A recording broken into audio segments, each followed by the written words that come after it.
Good afternoon. It's 2:33. Today is November the 17th, 2020. I'll call the Lubbock City Council to order.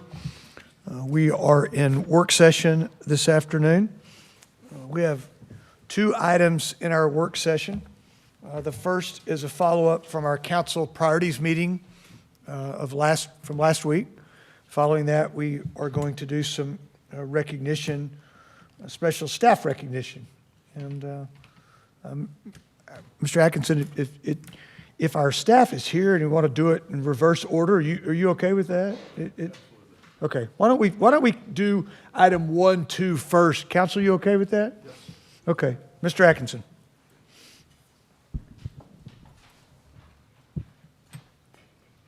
Hit your button again, please, sir. Okay, you're on. There we go. Thank you, Mayor, City Council. Trying to continue our practice of, recognizing our staff here locally when, in fact, many of them and the operations that they run on our behalf are often recognized at the state and at the national level. We have the chance to do that this afternoon for the group that is now known as the GIS, Geographic Information System, and Data Services team. I'm going to call them out by name. I believe most of them have been able to make it today. Susan Nagahara, Sarah Fox, and if y'all would go ahead and just come on up for us, we'd appreciate it. Sarah Benner, Jennifer Hahn, Michael Bowles, Chandler Fields, Catherine Niskanen, Amanda Rivera, and Josh Sharkey. Not with us today, really just due to the current COVID situation, is Miss Sally Abbey. So, did I miss one? My list is one short. My apologies. There we go. Good. We had anticipated doing this back in August before Miss Abbey retired, but we didn't get the awards in until now. But Sally was invited, unfortunately not able to join with us. But allow me to read a bit about what's going on here. So first, your GIS and Data Services group has recently been selected to receive a Special Achievement in GIS Award at the 2020 ESRI Users Conference. This award recognizes outstanding work in GIS technology among the various user sites from around the world. So this is not just Texas, not just the United States. Specifically, our department here, their work to create interactive web mapping and various dashboard applications to meet our specific departmental needs, or to be able to plainly display to the public our municipal information, were critical factors in the selection of this award. Would also note, we've all now become familiar with watching various live graphics be displayed during emergency events such as winter weather. Those were all created in-house by the group that you have in front of you today. They are managed by that group, and they are part and parcel of your emergency operations team. In addition, GIS and Data Services were also voted the best story map at the 23rd Annual South Central ARC User Group Conference in September 2020. So this award was voted on by those at the conference that had a chance to see this, and I think we're going to display it here in just a moment. The story map in question was created to commemorate the 50th anniversary of the 1970 Lubbock tornado. That map was created by Sarah Fox, Michael Bowles, and Sean Curran of the GIS and Data Services group. So, Mark, are we keyed up to run the story map? Let's go ahead and get that started.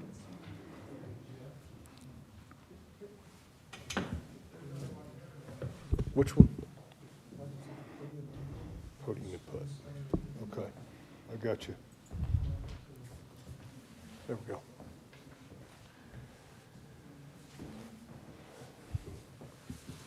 So this is the 50th anniversary of the 1970 Lubbock tornado story map. I'm going to turn your mic on, Sarah. Is it on? Now? Okay, this is the 50th anniversary of the 1970 Lubbock tornado story map. And it's to honor, everyone who has fallen, who was affected by this tornado. So we first go to the map, And I'll go ahead and enlarge it. And so we have a legend, so you can like look around and see how this all works. But basically, zooming out, that these are the two paths of the two different tornadoes that hit that day. And all the stars are the different locations of victims that had fallen. And all these other little markers, these are stories, because we have a website of for the tornado, and it has stories that people have posted that how they were affected during the city. So we went through and said, okay, this is where you were living at that time, this is where your story took place. So you can see throughout the whole city how people were affected. And then as you scroll in, you can also see all these arrows and these dots. These are pictures where, these are aerial images that we have of, or just ground images of the destruction that happened and about where the picture was taken. So if you're in this location, if you're looking north, this is the view of that church. Well, it's gonna take a second. So, but you can see it here too. You can also make it larger. And so you can explore the city that way and see its destruction. Then we also have another tool, the swipe tool. And this was imagery that was taken 3 days after the tornado hit. And so you can zoom in and kind of see the areas of destruction and what it looks like now.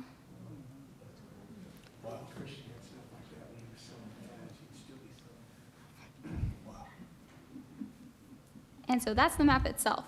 As you go down, if you want to learn more, you can go through and learn kind of the good things that came out of the tornado, like the research that came out of it, how the F system was created, and how Lubbock was rebuilt. But it also tells about the stories of more individuals that were affected during this time. And you can see all the different, more just photos of the destruction.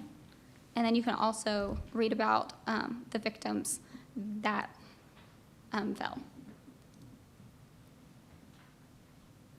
And then you can also go to the happier part where, we rebuilt the city and learn more about that. And that's about it. Sarah, thank you. So, Mayor and Council, that is Sarah Fox that narrated that for us. I think what we'd like to do now is have a chance to get a group photo with y'all and the mayor. And Mayor, if y'all have any questions, I'm sure they'd be glad to answer that for us. Let's spread out in front. Let's spread out right in front here. Let's get the awards right here in the middle. I get here in the middle with you guys. I asked Mr. Yearwood to join us too. Congratulations, guys. Well done. I saw that at Sally's retirement. Okay, here we go. Everybody smile. We would no different. Nobody stick your tongue out. No one would know. Well, there's one mask over here I saw that we would know. All right, congratulations. Thank you very much. Thank you all very much.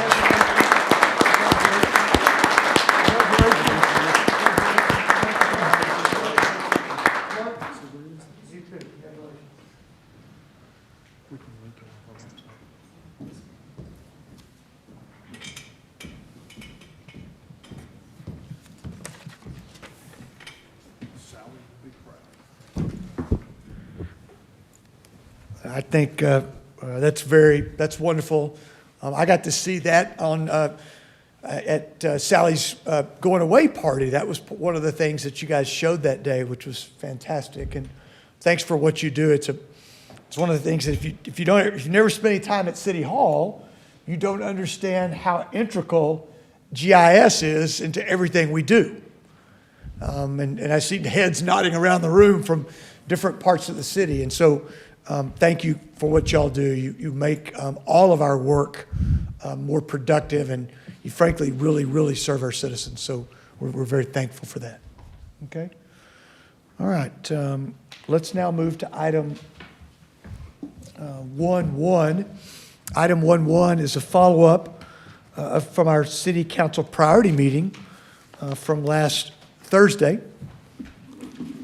Mr. Atkinson.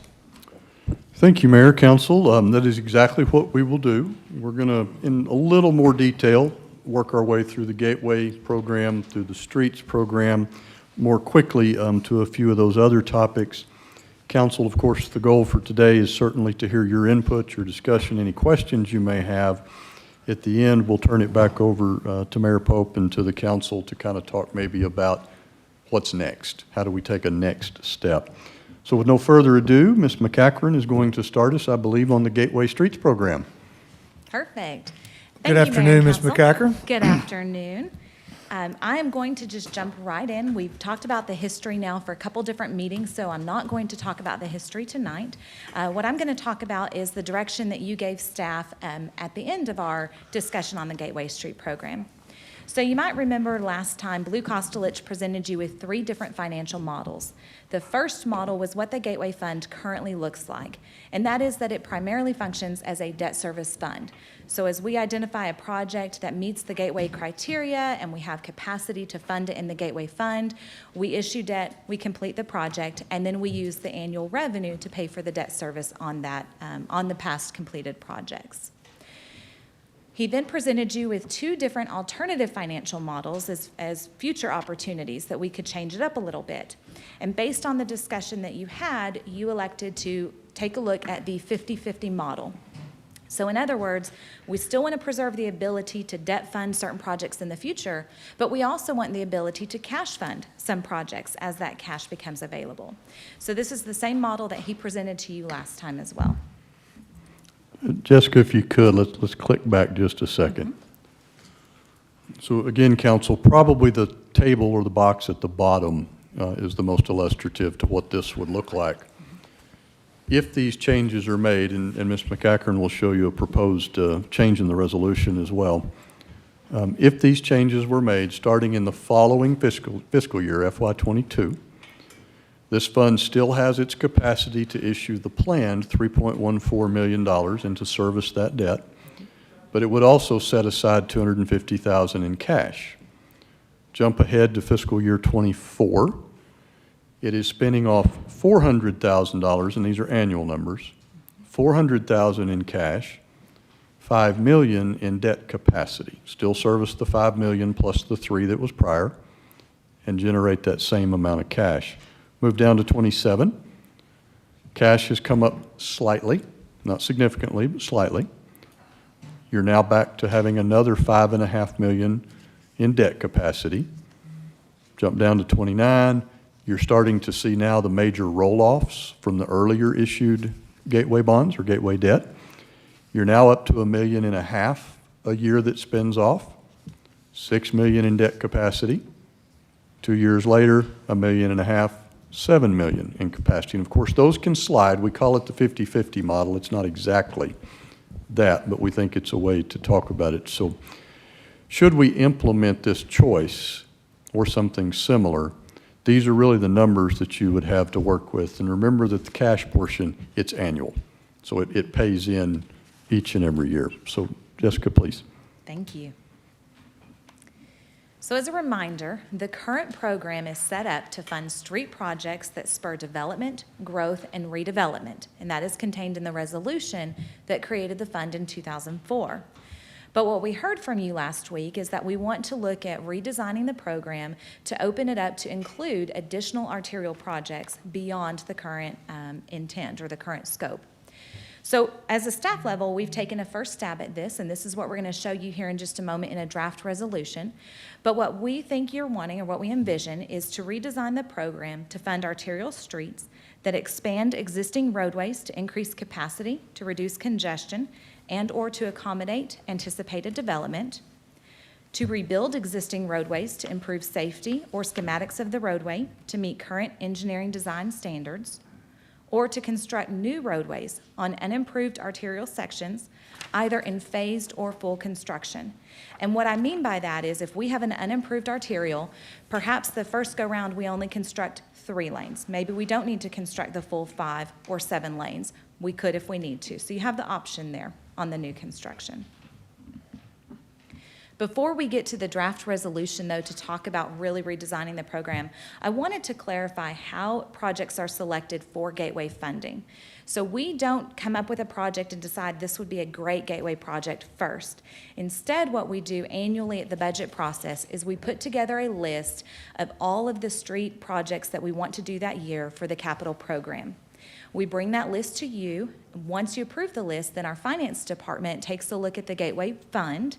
If there is capacity to fund a program, then we will look at the selected street capital projects for that year and decide which one of those fits the Gateway criteria, the Gateway model, and we'll plug it into the Gateway Fund for funding. How we come up with that list of our annual street projects is what we talked about last week at our work session. We first look at our recommended list of master thoroughfare projects that Kimberly Horn prepared. And again, they put together that priority list based on the criteria that you see here that we talked about last time, which is traffic volumes, congestion reduction, crash rates, the connection to amenities, multimodal opportunities. Then we as a staff level, we also we take that information, but we also adjust it for anticipated development that we know is going to come online soon that's going to generate increased traffic volumes. Perhaps that's a school or residential development, something that's going to create a lot of increase. We also look at our pavement condition rating. This factors in a little bit here, but pavement condition rating factors mostly into our street maintenance program, what we're going to do with a mill and relay or asphalt patching, concrete patching, but it still is a factor that we look at. Most recently, your council streets subcommittee took a look at this list that our consultant prepared, but they tweaked the list and they put together their recommended list of what are the top streets in each district that we ought to look at. So in the future, perhaps we're looking at that list to come up with our annual program. But again, once we have that annual program identified, if there is capacity within the Gateway Fund to fund a project, then we will move one of those projects over to the Gateway Fund. Do I have any questions on that before I move on?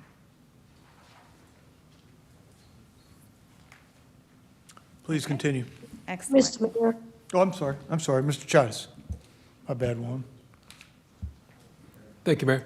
Ms. McCracken, for pavement condition rating, PCR, Yes.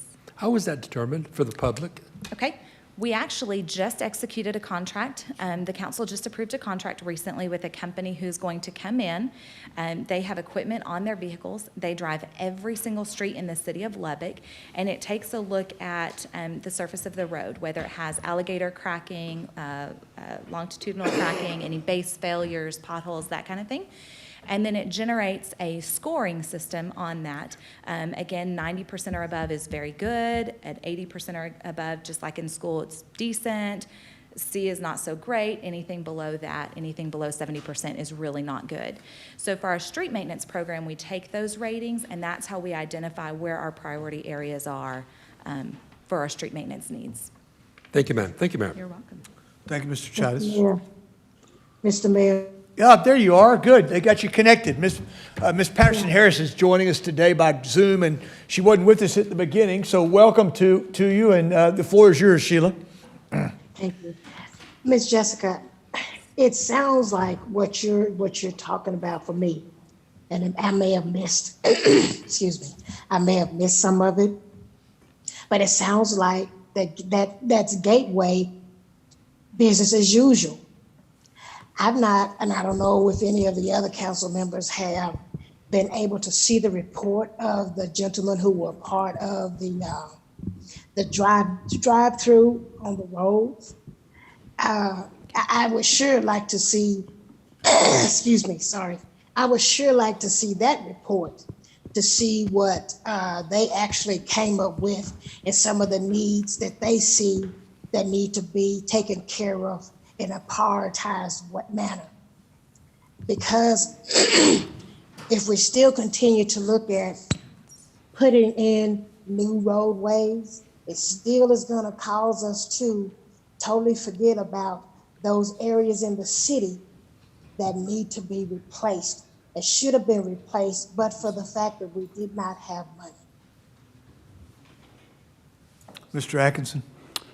Thank you, Mr. Mayor. Council member, I guess, Jessica, back up a couple of slides for us if we could. Stop, I'm sorry. I think you can do that one right there.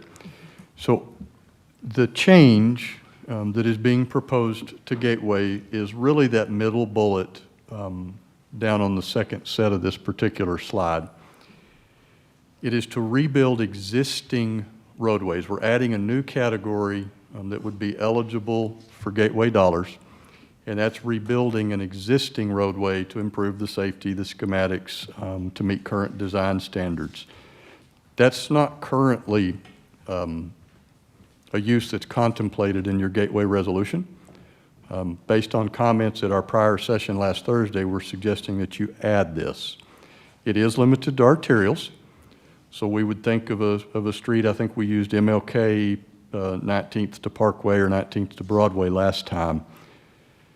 Today, those are handled through street maintenance and only through street maintenance. This would make a street such as that eligible for a gateway-funded project.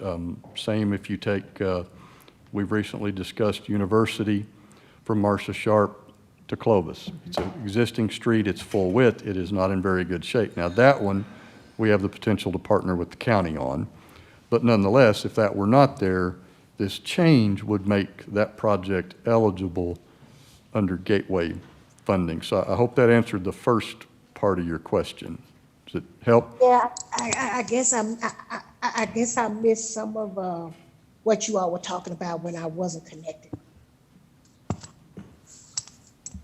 Mr. Griffith? Thank you, Mayor. I think it's important to realize that we're still talking about arterials, but the most important thing that I think that I took away from our last meeting was this part, where it is rebuild existing roadways to improve safety and schematics of roadway to meet current engineering design standards. Obviously, there's an expansion capability of existing roadways, but I think the rebuild, this doesn't mean that it goes into street maintenance, but it does mean that rebuild of arterials. I think that's really, Ms. Patterson-Harris, I think that's the thing I take away from this. That's really the big change. Thank you. Sheila, do you have other comments? Other than just the fact that I would really like to see those gentlemen's report. My understanding is that I just signed the contract since our last meeting. Ms. McAkern, how long will it be before that work is done? I think it'll be mid to late spring before that work is done. But I wanted to clarify, Councilwoman, are you asking for the report from the consultant, or are you asking for the council subcommittee report? I would really like to see the council members' report. Okay.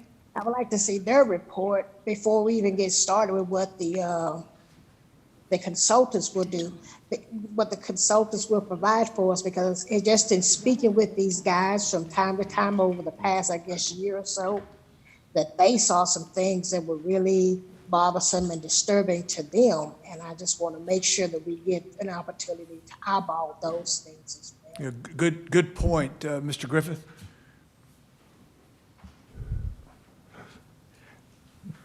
That is a very good point, and we, as the subcommittee, can reproduce that with the help of Ms. McAkern and Mr. Franklin. We do have copies of that. Yes. We do. And I believe when we get to the street section here in a little bit, not the report in its entirety, but those priority lists are included in that part of the presentation as well. The ones we drilled down on. Yes, sir. Okay. The ones that you pulled is that top 30 list or so. by district. Yeah. It's in the next set of presentations. Okay, The slide we saw last week. Yes, sir. Yes. okay. Yes. So really, if I might, the discussion here is talking about the program that is Gateway, the way to fund projects that is Gateway, and what would be eligible uses for Gateway. If what's on this slide, at least for discussion purposes, is sufficient, we'll run into a piece here in a minute of how to make that happen. Not asking to fund a project, asking to create a program that later will fund projects. So remember, we're talking about the fiscal year 22 budget. We're in fiscal year 21 today. Thank you. Okay, Ms. McAkern, please continue. Okay. So again, we've said this many times, but I'll say it again. This program was created by resolution of the City Council in 2004. That means it is solely within your purview to amend that resolution as you see fit. So again, we've put together a draft resolution for you to take a look at as a starting point, and at the end, I'm going to go through the points in the resolution, and at the end, I welcome your feedback if we need to make any adjustments where we are so far. I will note really quick, I'm going to have the text of the resolution on the screen larger for you to see, but I've also printed a copy and placed it at each of your seats with a clean copy of the draft resolution, as well as a red line marked up copy, so you can see what changes we're suggesting. So in the draft resolution, number 1, we recommend that the 2004 resolution be repealed. Number 2, that the city manager be instructed to amend the fund for the inclusion of additional projects as set forth in the resolution, beginning with the fiscal year 2021-2022 city budget. Number 3, beginning with fiscal year 2021-2022 budget, the revenue of 40% of franchise fees or access line fees collected for each public utility that pays said fees shall be deposited into the fund. And I'll make a note here, this particular provision is not changing. It's currently 40% of the revenue that gets transferred over to Gateway. We're recommending that it stay at 40% of the revenue transferred from general fund to Gateway fund. Number 4, that said funds in the fiscal year 2021-2022 city budget and each year thereafter shall be appropriated for arterial roadway projects for the following purposes. A, expand existing roadways to increase capacity to reduce congestion and/or to accommodate anticipated development. B, to rebuild existing roadways to improve safety and schematics of roadway to meet current engineering design standards. Again, as Mr. Atkinson mentioned, this is our big change. And C, construct new roadways on unimproved arterial sections, either in phased or full construction. With that, I would welcome your feedback or any questions that you may have. Please go back to that slide. Yes, ma'am. Yeah. Make your point, please. Thank you, Mayor. I go back to this. I want to reiterate this one more time because I think this is important if we go down this path. And going back to on number 4, Ms. McCachran, and letter B, it says rebuild existing roadways. That's pretty open. It doesn't just say arterials. It says rebuild existing roadways. That could qualify as a lot. It could. I'll point out that number 4 above, I do have it as arterial roadway projects. If it needs to not say that, I can amend that. I'm not sure if you're wanting that to say or not. The fourth, the whereas, the last one right before it says now be it resolved, calls out that this is for arterial roadways. It does. Okay, I And we apologize. can certainly make that more direct and more clear, and we'll be glad to take a crack at that. And actually, to clarify, I see what you're saying. In the printed resolution that you have in front of you, it does not say arterial, and my slide does. Oh. I intended it to say arterial, so I will apologize for that. I just thought I misread, No, I apologize. which I Good have catch. before. I'd like to ask Ms. Patterson-Harris her thoughts on this. I was gonna ask if you guys would put it back up on the screen. It's a little easier for me to have it when it pops up on here to see versus flipping back and forth from my email, so I can see. You want the resolution up there? Because I wanna make sure that when we say arterials, we're speaking of what types of streets, Mr. Atkinson?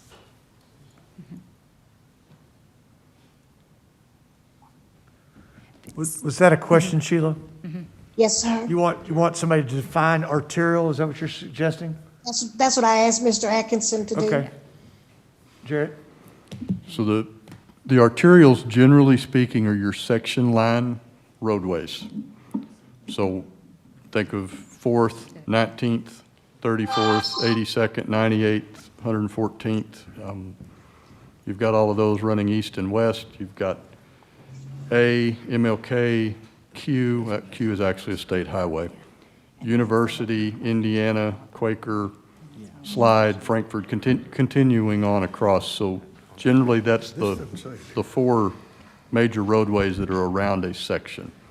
Okay, 5 lanes is kind of our minimum new standard on that. 7 lanes is what many of them are built to. but some of them are not, right? So some are not right now, and in fact, the list that we referred to, you'll see some that are today 2 lanes. And those need to be brought back up. Think of 82nd east of Highway 87 to MLK. Think of MLK from Slayton Highway south to 82nd. Those are both arterials. Those both today are 2-lane strip paved roads. We're not considering this today. No. No, This- we're we're still seeking your really in- feedback for if you will consider it. Okay. But what you have in front of us, and I understand I'm getting in the weeds again, but it says and/or construct, on the whereas part, it says and/or new arterial. I think part of it's that we're trying to get shields and feed.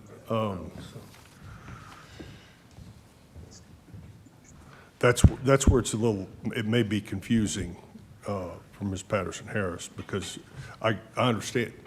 Yeah. Is it just for arterials or is it not? So we envision this, yes, the program right now is currently for arterials. We've drafted it to say for arterial roadways. And one of the thought processes behind it at a staff level, when we talk about it, in new areas, when a new development comes in, a developer is responsible for paying for and constructing your local improvements, your collector improvements. The city is responsible for the arterial improvements.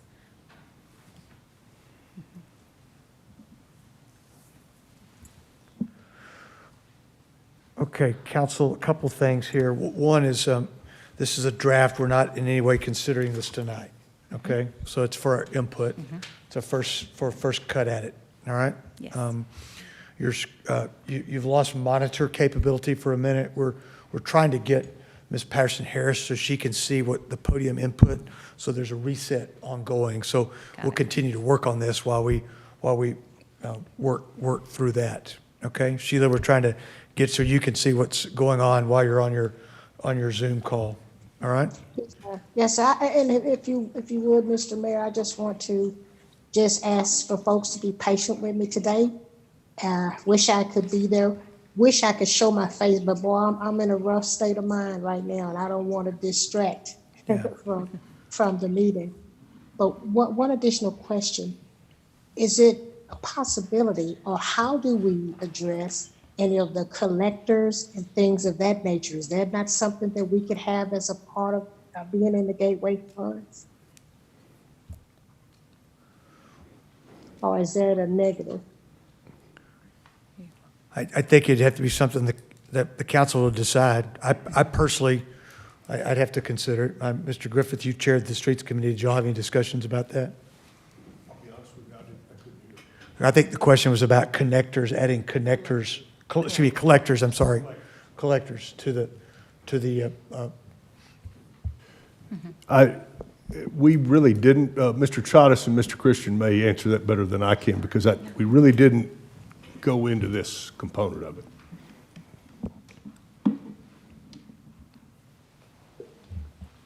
Mr. Chavez. I'm in agreement with you. I don't remember the conversation if we did have one.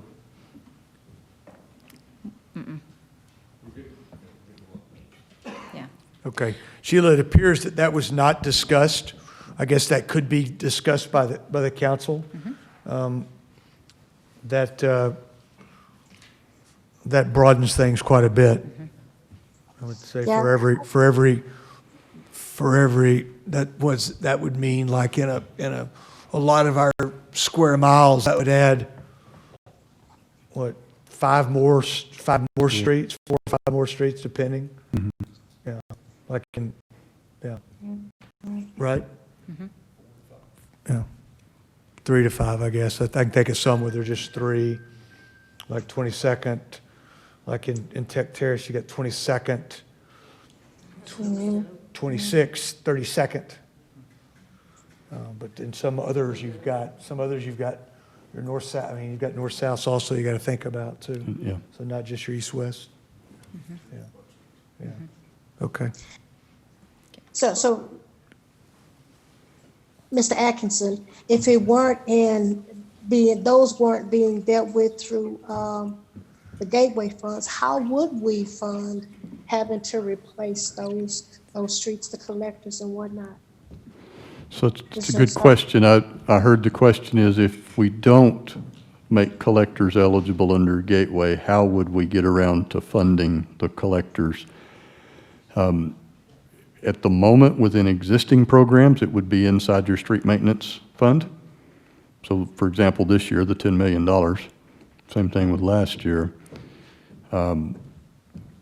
It's, I think, up to the council to discuss at the appropriate time, should they wish to look at something along the lines of a bond or something of that nature. But if we stay within existing programs, it's street maintenance.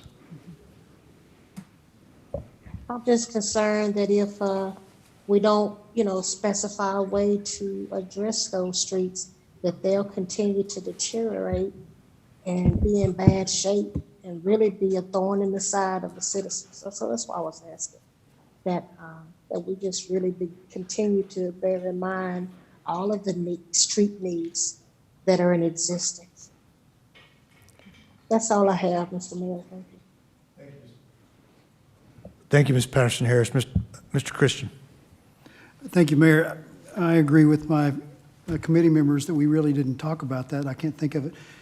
And I might suggest, and I wouldn't be opposed for our committee to meet one more time and at least give some information and some data as far as the consequences of adding that, so that we could at least have some information at hand as we finalize and put this to bed. Okay. Thank you, Mr. Christian. Ms. Joy. Well, I think that changes those dollar amounts that we looked at last time going forward, to add those. And I think there's more than 3 to 5 of those collectors. I think there would be maybe as many as 10 to 12, depending on north, south, east, west. So I think you'd have to look at those numbers and see if that would even be effective, or if it's more effective to leave it in street maintenance where we have 10 million in the budget. Thank you, Ms. Joy. Thank you, Ms. Joy. Mr. Griffith. Thank you, Mayor. We're a little ahead of the game. I mean, I appreciate the fact that we're bringing this up, but really, until you get your study done, that's really going to be the telltale. Well, keep in mind, though, I think the PCR study, is that the one you're talking about? Yes. That really will gear most towards street maintenance and what our street maintenance budget is. It will factor into these decisions, but It will be these- collectors. Those are collectors, which right now are not contemplated in this. Right. Oh, I'm sorry, I see what you're saying. You see what I'm saying? I do. Versus do. arterial. Before you decide to open this program up to collectors, you want to see what the study shows? Well, I think, what I'm understanding? I think that's going to, that's what I mean. We're maybe a little ahead of the game when we don't have all the data. And that data will be, in my opinion, the telltale way to go, even though we've already, as a committee, last time came with our recommendations. I think that there's still a lot of work to be done once we get that study.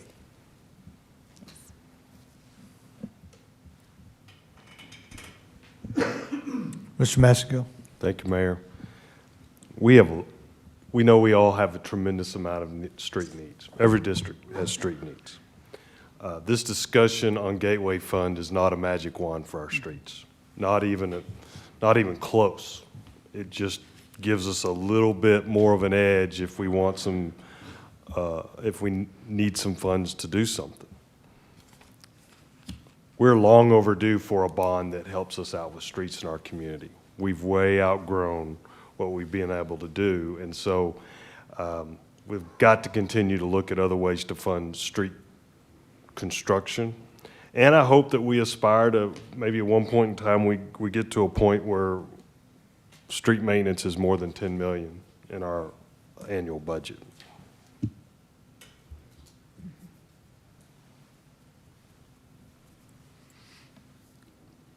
Okay. Jessica, thank you very much. Thank you. We appreciate it. Mr. Atkinson, I know we're going to continue, right?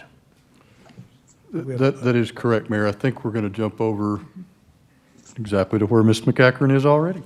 Still me. So we got some parts of this in advance. I didn't see this early. Did we get this sent early? We did? One of the emails you received had 2 files in it. Maybe I only got one file. Okay, the one from Mr. Goodwin earlier today? You should have had 3 separate ones came in from Mr. Goodwin. Okay, thank you. I'll go pull the other 2 we'll, up. Please. we'll Okay, get Ms. you this McCacken, file please real quick. continue. All right, so this is a follow-up to our arterial expansion, our streets discussion that we had at the work session last week. I'll start out by covering, this is the list, this is the recommended list that came from your streets subcommittee on council. Again, this is not in any priority order. This includes the top priority segments within each district as identified by your council subcommittee. Last week, you asked us for traffic counts, and you asked us what's the process to obtain traffic counts on these particular recommended projects. So what I've added here is the current traffic counts that we have, if we have them. You'll notice we only have a few. We don't have all of them. You'll also notice that some of these traffic counts are a year old, 2 years old, even one that's 4 years old. So we definitely need to get new traffic counts for all of these. The traffic counts that are included here were taken at the intersections. In order to have better traffic counts for the arterial roadway themselves, we're going to take them mid-block on the arterials. So what we're doing is scheduling those with our in-house staff to get those new traffic counts for you on these 15 roadways. We will do that in the spring. So we never want to do traffic counts over the winter months, especially with the holidays. Our traffic counts are altered with people traveling, maybe not in school. So it's just not an accurate reflection of what's going on. We will start doing these in January, and pending weather, it may take us through March, possibly early April. As soon as we have these traffic counts done, though, we will bring them back to you for your review. One thing we did not talk about last week when we were talking about these recommended arterial expansion projects is the cost. So as a very generalized rule of thumb, you can say $10 million per mile for the arterial construction, okay? That is for design and construction for just your typical roadway. There are other cost factors that can increase or that could increase that cost if we have to acquire additional right-of-way, if there are signalized intersections, so if it crosses another arterial right-of-way, if there has to be any utility replacements or relocations. But I will note that those are not paid by the Gateway Fund. Those are paid by the utility. It's just another consideration that goes into the total project. And then lastly, not all arterials are the same. So if you have an arterial that has virtually no development on it or no businesses, it's going to be very easy to do that construction. You can go in, close it down, get the whole thing knocked out fairly quickly. If you have an arterial, let's say 34th Street, that has numerous businesses on it that have to stay open, you now have to design your construction phasing in order to keep those businesses open and keep their access. And that just gets a little bit more expensive, but it would be accounted for in the project. We do not have the cost estimates on every single one of these projects. We've prepared cost estimates on a few for the MPO. But each year as we select our project list and we know which ones we're doing, that's when we would fine-tune this and come up with the actual anticipated budget for a construction project. Okay, comments or questions about arterial expansion follow-up? Okay, Mr. Atkinson, let's continue, please. Okay, Ms. McCackern, if you'll switch over to the kind of the wrap-up presentation here. All right, thank you. Let's go to the next one. I'm going to move relatively quickly through these final items. Council, we had good discussion related to the Lubbock City Charter. The outcome from that was that senior staff, and that would be composed of the city secretary's office, city attorney's office, city manager's office, would work together to bring forward the following that just turned off. Oh, it's on mine. I'll walk through this, Mayor and Council. First, take those items that we reviewed that came from the 2010 review, that was the one conducted by your charter committee, thank you. Double check those, the ones that are still relevant or maybe that just need some adjustment, bring those back to you. Next, continue to look through the charter, and in the intervening 10 years from that charter review, can we identify any other additional cleanup type items? So again, these are those requirements that are in your charter that have been superseded generally by state law. Most of the ones that were superseded by federal law have been fixed, but check for that. Also, we took instruction to research and report on charter-required council compensation conditions from similar-sized cities. Recall that we had the worksheet that we passed out. We'll drill into that in greater depth and do some more analysis.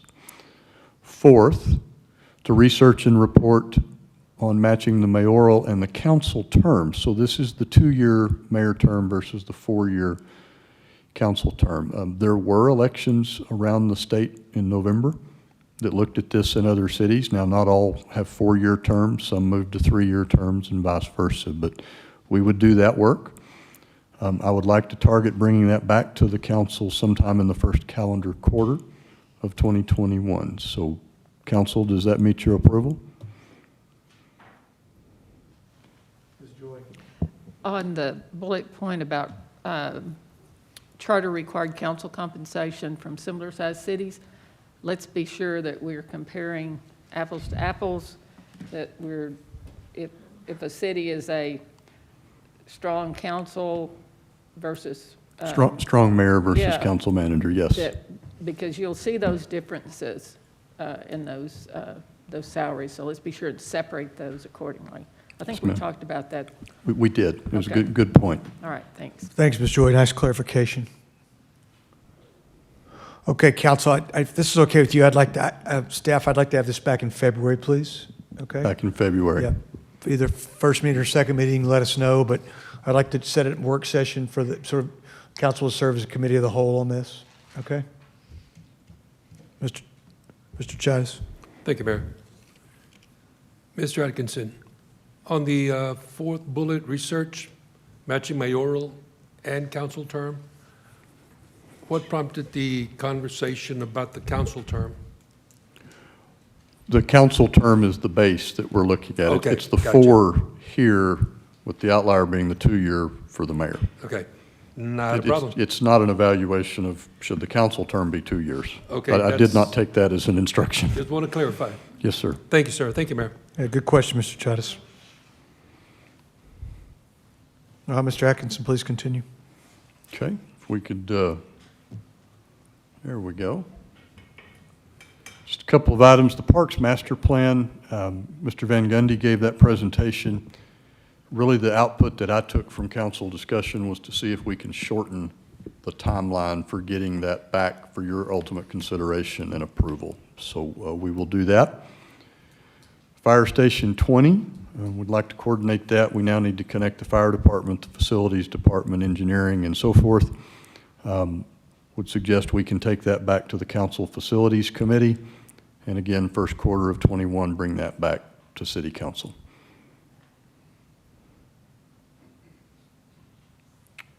All right, questions for Mr. Atkinson? I think that's your final slide, isn't it? That, we've got one more after that.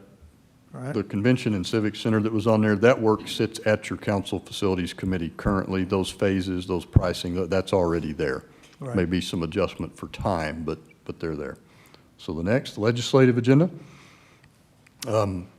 Council provided good discussion. Councilmember Joy, representing the city as it relates to TML and their work, brought forward the 3 additional items that TML is considering, and possibly those should go into ours.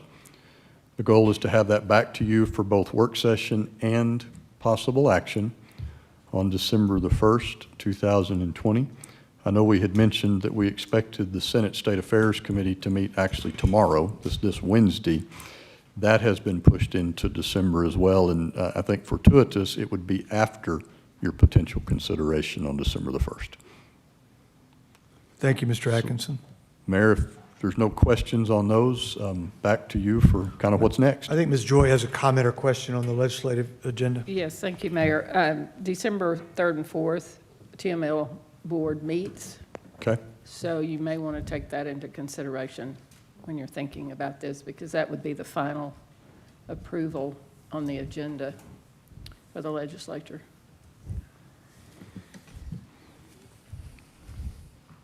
Thank you. Other comments or questions? Mr. Atkinson, go back, please, 2 slides. Go one more, please. Okay, we got the charter taken care of. We're going to bring that back in February. Okay, now go forward. Okay, so council, it looks to me like we've got the Parks Master Plan sort of sets aside here. I mean, I think that's just a follow-up item from some questions that were asked. We've got really 2 major items that are outside the parks and the discussion around the charter. And that would be what I'd call future capital needs, okay? Right. Just in a big bucket, okay? So that would be streets, would include Gateway and how that streets are funded. It would include the discussion that Ms. Patterson-Harris had about adding collectors to arterials. It would include the Fire Station 20, which is I think a very top of the list kind of item just based upon the timeframes we discussed last Thursday. And then it would include and by the way, that would include the entire report from the Streets Committee. I know we just hit on just a Include piece of it. the dirt road component, 'cause Dirt that's road in there, component, yes. brick streets, I mean, just the whole, with the prioritization that you guys have done, et cetera. And then finally would be maybe some guidance around or some, where do we prioritize a convention and civic center? I think that due to the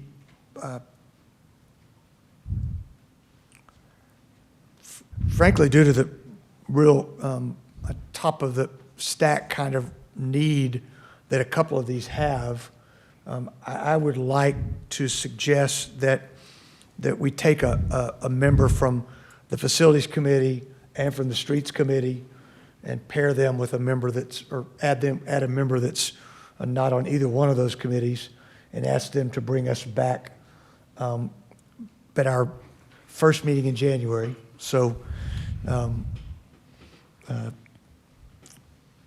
just nearly exactly 2 months out. That's the 12th, I believe. Bring us back some recommendations to be sort of handled in what I would call a future capital needs topic on a work session that day, Mr. Atkinson.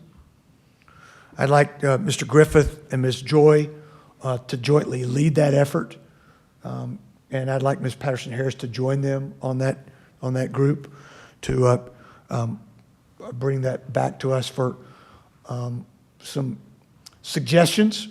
I'll try to give a little better clarification to what I think would be appropriate in writing to the 3 of you before the end of the week. But I think it would, prioritization, some descriptions around best funding, as well as timing, okay? Are you guys okay with that? Council, you all right with something along those lines? Okay, Mr. Chattis, I see you're shaking your head, okay with that? Okay, Ms. Patterson-Harris, will you be willing to serve with Mr. Griffith and Ms. Joy? Yes, sir.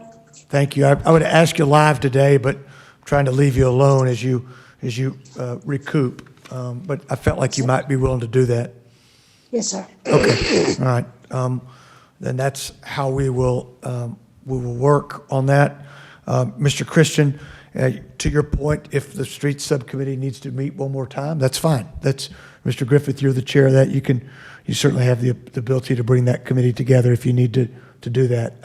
I just think that Council, I think most of these meetings will be, I think, via Zoom. I'm working with Mr. Atkinson to make some announcements maybe as soon as tomorrow about what our meetings look like going forward for the foreseeable future.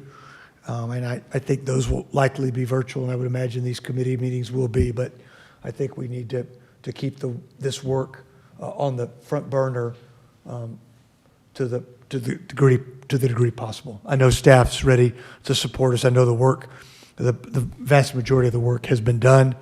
Mr. Atkinson and Mr. Kostelich have been working quite a bit on some overall funding, and if you want that work to be part of this, they're ready to participate and to give you some ideas about what the overall COGO debt looks like over the next few years. And they've done some very good work there, and with some relatively easy ways to do some what-if work that I think would be real instructive to some of the information you guys might bring back to us.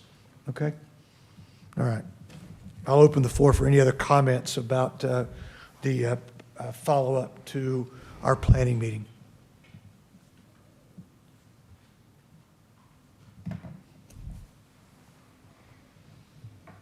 Okay.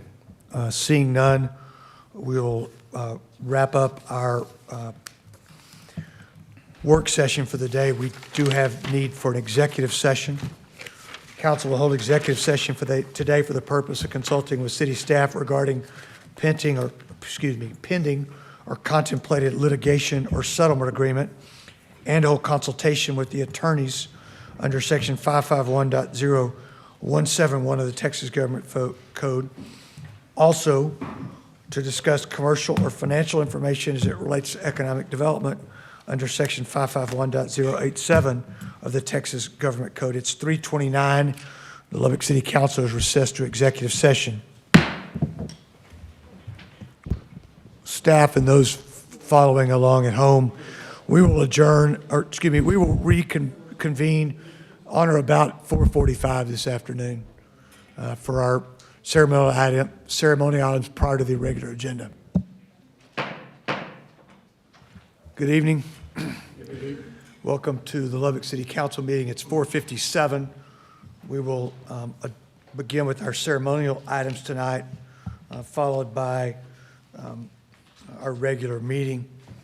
I'd like to ask everyone in the council chambers to please, if you don't have a face covering on, to please put your mask on. We're not certain what happened to our preacher tonight that was going to pray.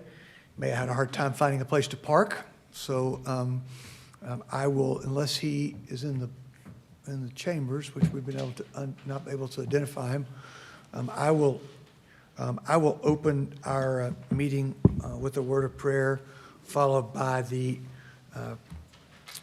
pledges led by the Mayor Pro Tem. If you'd please stand.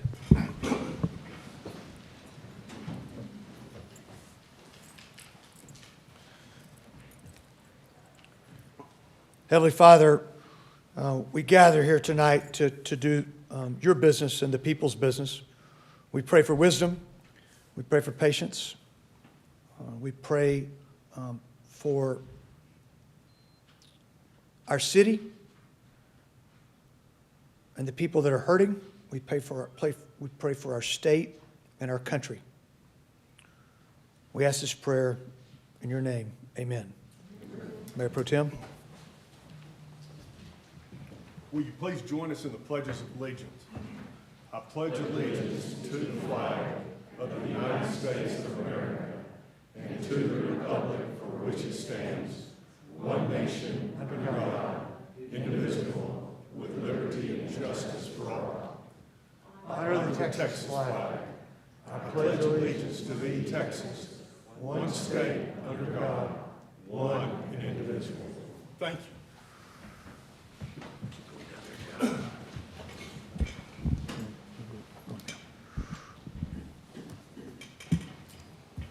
Thank you, Mayor Pro Tem. I appreciate that.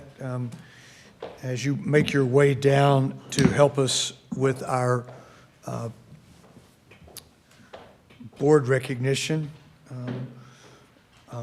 I would remind everyone that the city's work couldn't be done without 50 or so boards and commissions that guide our work. And tonight, we're thankful to be recognizing some of those volunteers that are here with us. The Mayor Pro Tem has offered to do that on behalf of the council. Mr. Griffith?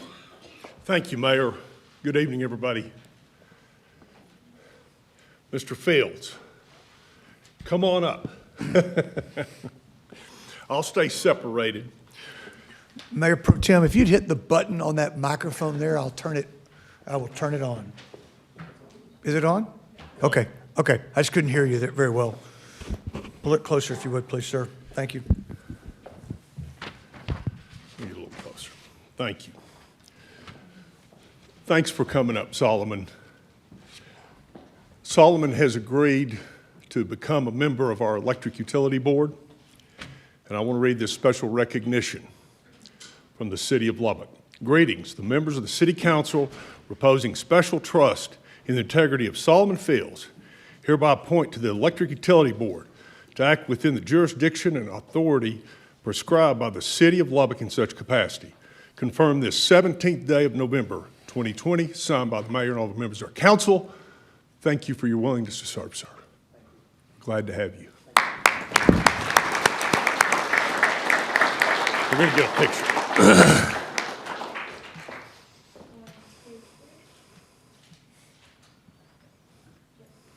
Thank you, sir.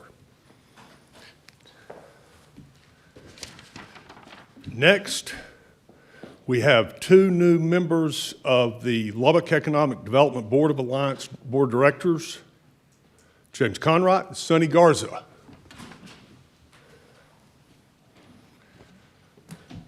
And Mr. Patel, come ahead, please, sir. Mr. Henry Patel.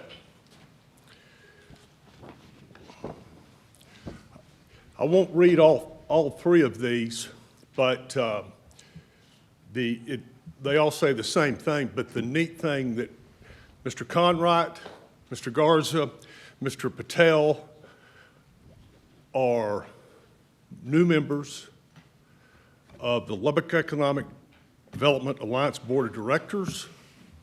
Mr. Patel will also serve on the Development Corporation. It says, greetings, members of the City Council reposing special trust. Hereby appoint Mr. Conrad, Mr. Garza, Mr. Patel to the Lubbock Economic Development Alliance Board of Directors to act within the jurisdiction and authority prescribed by the City of Lubbock in such capacity, dated this 17th day of November 2020. Thank you for your willingness to serve, gentlemen.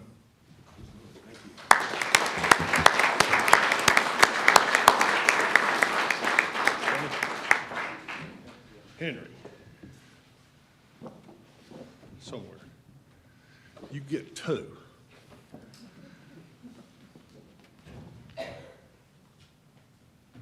Now, Henry, not least, not last. Thank you for coming up. Thank you for your service again. Mr. Patel has served on boards of directors for us before for the city, as Mr. Garza and Mr. Conrad have, and we appreciate them serving again. Let's get a picture there before they walk away.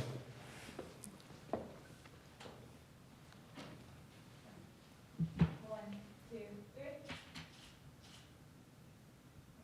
Thank you. Thanks, guys. Appreciate you.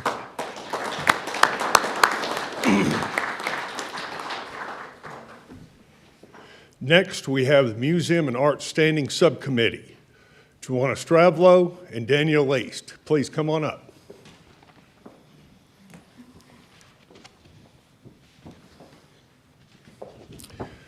This says, greetings, the members of the City Council reposing special trust in the integrity of Danielle East and Juana Stravlo hereby appoint you to the Museum and Art Standing Subcommittee to act within this jurisdiction and authority prescribed by the City of Lubbock in such capacity, dated, of course, today, November 17, 2020. Ladies, thank you very much. This is very important. We appreciate you coming tonight, too. Thank you.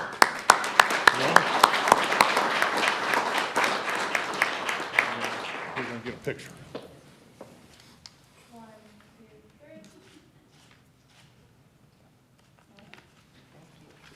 Thank you. I'd like to mention two others. I don't think y'all are in, there may not be in attendance.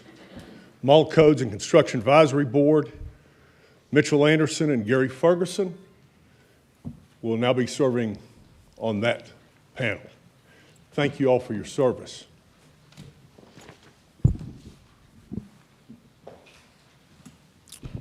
Thank you, Mr. Griffith. Okay, that concludes our ceremonial items. It's 5:05. I'll call the Lubbock City Council to order. We're in our regularly scheduled second meeting in November. Today is November 17th, 2020. It's 5:05 p.m.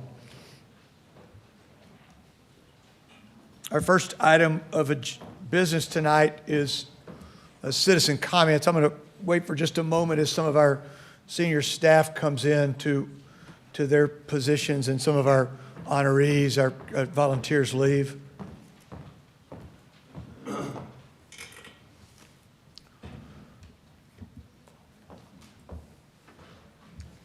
Thank you.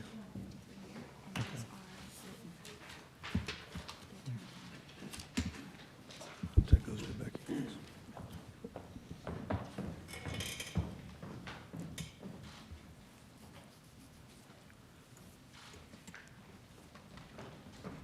Okay, thank you very much. So what we're going to do with citizen comments is anyone who is here tonight to offer a citizen comment on anything other than item 7.1 or 7.2 is welcome to come forward now. I think all I've got is on it should be on 7.2. I think a number signed up for 7.1. It doesn't matter. We're going to handle them the same way. But if anyone is here to comment on item 7.3, 7.4, or 7.5, please come forward. Okay, that'll conclude that part of citizen comments. We will get to your comments. We'll just do those as part of the public hearing. Okay. I just would remind everyone about citizen comments that our council rules require someone that wants to speak in person to be here before 5 p.m.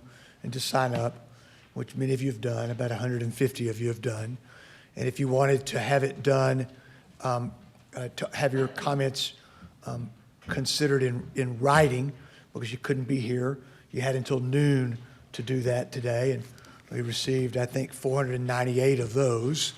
We've got council was provided a copy of those. They're also provided electronically on our website. I'll talk a bit more about that a little bit later this evening.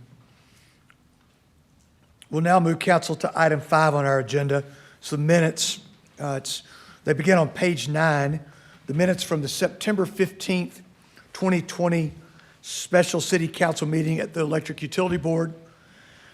The October 21st, 2020 special city council meeting, coffee with the mayor, and the regular city council meeting of October 27th, 2020 were all included with our agenda package. To begin discussion on those minutes, is there a motion? Thank you, Mr. Massengale. Is there a second? Thank you, Ms. Joy.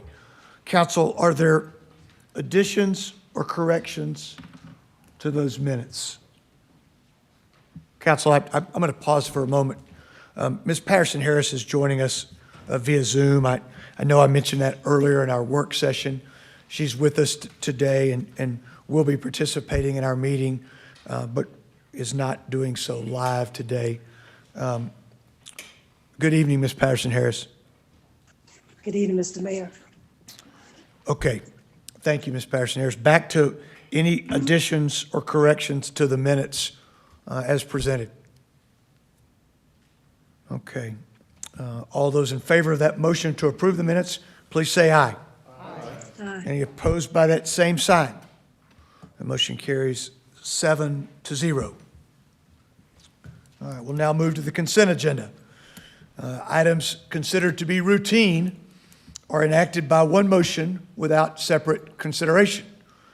If a council member desires, or council members desire to discuss an item, that item is removed from the consent agenda and considered separately. Tonight, we have no items that are being removed for council consideration.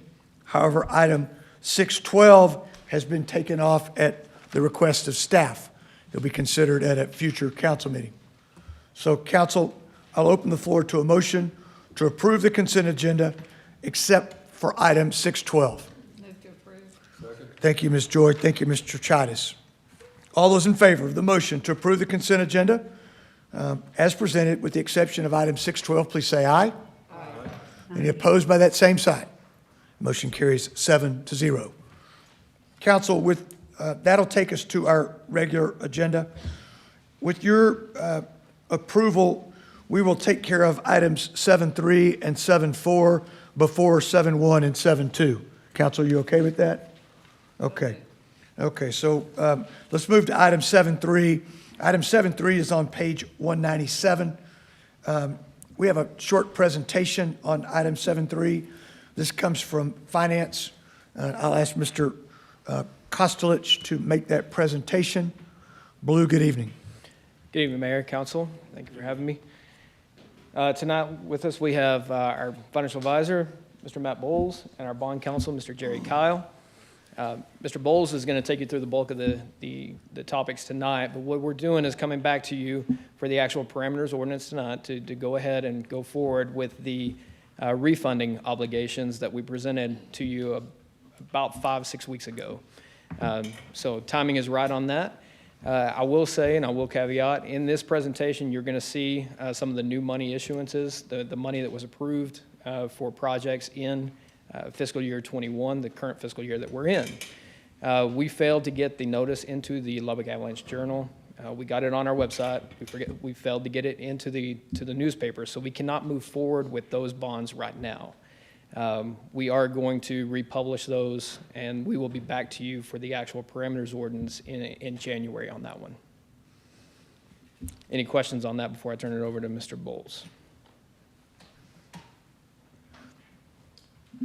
All right. Okay. Thank you. Good evening, Mr. Bowles. Good evening, Mr. Mayor. Good evening, Council. It's nice to be back in Lubbock, and I'm going to run through a presentation that looks a whole lot like the one that we ran through when I was here last, and I'll do this fairly quickly with the caveat that I'll always slow down or go back if you should need me to do that. As Mr. Kostelich said, we are prepared tonight to put before you the parameters or resolutions that will grant the city manager and the CFO the ability to effectuate really 3 refunding transactions. We'll come back to you in January once the proper postings have been made on the new money portions. So we'll be taking up those 3 tonight. Before we get into the actual economics of the transactions as they stand today, we've got an expanded economic data section here that we have in your book and in your packet so that you can take this away from you. There's some interesting information there. Obviously, the equity markets continue to get most of the top line press. They've performed exceptionally well in spite of the fact that COVID-19 cases continue to increase. A lot of that comes down to the news you've read of late about vaccines and that sort of thing. I say all this to say that we still have to manage volatility, not only in the equity market, but in the debt market that we operate in. There's some information here that you can take away, but if you go to this page, I'm just looking at relative rates as we look at both the taxable and tax-exempt markets, and I say that because the city is contemplating refundings both in the tax-exempt market and in the taxable market, so I want to make sure that I cover both bases here. What you have from left to right on this page are measures from 5, 10, and 30-year, both MMD, which is the Municipal Market Data Index, so that's your tax-exempt index, and then the Treasury market. And you can see that those measures, 5, 10, and 30, are essentially laying right on top of one another at this point in time. Your question might be, what does this look like as we advance into the back half of this week and into next? Really, the market is, post-election, has been very manageable. Volatility has been low. There's been a fairly significant spike in the equity markets, but the debt markets have been fairly stable, and we've seen transactions get done. Last week, for instance, on the national calendar. It was about a $3 billion week for national issuance. The week that we're standing in right now is about 11 billion, so we're back to business as usual, and transactions are getting done. So I'm very comfortable with the transactions on a refunding basis for this week. And I always like to just go through this because I still find it unbelievably interesting and amazing, and that is the top half of this page is the bond buyer index taken on a weekly basis. This goes all the way back to 1961, so there's a lot of data accumulation here. And you can see this week's index rate is 2.28%. So since 1961, rates have been higher 99.26% of the time. So it is just absolutely not a bad time to be a borrower, if in fact that's what you want to do. And you all are looking at refinancing bonds for savings to the city, so this makes a lot of sense as far as we're concerned. These capital projects I'll come back to as we get into January and talk about the parameters ordinances for those particular projects.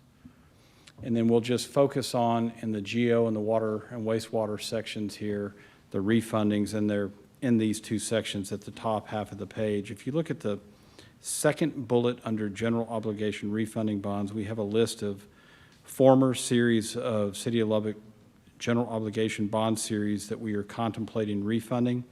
I say contemplating because once we get down to pricing, we'll optimize each of those individual maturities to make sure that they meet the litmus test that we would like to see achieved, and they meet the parameters as outlined in the ordinance that or in the resolution that you're considering tonight. So that's a list of series of bonds. And then here are the results on the second page, and I'll focus your attention to just the center table on this page, and we've got the highlighted region at the bottom. Net PV savings of over almost 1.9 million. Percent PV savings as a percentage of the refunding bonds is just over 5.7%. And again, that meets the same standards and economic tests that we like to see achieved before we do a refinancing transaction. And we'll continue to monitor that for you until they get interest rates locked in. We'll skip over the new money portion. Then we go to the water and wastewater system. Same information at the top of the page with one difference. We actually have some obligations in the second bullet there that are currently callable, meaning their call date is within 90 days of the date within which we will price, and we can effectuate a tax-exempt current refunding on those bonds, so a little bit of an economic advantage to do that. And then we'll tackle the other bonds that are outside of that 90-day window with a taxable refunding, and those obligations are outlined in the third bullet that you see there. So on a preliminary basis, 2020Bs, the 2020B transaction will be the current refunding on a tax-exempt basis. And again, just to focus on the middle chart there at the bottom of the page, same economics. And then on the 2020Cs, water and wastewater, this is taxable, almost $1 million in PV savings with almost 5% PV savings. So all of these will be looked at again. Each individual maturity will be combed. Each series will be looked at in totality, and we'll make a decision with your city manager and your CFO as to whether or not we move forward with those before we do anything. But that's how it looks today.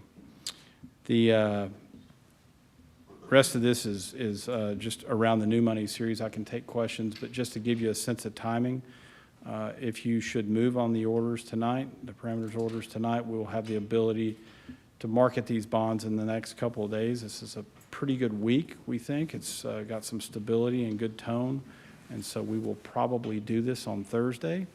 If things happen to change, and they seem to change lots these days, we'll make a movement and pivot to another date, and we'll stay connected to your city manager and your CFO in that respect.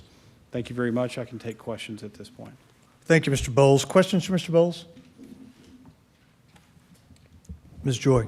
Mr. Mayor, Mr. Bells, just to remind everyone that when we do these refundings, we do not extend the terms of the note, the length of the notes. It's simply same due dates on them, and it's just a large interest savings for the city.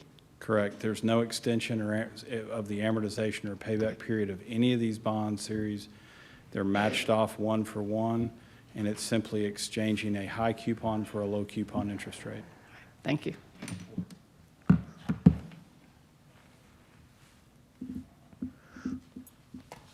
Mr. Bowles, talk a little bit about the city's credit rating, if you would. Sure. There's two, we'll issue with two separate credit ratings. There's a reason for that, but I know you've been involved in our effort to reaffirm those rates, actually during the pandemic. But I think we have people that don't pay attention to all our meetings that may be watching tonight. I think it would be instructive to hear that, if you would, please. Sure, Mayor, I'm happy to do that. Let me begin by saying that it is an exhaustive process, and I use that word kindly. It includes the council, it includes your staff and administration, it includes your advisors, myself included, and my partner Julie. And we do a thorough review of all of the credit qualities and implications and questions that are of interest to the three rating agencies that cover you all. And so we've done that twice this year, once in the spring when you did your regular, normal, routine issuance around your new money projects. And at that particular time, we did some, ended up being during the pandemic, but we ended up doing a Zoom, or I think it was probably WebEx, but a face-to-face virtual with them to answer their questions and any concerns. And again, it covers from all of the economic data that surrounds the city of Lubbock and the drivers that run your business, all the way to collection rates on taxes and fund balances and policies. And a lot of time is spent on governance these days. And so anything that the council acts upon to change any governance around policies as it relates to fund balance, or in particular new liens like the water and wastewater system, they're intimately involved in all those discussions. So it is a real process that we take very seriously, and we commend you all for doing the same as we work through that. So the city has two published ratings, and I'll go back to some information here. We'll start with the GOs on page 12 here.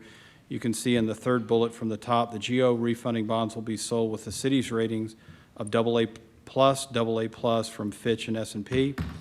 And to remind the investing public, AA+ would be one notch from perfection of AAA. So you're just below the absolute top mark that you can achieve by those two rating agencies. And it's a very, very high rating, a very respectable place to be. And so when you get ready to market your bonds from your GO lien, they will definitively be sought after by investors of virtually every class because of that distinction. The other set of ratings that you have are on your water and wastewater lien. And instead of these being tax-backed bonds, they're revenue-backed bonds. So the revenues that are generated from collections of water and wastewater are used for the repayment of these debt securities. And because of that, there is a slightly higher risk premium as the investor world looks at it. And these bonds, if you'll look at the fourth bullet from the top, are rated AA-, AA-. So they are in the same AA category that your tax-backed bonds are, but they're slightly lower. And that is the normal and understandably appropriate distinction from your GO rating. So your revenue bonds are always going to trade at something, or rate at something less than your GO bonds, and that was entirely the circumstances here. So I would say all in all, when the city of Lubbock comes to market, there is great frequency. You all are in the marketplace every year, so you have great name recognition. Investors have enjoyed trading your bonds in the past, and they understand the credit. You do a great job from a continuing disclosure standpoint to keep your investors updated as to changes. Your audits are always clean. Your budgets are always on mark. And so that all is considered when they're buying these bonds, and it's considered whenever the rating agencies publish these ratings. So I think it's a very, very admirable place to be, Mayor. Thank you, Mr. Bowles. Other questions for Mr. Bowles? Mr. Mayor, Ms. Patterson-Harris. not so much for Mr. Bowles, but I just wanted to say that is just the information he provided, and how we are seen in the marketplace is just a reflection of the staff that we have here at the city. And I just wanted to commend Mr. Bowles, in addition to the staff that works with him and handles the bonds and funding for the city of Lubbock. Yeah, points well made. Thank you, Ms. Patterson-Harris. Other comments? Okay, thank you, Mr. Bowles. Thank I you, know Mayor. Mr. Kyle's here too, if we had any questions for him, but council will be asked to consider these, and item 7.3 is the GO refunding, 7.4 is the CO refunding, the water, wastewater refunding. Okay? Any further questions? Okay, we'll move to item 7.3. That's it, Blue, that's it from you, is that right? Okay, we'll move to item 7.3. To begin discussion, is there a motion? Thank you, Mr. Griffith. Thank you, Mr. Chidas, for that second. Council is, by the way, if you're following along, item 3 is on page 197. Is there discussion on item 3?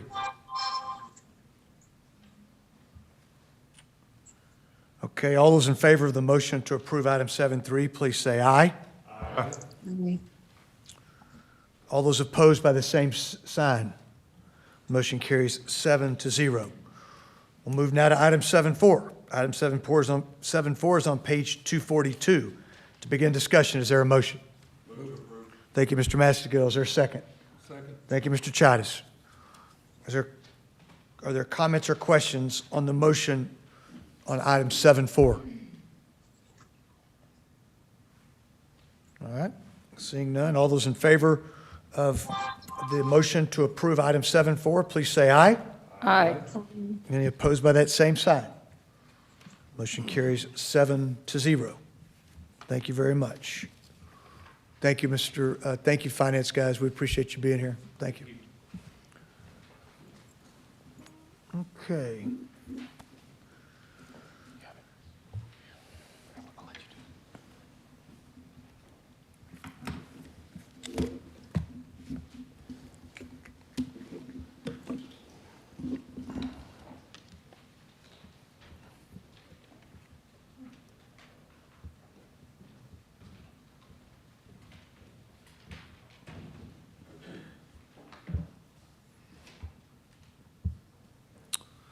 All right, our next item is item 7.1. Item 7.1 is a public hearing, and the item is on page 186. It's conduct a public hearing in accordance with Article 4, Section 1 of the City of Lubbock Charter regarding outlawing abortion within the City of Lubbock and declaring Lubbock a sanctuary city for the unborn. Okay, so I need attention. I need attention of the people in the chambers and those outside the chambers who may be coming in later. Okay, we're going to go over the house rules, and we're going to talk about how we're going to do this tonight. First and foremost, if you've not had a chance to silence your phones, please do so.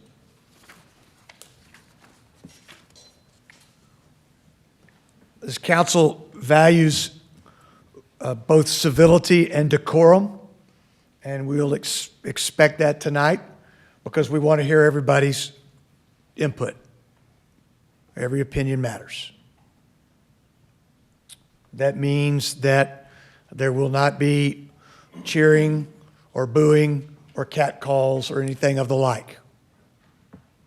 We will be respectful of opinions, whether you agree with them or don't agree with them, okay?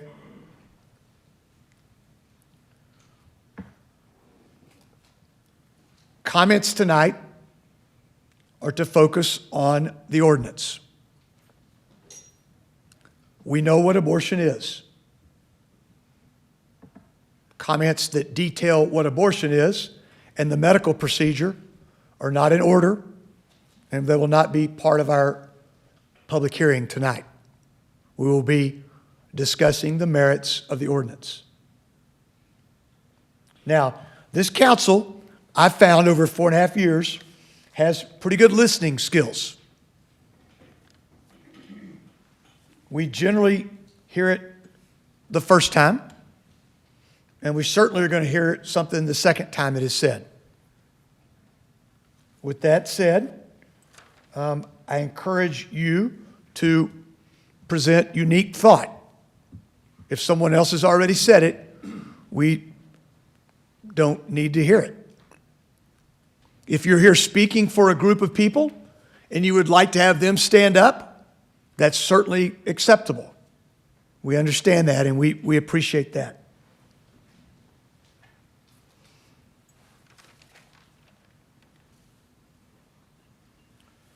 The First Amendment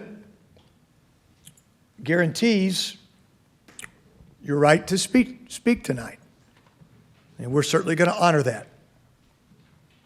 However, the presiding officer is entitled to keep order, to require speakers to stay on topic, to urge speakers to avoid repetition, and as I said earlier, to encourage speakers to be courteous and to not dominate the time that could be used by other speakers.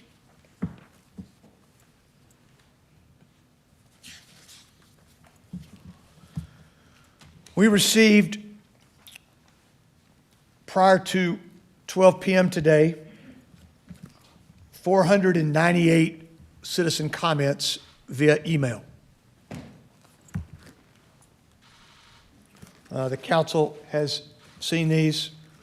They are available on the city website.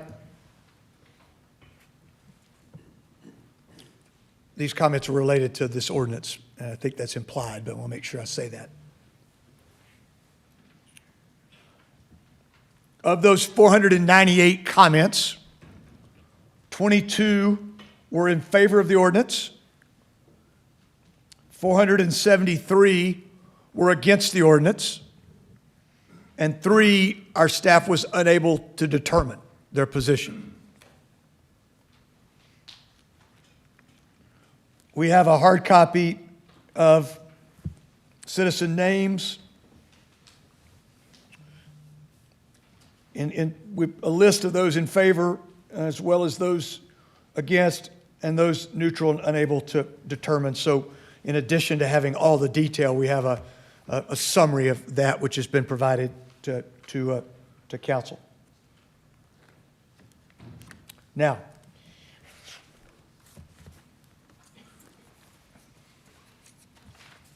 citizen comments,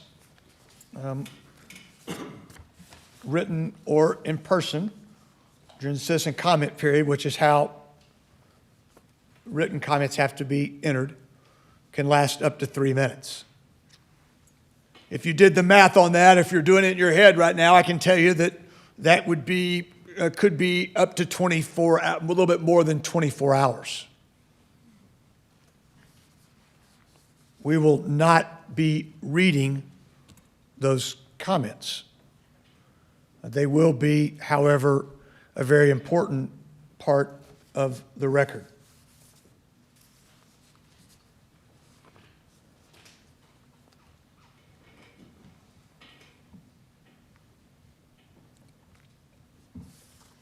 Making sure I've read everything I'm supposed to read here. I don't want to leave anything out. Okay.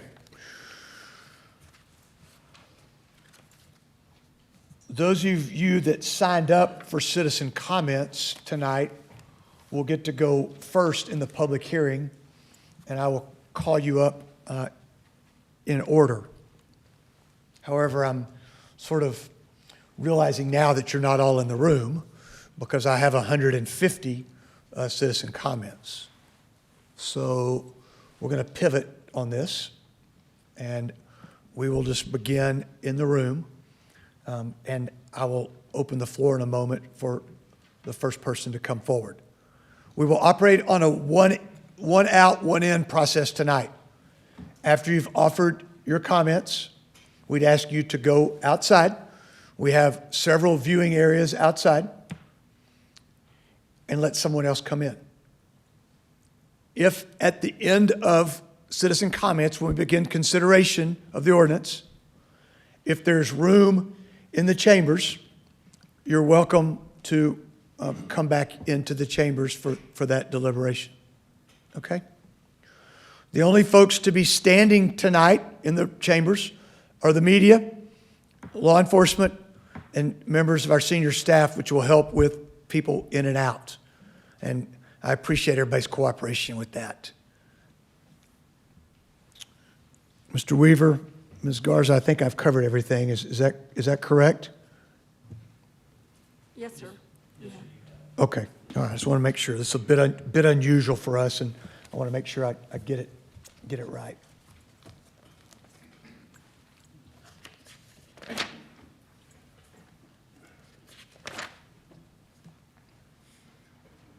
Okay. Yeah, that'd be great, yeah. We'll open the the public comment period as a part of item 7.1 on our agenda. First speaker.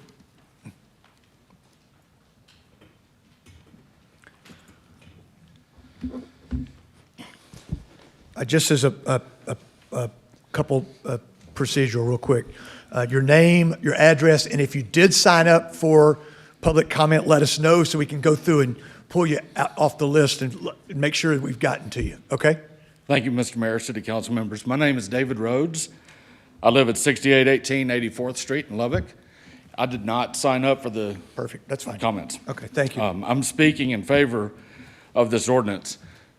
The legal advice that you received from Olson and Olson was poor and fundamentally incorrect, even as a cursory reading of Texas statutes can attest.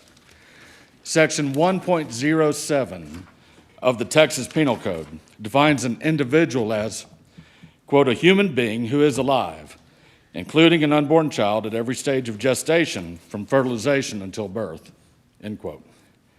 According to that legal definition, accidental and intentional deaths of unborn individuals carry the potential for civil and criminal penalties. In addition to the Texas Penal Code, Title 10, Chapter 2272 of the Texas Government Code specifically allows cities and counties to prohibit abortion within their jurisdictions. Both codes in Texas establish a simple fact. There exists no legitimate legal reason to keep the city council from passing this proposed ordinance. And the fear that the city of Lubbock could be sued should be assuaged by the fact that the ACLU has withdrawn its lawsuits on this matter. The issue today simply is not a legal one, but rather whether you will do what is right. Recently, public comments have been made to the effect that the city government should not get involved in such matters, but should instead focus on city services. But I would ask you this: is not the first function of local government to protect, and the second to serve? If this city council cannot be counted on to protect those that the state of Texas identifies as legal individuals, then it needs to reevaluate its priorities. The protection of life is and must always be primary. Before taking office, the mayor and every city council member took an oath to preserve, to protect, and defend not only the U.S. Constitution, which does not outlaw the prohibition of abortion, but also the laws of the state of Texas. Again, those laws say that unborn individuals, the unborn are individuals, and as such, the unborn have rights, especially unalienable rights. The first of those mentioned in the Declaration of Independence is the right to life. I'm asking you to be true leaders, men and women of courage who are willing to take action to do the right thing. The final words you spoke when you took your oath were these: "So help me God." It is God, not government, which provides all individuals, including the unborn, unalienable rights. But it is the government, it is you, who safeguards those rights. And when you called upon Providence to help you carry out your civic duties, I believe that He listened, I believe that He's watching now, and I believe He'll give you the strength to do what is right. Thank you. Thank you, Mr. Rhodes. Next speaker.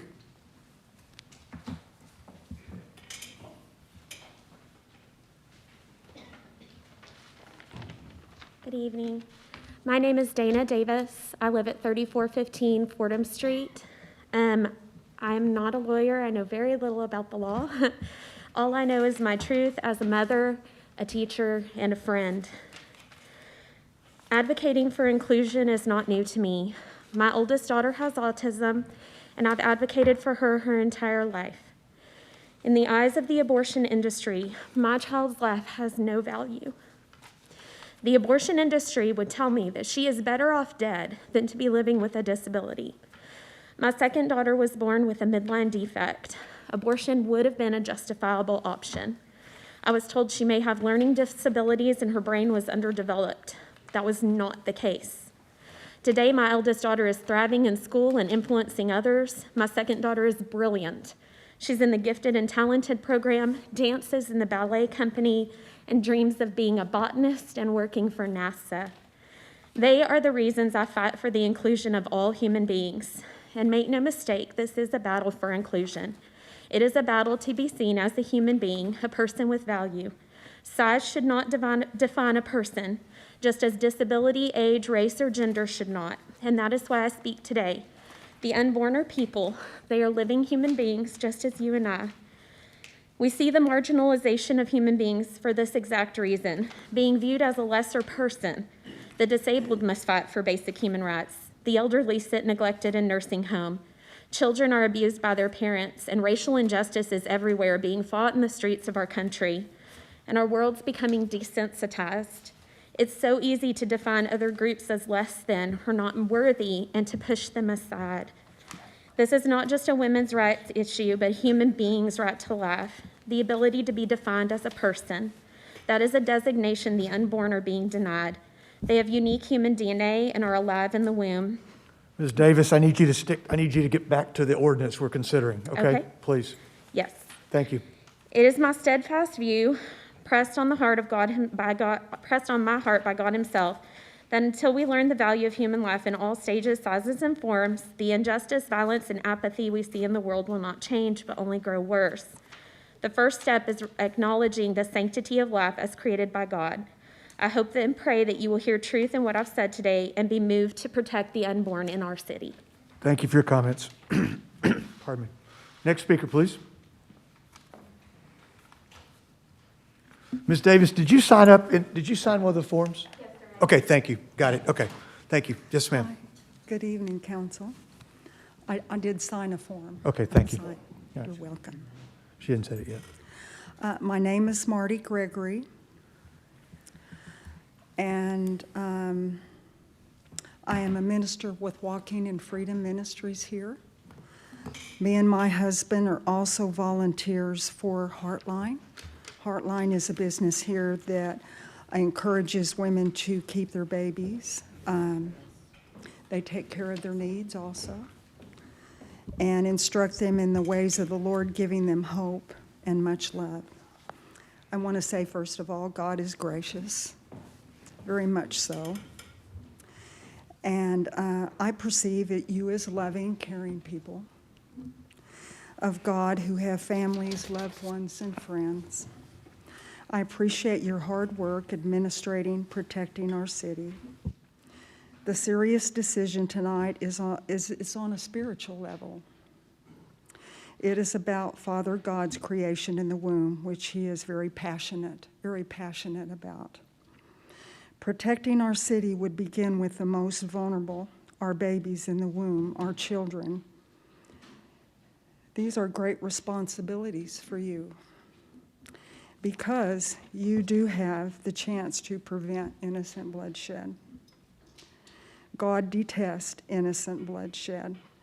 As a city administration, you are to protect all citizens. Because you are the decision maker, you would become responsible for each child.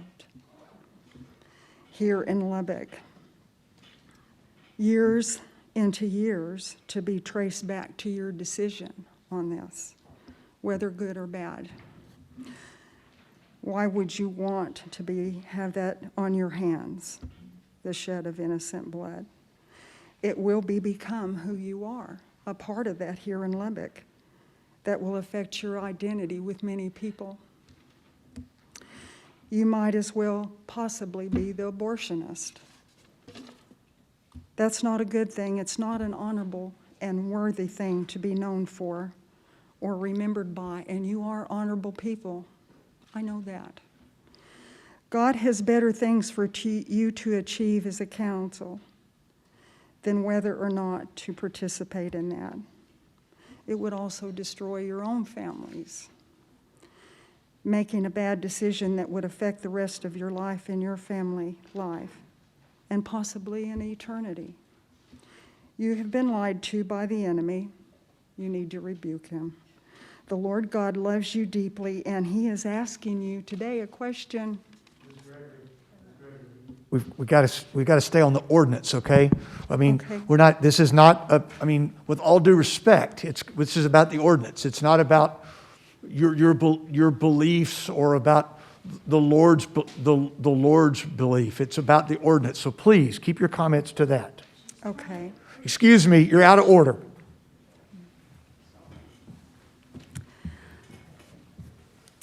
Please continue. This is, okay. This is the very last thing here. This is what I believe he's saying. Daughter, son, mother, grandparents, will you do what right and protect? I set before you life and death. Please choose life. Thank you. Thank you.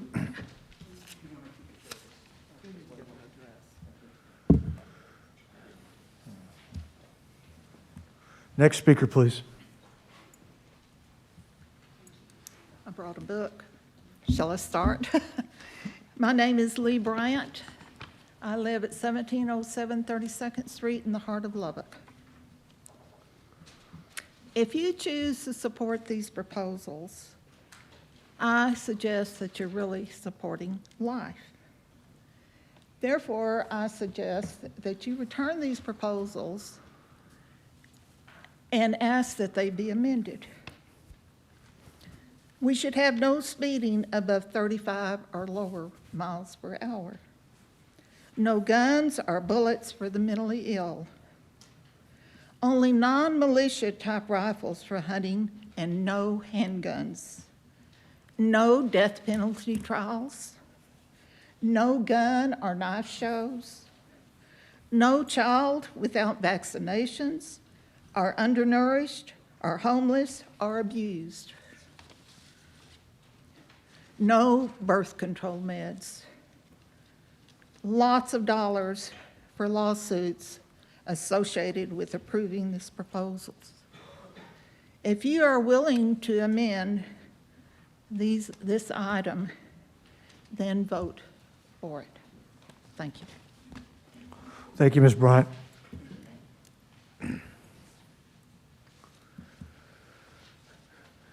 Hi. Good afternoon. Thank you all for your service to the city.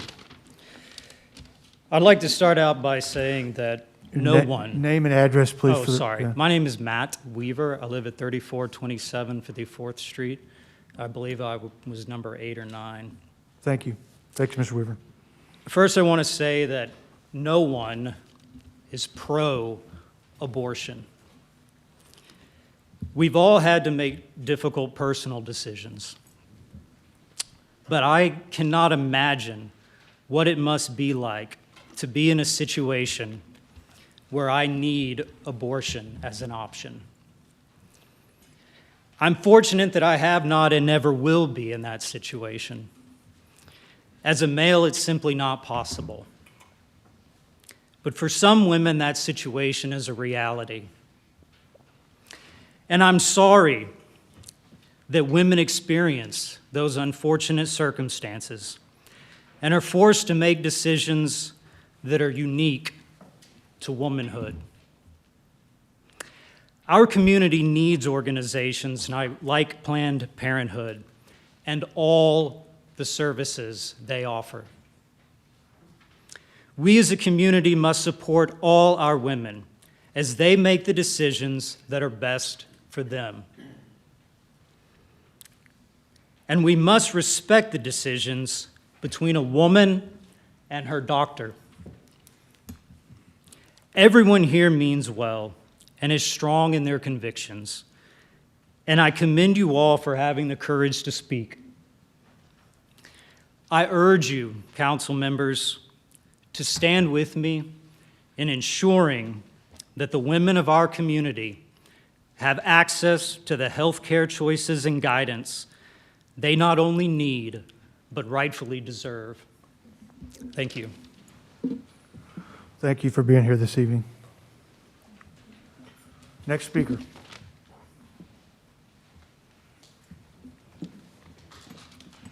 Good evening. Good evening. I'm Barbara K. Wittenberg, 3624 133rd Street. I didn't come to tickle your ears. Let's put it this way. Mark 3, verse 27 through 28. I'm going to read something right quick. No one can enter into a strong man's house and plunder his goods unless he first binds the strong man, and then he will plunder his house. I say to you, all sins will be forgiven of the sons of men, and whatever blasphemies they utter. Right now, the spirit of Moloch, we break you in pieces and then in dust by the power of the Lord Jesus Christ. We bind the spirit from this city and from this state. This spirit is cast from the east to the west, dry lands where it can never be reassigned again. Life begins at conception. Right now, we need a sanctuary city here.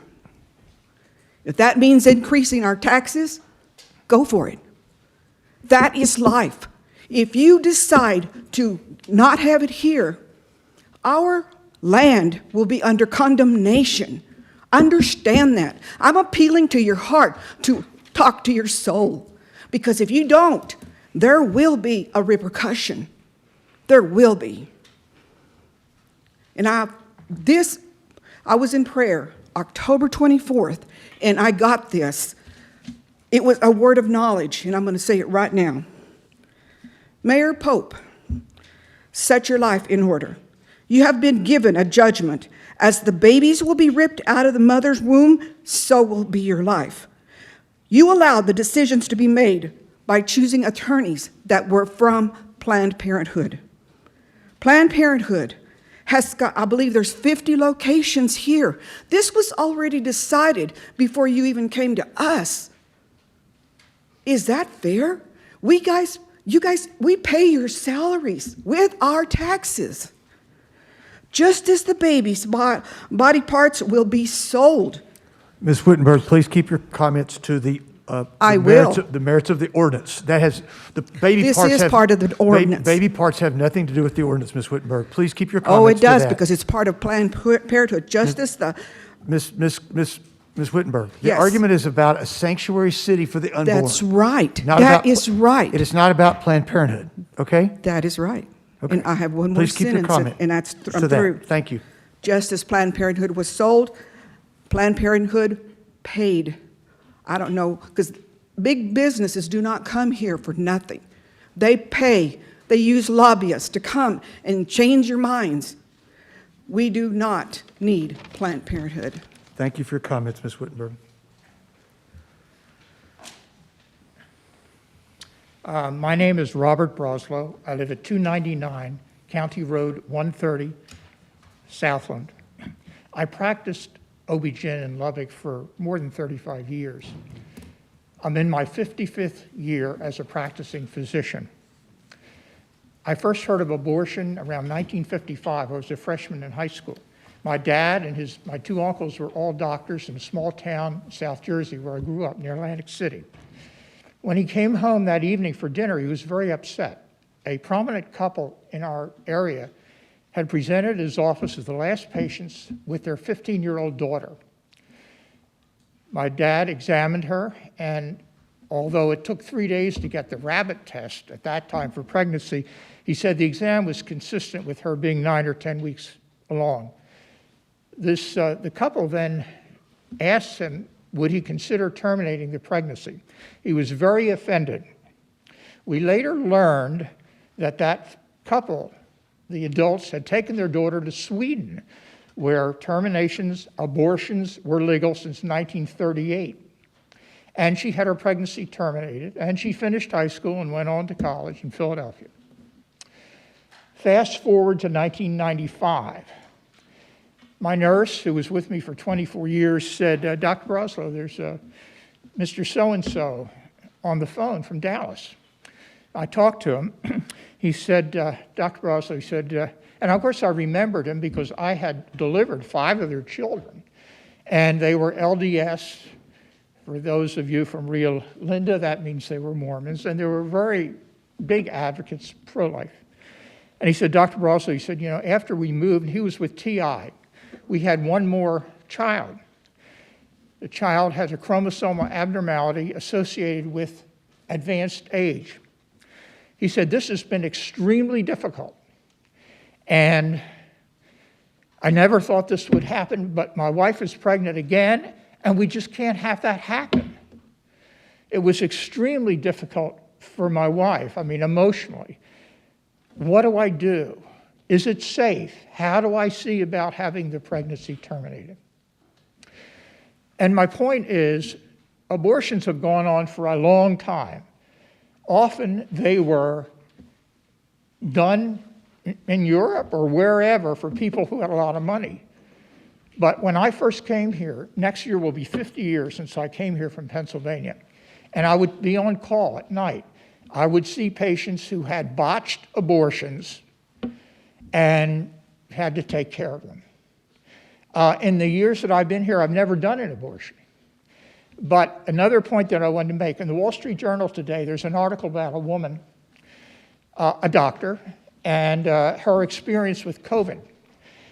I read this article, and then I was surprised to see she was with Massachusetts General, one of the best hospitals in the country.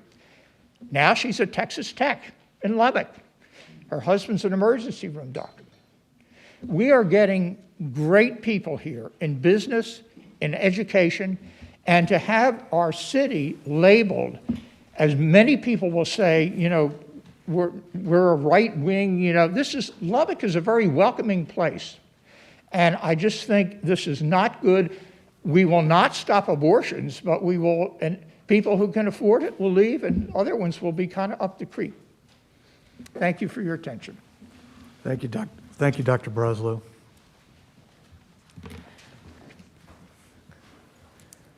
Hi, my name's Emily Boyette. I live at 2114 53rd Street, and I did sign up for citizens' comment. Thank you.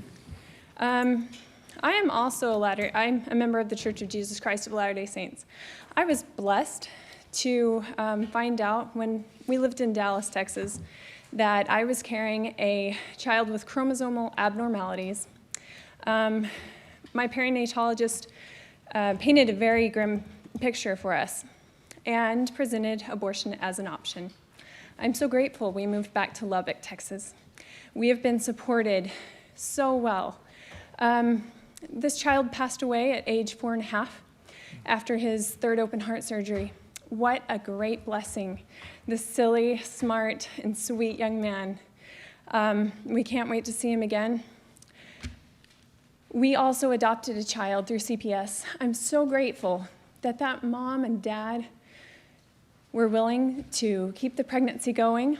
I'm so grateful that even despite their great obstacles that they had to face, they had whatever support that they had for that pregnancy. If this ordinance has any relation to, I noticed there's also an ordinance 6.2, and I know that funding can sometimes get tied in from different sources. I just want to end by saying, as a voter, a wife, a mom, a daughter, and a taxpayer, I know that everyone benefits more by putting others first. We need to be very watchful. If someone is getting paid to provide a service, we need to ask ourselves, does this service really promote life, liberty, and the pursuit of happiness, which usually takes obvious effort and integrity? Or does it promote self-pleasing, self-interests, which usually look like an easier way? Thank you so much. Thank you, Ms. Boyette. Good evening. Good evening. My name is Teresa Clark. I live in the 4000 block of 124th Street. Yes, I did sign up prior to the meeting tonight. I am for the ordinance. I know that you've received legal counsel that's against the ordinance. However, the people of Lubbock have been clear. 5,000 signatures in 2 weeks. 44% vote, unfortunately, against our current mayor. I ask that you vote for this ordinance as a statement that you'll represent the will of the people that you represent. Trust the process. Follow the legal stuff that will come after this. Allow it to run its course. But accept that the representation's been offered for free from none other than Jonathan Mitchell, our former Texas Solicitor General. As I read the citizens' comments today, I found over and over again the phrase, focus on the business of protecting people. You've heard many tonight talk about people, but it says from COVID.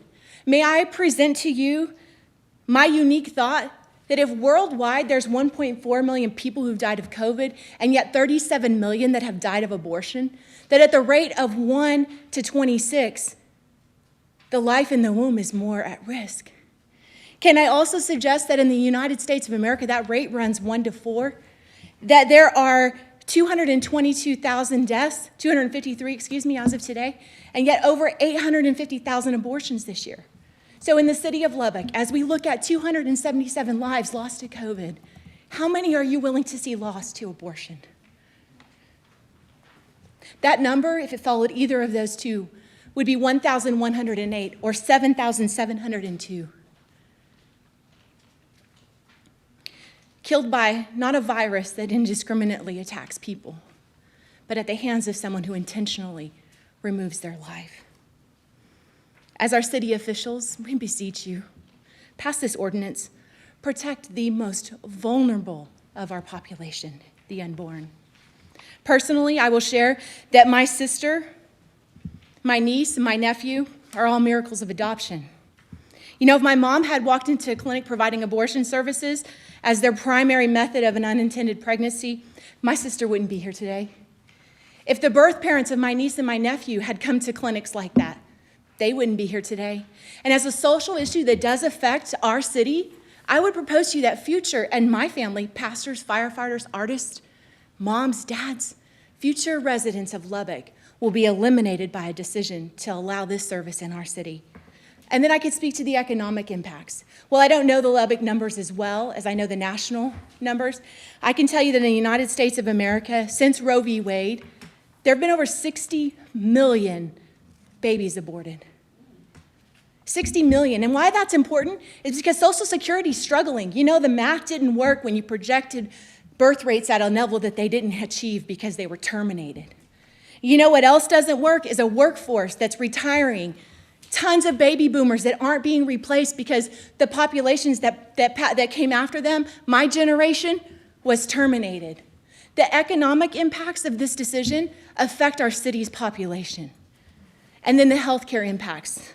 May I propose to you that the city of Lubbock has plenty of healthcare services. I looked up the healthytexaswomen.org website, did a quick search, and found 50 doctors. Free healthcare services available by 50 doctors in our city. There is not a gap in healthcare services. So why? Why would there be a need for Planned Parenthood in Lubbock? Well, their statement is that their belief is that they will help patients make decisions over their own bodies so they can actualize their dreams. We've heard people speak of that tonight. And that really does sound good. But you know what? What if we offered that same privilege to the tiny little humans that don't have a voice, that can't be seen? Don't these children deserve for someone to make a decision for their bodies so that they can actualize their dreams? One of the components of this ordinance that I greatly appreciate is that it does not make it a crime for a woman who has consented to the abortion. What I know is true is that a woman facing an unintended pregnancy is in a very, very scary and vulnerable place. She desires a future. She can't see how to get there. And we have many clinics and nonprofits and social services in Lubbock that actively support women facing those challenges of how that they would do it. We do not need abortion services in our city.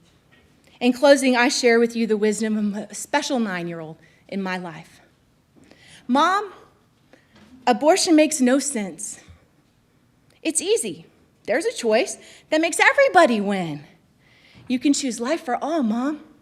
How, baby, how? Well, she's seen it firsthand her whole entire life.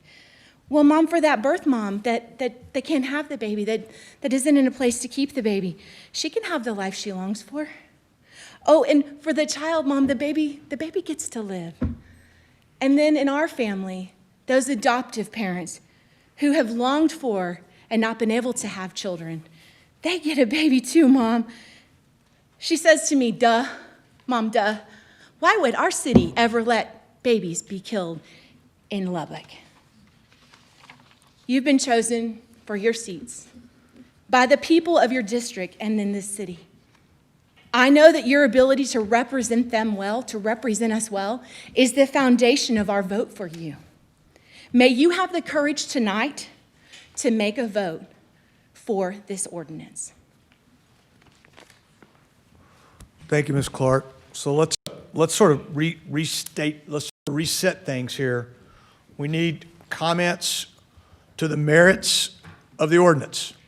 The personal stories are riveting, and they're important, but we need to stick to comments on the ordinance. And most everybody has touched on it, but gone to something else. There have been several that have stayed pretty close to it.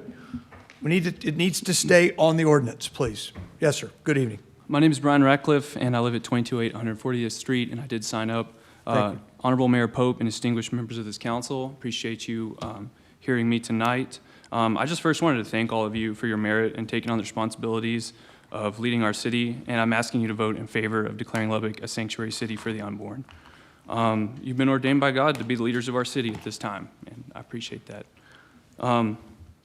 I know there's potential for legal challenges to this ordinance, and they've been discussed, but I just want to implore you to remember that this isn't a legal battle, it's a spiritual war. And Edmund Burke stated, the only thing necessary for the triumph of evil is for good men to do nothing. And then one final note, I just want to say, if you participate in abortion, just to anyone listening, or you're fighting in favor of it today, I just want you to know God loves you. He always will, and he's waiting for you with open arms. Thank you. Thank you for your comments, Mr. Ratcliffe. Evening. Thank you, Mr. Mayor, and all the honorable people here on the council. My first time ever doing anything like this in front of a city council. I didn't even kind of dare do it where I come from. First of all, I apologize. I think I got out of order there. That's okay. Appreciate the Just read gentle correcting. If you read your name for, that's okay. If you give us your name and address for the record, please, sir. Yes, my name is Eric Nyberg. I live at 5423 7th Street, and I did sign up. Thank you, Mr. So, Nyberg. I had something I was going to say tonight, but in lieu of what Mr. Pope has kind of directed us to do, I'm going to kind of alter what I was going to say, and I'll be brief, and if you'll indulge me just a second. To speak on the merits of this ordinance, with all due respect, Mr. Pope, I think that the spiritual and the personal values of the citizens of the city of Lubbock do have some applicability to this, considering this ordinance. I arrived here 16 months ago from Portland, Oregon, because I did not like where I was living. I chose Lubbock. It was a painstaking process of choosing Lubbock as a place to live. And giving credit to you folks because of a lot of the things you had done in making this what I felt was a good, conservative, family type of city to live in. And, you know, I've never regretted it for a minute. I love it here. I guess I would sit here, I would tell you, I would advocate, please do consider what the values of the citizens are. And, you know, if we're going to be based on Judeo-Christian principles or just whatever principles that the majority of the citizens have here, I think that that should be taken into consideration. Like I said, I arrived here from Portland, Oregon. One of the things I would relate about Planned Parenthood is that from there, I do know that they do have a large influence on the political system of a city, in that a lot of campaign contributions are made and such like that, and for candidates that I might not necessarily agree with, and that doesn't mean that my views are right, but I think I would just ask the council and the mayor to please take the personal values of the citizens of Lubbock into account, and I thank you for that, and I'll let my other remarks go because I think that they're probably not along the lines of what you would consider. Thank you. Thank you. Mr. Nyberg.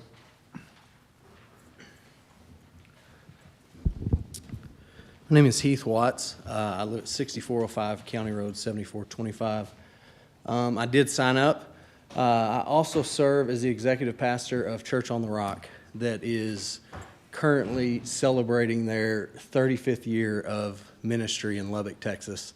And I just am here tonight in support of the ordinance to ban abortion in Lubbock, to make this a sanctuary city. I've been in the city for 20 years, and I have watched over the years our mayor, our councilmen, our councilwomen take intentional steps and make intentional plans to provide a safe place for old people, for young people, for all of our people to do their best to provide a safe place. And the meaning of that word sanctuary is a safe place. And so tonight I'm advocating for us to declare that Lubbock is a sanctuary city, that this is a safe place for our babies, unborn babies. We believe, you know, as a pastor at a church, life begins where there's a heartbeat, there's life. And where life begins in the womb, we need to do our best, just like we have in the years past, to provide a safe place for those unborn babies. Thank you, Mayor Pope. Thank you, council men and women. Thank you, Mr. Watts. Good evening, ladies and gentlemen. My name is Barbara Mandry. My address is 11702 Utica Avenue. I'm a 50-year resident of Lubbock, Texas. Today, I would like to recognize that you all are going to hear a lot of emotional appeals for making Lubbock a sanctuary city, and I'm here to support that ordinance. You probably have seen and heard many gruesome details about the last moments of life for an unborn child. I think that we can agree. This is a highly emotional issue. However, during my allotted time, I want to appeal to your decision-making intellect in the hope that right now we can come together and reason together.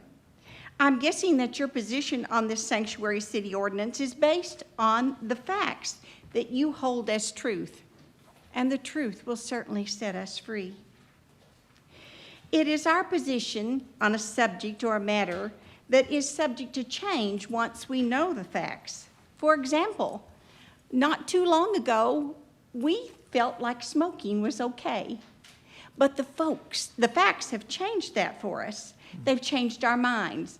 The same is true of seat belts and children's car seats, asbestos and school tiles. And the facts and science have also changed our minds about when life actually begins, which is at conception. Fact, abortion does end the life of a human being violently. Fact, Planned Parenthood is the largest abortion provider in our country. Fact, it is estimated that every 97 seconds a baby is aborted inside a Planned Parenthood clinic. Fact, the nonprofit organization of Planned Parenthood reports a $1.6 billion revenue.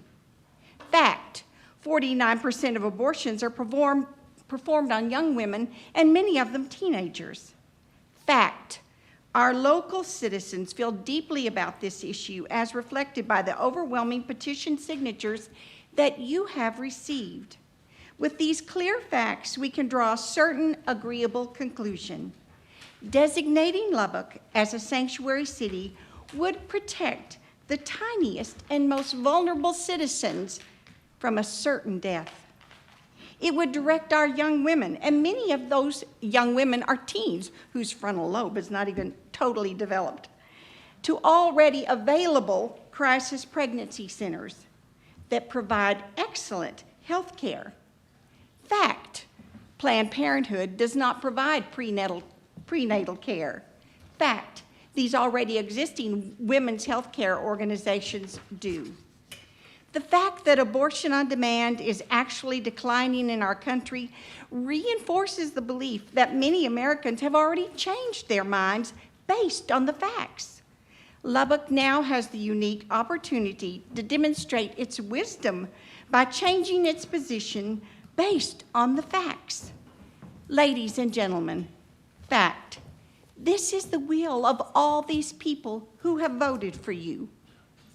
Final fact. As an adult adoptee, I can assure you, I would not be testifying before you tonight if a Planned Parenthood clinic had been in the neighborhood of my birth mother many years ago. Ladies and gentlemen, I implore you, please support this ordinance for Lubbock being a sanctuary city for the unborn. Thank you, Ms. Mandry. Dorothy Boyette, 5226 73rd Street. Thank you, Mayor and City Council, for listening to us. I was outside the last abortion clinic for 20 years, so I know what goes on outside and how it affects the other people, you know, business owners around there that have vacancies and they can't rent because nobody wants to rent next to an abortion clinic. And I was outside the new Planned Parenthood the other day, real nice building. However, the gentleman that owns the property right across the street is a Dr. John Metzler, who now lives in Dallas. He used to work at Covenant when I was there, so I know him very well. And when he saw that Planned Parenthood had opened up across from his property, he has about 6 duplexes there. And he said, oh no, he said, now I'm not going to be able to rent my property. And it does affect other people around there. And there's also a pediatric ophthalmologist on one side. So, you know, think about what it does to other businesses. I'm not a business person, you know, but I was outside there for 20 years previously, and I remember, you know, I cried with the women afterwards. I helped women find alternatives, but I never forget those boxes that they took out at the end of the day in biohazard bags. I knew what was inside, and I will never forget that. But thank you anyway for listening, and I do hope and pray that you will vote for the sanctuary city for the unborn. Thank you for listening. Thank you, Ms. Boyette. Good evening. Evening. My name is Stacy Sahir. I live at 840 East Jean in Slayton, Texas. I am here for the ordinance to make Lubbock a sanctuary city for the unborn.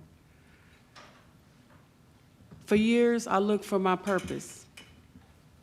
I found it. It's to fight for those that can't fight for themselves. This is my very first time speaking publicly about this, but that's where my heart is. Because if God created that living individual, they should have a chance. It may start small. It may just be a city ordinance right now, but we can make it grow all across the country. We can do that. I urge you, I'll be praying for you, all of you. Please help us to make Lubbock a sanctuary city for the unborn. God bless you. Thank you, Ms. Sign up. Thank you, Ms. Sahir. You're welcome. My name is Michael Walker. My residence is 6601 Chicago Avenue, and I did sign up to speak. Thank you. Okay. Good afternoon, council members. I'm a local voter, a local employee, a local Christian, taxpayer of Lubbock. I come before you as an ambassador of the true and living God, asking you to listen to reason according to Scripture and making Lubbock a sanctuary city for the unborn. We're at a period in time where we have seen over 60 million babies murdered, violating God's word of "you shall not murder," while many of us sit by and do very little to stop it from happening, but not today. Today, you have the ability to make that change. We ask that you protect these image bearers of God and uphold righteousness and justice in Lubbock in order that we may uphold God's perfect law and save the innocent. These innocents that we have killed in human history are just that, human. Science follows Scripture by already proving that there is life from the moment of conception, and that life is human life. Just because it hasn't been fully developed yet doesn't give us the right to murder. If it did, then there would be a lot more children and adults in trouble. We have been in trouble in the past with mistaking humans for something else, and it's hurting us today. Let us not make the same mistakes with the most innocent and defenseless. Let us follow our most important command of loving God and loving our neighbor, and yes, even the smallest neighbor that will turn to our future generations. Let us look back and say, this is whenever I was saved. Let them look back and say, these people stood up for my life before I was even born, making Lubbock a sanctuary city. And as a personal note, my grandma, she was raped when she was 13, and she did go through with the pregnancy. She gave up the baby for adoption. That baby served in our military, and we got to finally meet him not too long ago and finding him. And if he was aborted, she lived in a city that wasn't a sanctuary city, that always looked to abortion first, then we would never been able to see him. He would never been able to fight for our country. All glory to God. Amen. Thank you. Thank you, Mr. Walker. Before you begin, please, just a reminder that comments need to be on the ordinance, okay? Not on personal stories, and they're very valuable, we know, but the comments need to be on the ordinance. That's what we're here to consider tonight. We understand, as I said earlier, we understand what abortion is. We want to talk about the ordinance, okay? Thank you, please. I'm sorry. Thanks for letting me interject. No, you're fine. My name is Kaylee Durant. I live at 7801 Avenue X in Lubbock, Texas. And it wasn't asked, but it's also my birthday. I just want that on record. Thank you. I'm here just to tell you that I agree with all of the already actions that I feel like y'all have taken to push this aside, to know that this is unconstitutional. We all know this. You have all studied law. I haven't studied law, and I know that it's unconstitutional. And I appreciate what y'all are doing here. I appreciate all the people that are here listening to this. And I'm very sorry that you have to listen to all of this all night long. I will keep it short and simple. I think if anyone here is pro-life, they would all be wearing masks. Or, to quote Mr. Dan Pope, wear damn masks. Thank you all. Thank you. Thank you, Ms. Durant. I'll never live that down. Thank you, evening. Mr. Mayor and Dr. the Thomas. City Council. My name is John Thomas. I'm a physician in town, 8903 Juneau Avenue in Lubbock, Texas. And this issue would not be on play here if Planned Parenthood was not coming to Lubbock, Texas. And as a physician, data matters. Accounting, business, data matters. So 16.2% of American females are childbearing age. So if you put that number in play to Lubbock, 38,232 childbearing age females live in Lubbock County. And 12% of that population are considered getting government benefits or maybe below the poverty line, which gives us 4,512 people in Lubbock County, females childbearing age, that look for government assistance. And somebody had mentioned there are 50 physicians providing. No, that's absolutely wrong. There are 53 clinics that provide services. A couple of the clinics you want to hear, Texas Tech Physician Group, University Medical Physician Group, Covenant Medical Group, Grace Clinic, Lubbock Radiology, Grace Clinic Radiology, Covenant Radiology. So when you put all those people together, there are over 500 plus providers providing services to the indigent population of Lubbock, Texas. That's not including nurse practitioners and physician assistants providing services that are available in Lubbock at this moment. So for every provider, there's less than 8 patients of a childbearing age that need to be seen. Tell me that we want Planned Parenthood to provide further services? That's a bunch of malarkey. Why they're coming here is one purpose only, is to kill babies. What babies do they kill? Not my son, Andrew Jonathan Thomas. They're going to kill black babies, Mexican babies, and poor parents' babies. Is that one our legacy to be, Mr. Mayor, City Council? And I thank you for this opportunity for us to talk. May God bless you all. Thank you, Dr. Thomas.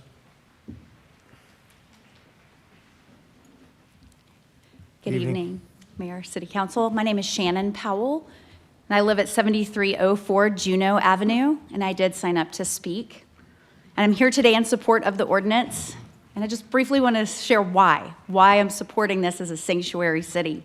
And I want to start with a short story by philosopher Greg Koukl.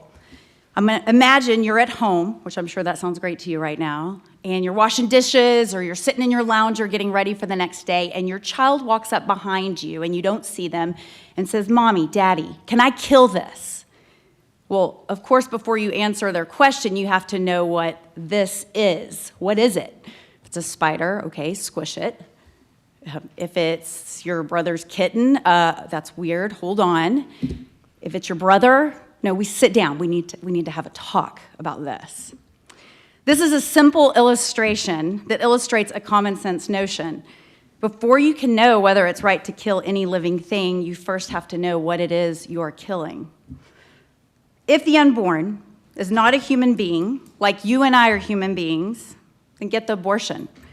If that abortion doesn't take the life of an innocent human being, there's no justification ever needed. No justifications like it's my body, it's my choice, it's expensive, and even the tragic situations where it reminds you of something terrible that's happened.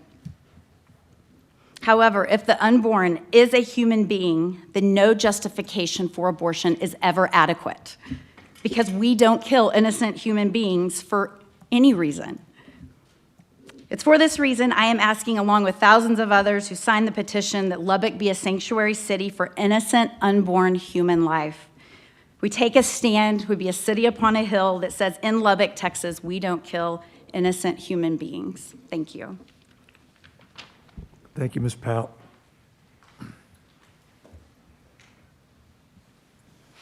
Hello. My name is Ruth Hazemeyer. I live in Wolfforth at 309 Tiger there, but Lubbock is my hometown, and I really appreciate y'all, your patience. And do any of y'all need to stretch your legs? Well, anyway. I'm sure we will, but keep. Yeah, Yes, sir. We'll move in and out as things go along. Just but please, thank you for yeah. your hearing us Yeah, all. We please continue. appreciate it. Members of the council, I wonder if you realize what an amazing opportunity you have today. So many people are, like me, convicted that abortion is wrong, that life begins at conception, and that every life is worth fighting for. I believe from what I've heard from many of you that you hold those beliefs too. But you have a chance to do something about it, to make a true difference. And I'm asking you to do that. I'm asking you to pass this ordinance. I'm asking you to do something that is legal. This ordinance is constitutional. More than a dozen other Texas towns have done the same, and those ordinances have stood the test of lawsuits, and they remain on those cities' books.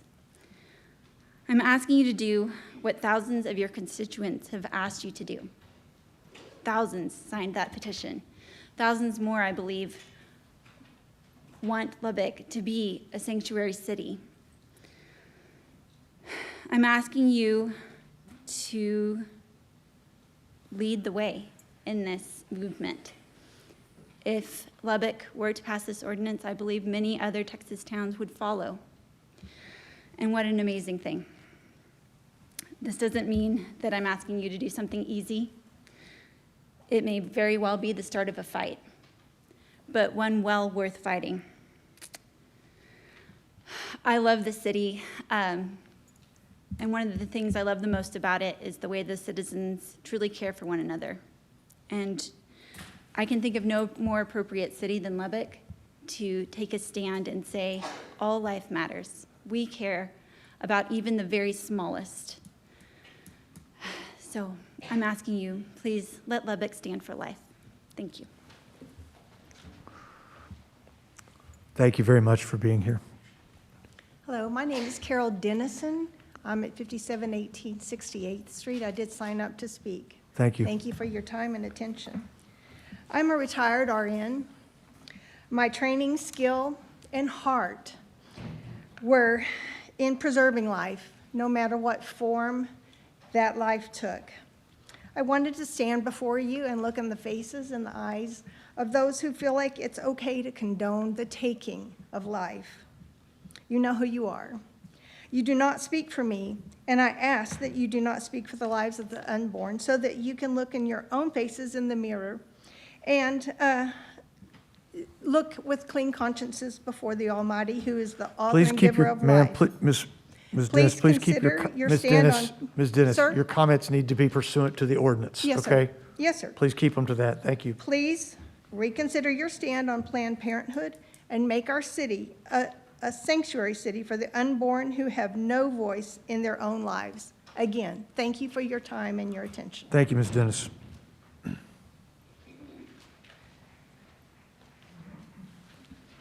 Hi, you all. I'm Bill Felton, 9505 Viola Avenue.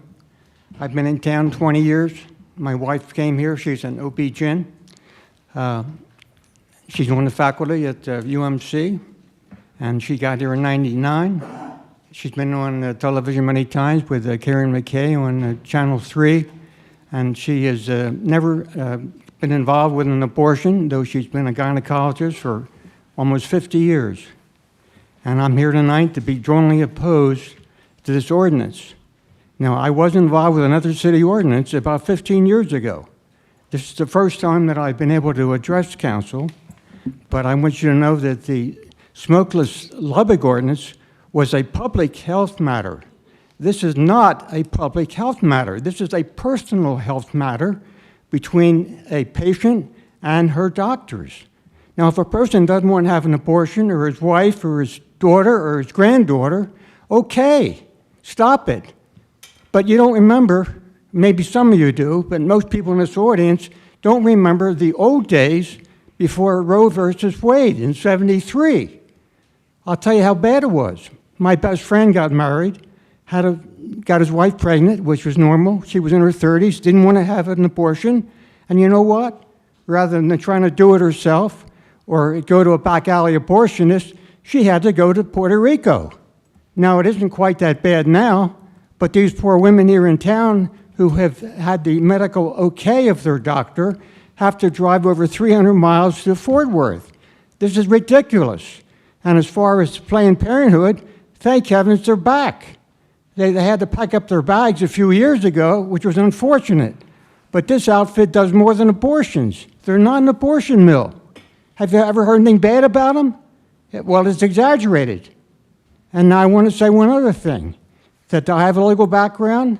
I'm a graduate of University of Michigan Law School, 1966, and in all my life, and I'm older than most people in this room, I've never heard of such an overreaching, ridiculous ordinance like this. Of any legislation, ordinance, it absolutely makes no sense. And I'm strongly opposed to it, and I hope that you in your heart and mind will give it your attention to not allow this city to look like a backward city. My wife said for many years at the chlamydia here, guess what? Lubbock was the center, one of the worst cities for chlamydia in the state and probably in the country for its size. So we have a bad reputation here. And one of the first things she did when she came here 20 years ago was to try to get some help here for the young people with sex education. But you know what? She was turned down cold. There was only one reason that she couldn't do it, is because the policy was abstinence only. Well, ladies and gentlemen, I'm sorry. Mr. Felton. Times have not changed. Mr. Felton, They really haven't. Please stay on the ordinance. Please, Okay, sir. I just want to finish with one thought. There was a famous symposium a few years ago, and there were 3 experts there, one Catholic, one Protestant, and one rabbi. And the discussion was, when does life begin?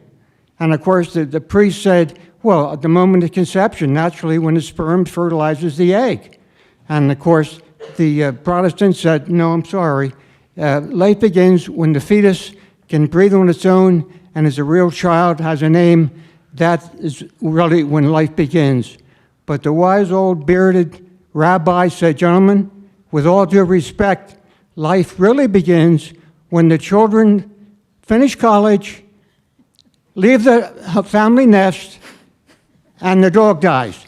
That's really when life begins. Thank you.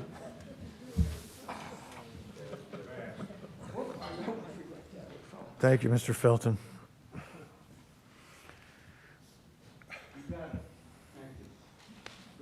Mitchell Cochran, 906 Milwaukee Avenue, and I did indeed sign up.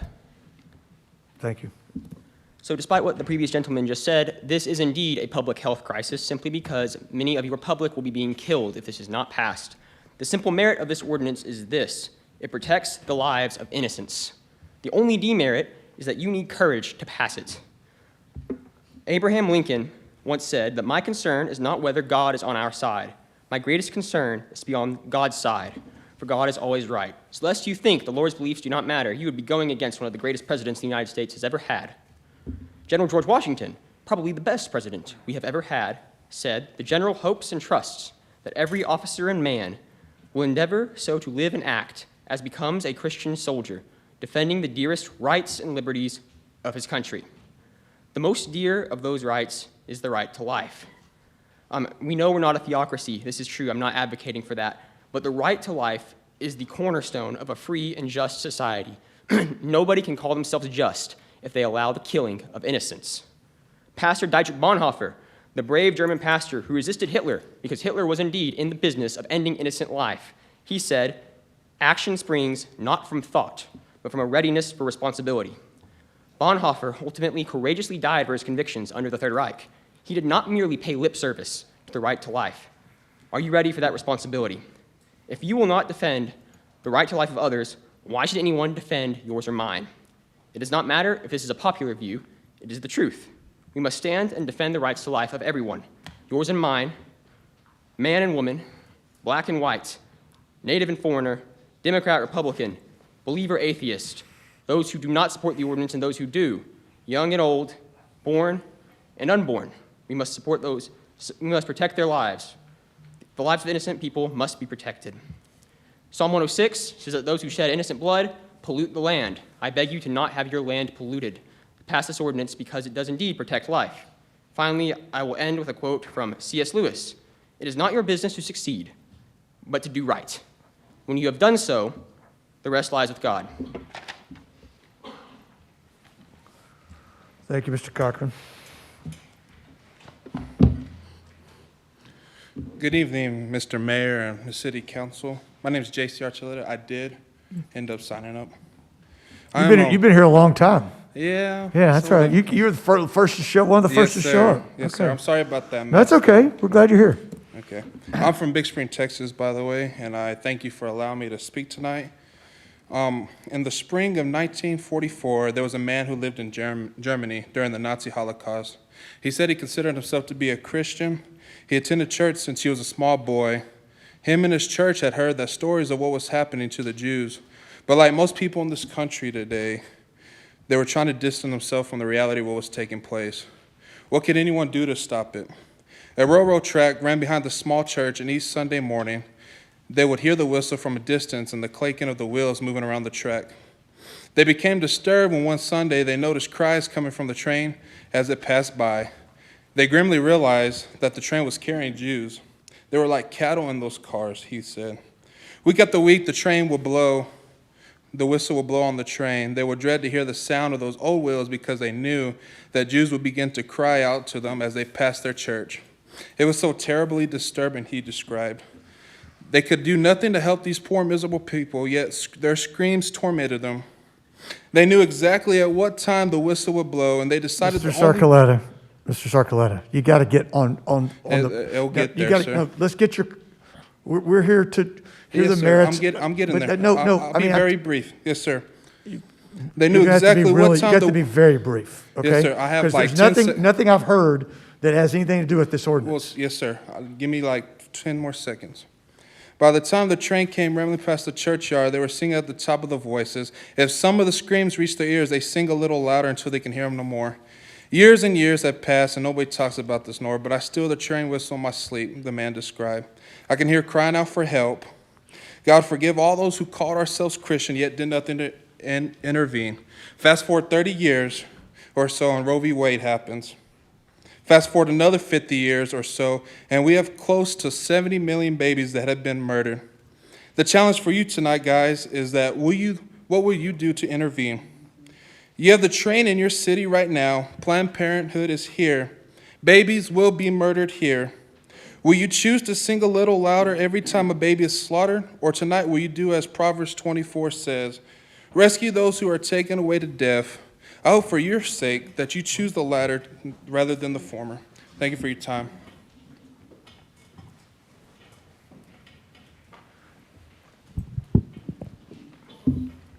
So what's going to happen if we can't stay on task? People that are here to speak aren't going to get to speak. Okay? So do you get that one? So you're going to talk about the ordinance? Yes, I believe Okay, it will. we don't need stories, okay? We want to hear your opinion on the ordinance, pro or con. Yes, sir. Thank you. My name is Julian Granados. I'm from Big Spring, Texas. I did sign. He's from Big the Spring, paper. Texas.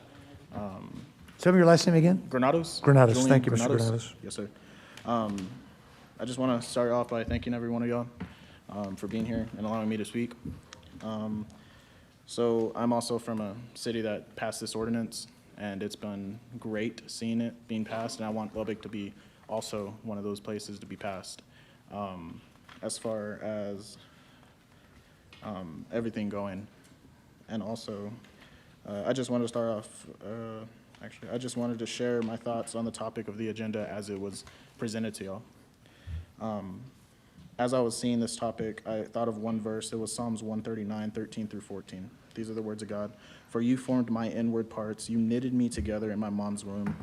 I praise you, for I am fearfully and wonderfully made. Wonderful are your works. My soul knows it very well. Reading these verses shows that God created everybody in this room, even the millions of babies that are slaughtered every year by Planned Parenthood. Also, this ordinance, if it wasn't passed, it would be a gateway to increase those numbers. I would ask y'all today to please choose life over death. I understand that God has put y'all in the position to make this decision, and it is to do His will and not to increase the sin in our country. And before I go, I just would like to share a quote from my favorite pastor. His name's Doug Wilson, and this is to you, Pope. Desperate times call for faithful men, not for careful men. The careful men come after the faithful men, and they write the biographies of the faithful men. Thank you today. Thank you for having me.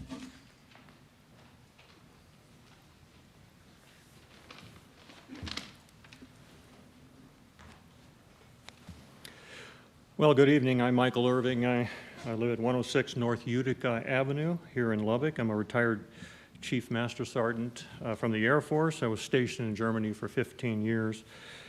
And I did sign up to speak tonight. Thank you, Mr. Irving. What I have to say is directly pertinent to this ordinance, and it's a philosophical approach.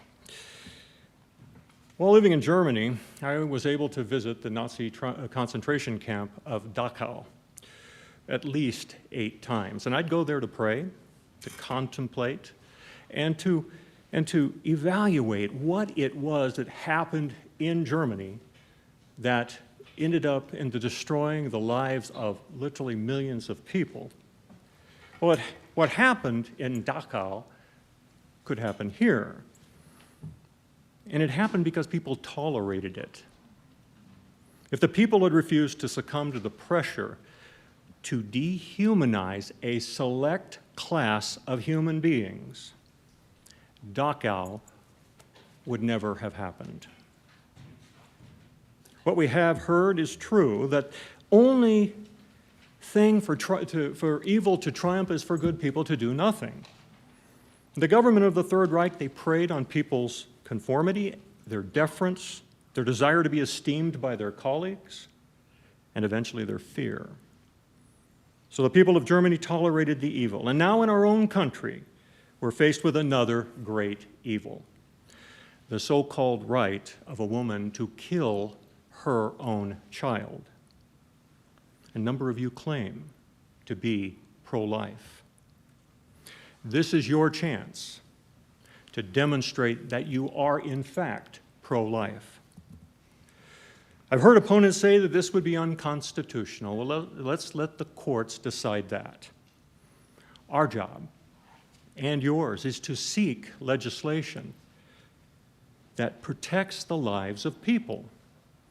The foundation for all human rights is the right to life. For without the right to life, no other rights matter. As Lubbockites, we stand for life against death.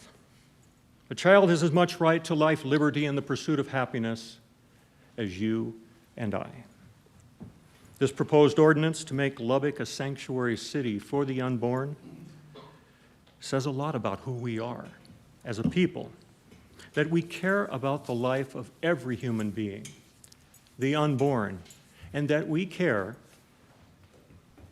for the physical, the emotional, and the spiritual well-being of mothers.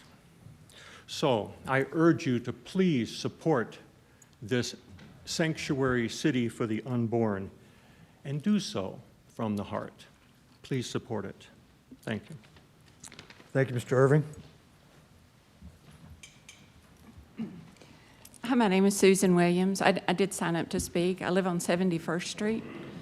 Thank you, Ms. Williams. Yes, sir. Ladies and gentlemen, I do ask that you please look at the ordinance through the lenses of your faith. Righteous governmental expression is to speak on behalf of those without a voice. And I ask you to please consider the eternal consequences of your decision. Although you all declined to put the ordinance on the agenda, by virtue of the petition, you've divinely been given a second chance. I pray to God that you do acknowledge the truth regarding the validity of the ordinance, and please do remember that proper use of God's favor over you as governmental officials is to give voice to those without a voice. I pray that you leave a legacy that honors God. Please don't partner with the enemy to steal, kill, and destroy the lives of innocent babies created in God's image, as are you. Thank you, and I ask that you please pass the ordinance. Thank you, Ms. Williams. Excuse me, Mayor, am I on the wrong side? Everybody is jumping up to speak from that. Tell you what, why don't you come next? You can come up next. It's really just first come, first serve. So if you, no, you have been. Why don't you come sit right there? If you'd like to sit right here, and I'll call you up next. Okay? I did sign up. Okay, that's fine. That's fine. There's really, we're not calling anybody because of the fact that we have people inside and outside. So, but with all due respect, we want to make sure we get you up. Okay? Yes, ma'am. Mayor Please Pope continue. And council. I'm Dorothy Price. I live on 126th Street. One of the reasons I do not want the abortion clinic here is it makes it too easy, because if there'd have been one here when my sister was wanting to get rid of her child, it would have been easy for her to go and have it done. I deal with a lot of children that are premature babies that are fighting for life. And I just think that it's not of God for us to kill babies. I don't want Lubbock to get the image of having this. I just think it's too convenient for people to go. And I have clients that have had abortion clinics next to them, and it's really hard on their business when people are out there petitioning around it. And it's not a very good image for Lubbock. Thank you. Thank you for being here, Ms. Price. Thanks for your comments.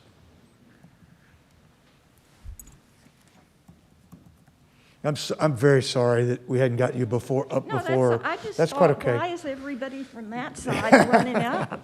Yeah, you're good. My Thanks. name is Carrie Taylor. I live at 4802 44th Street.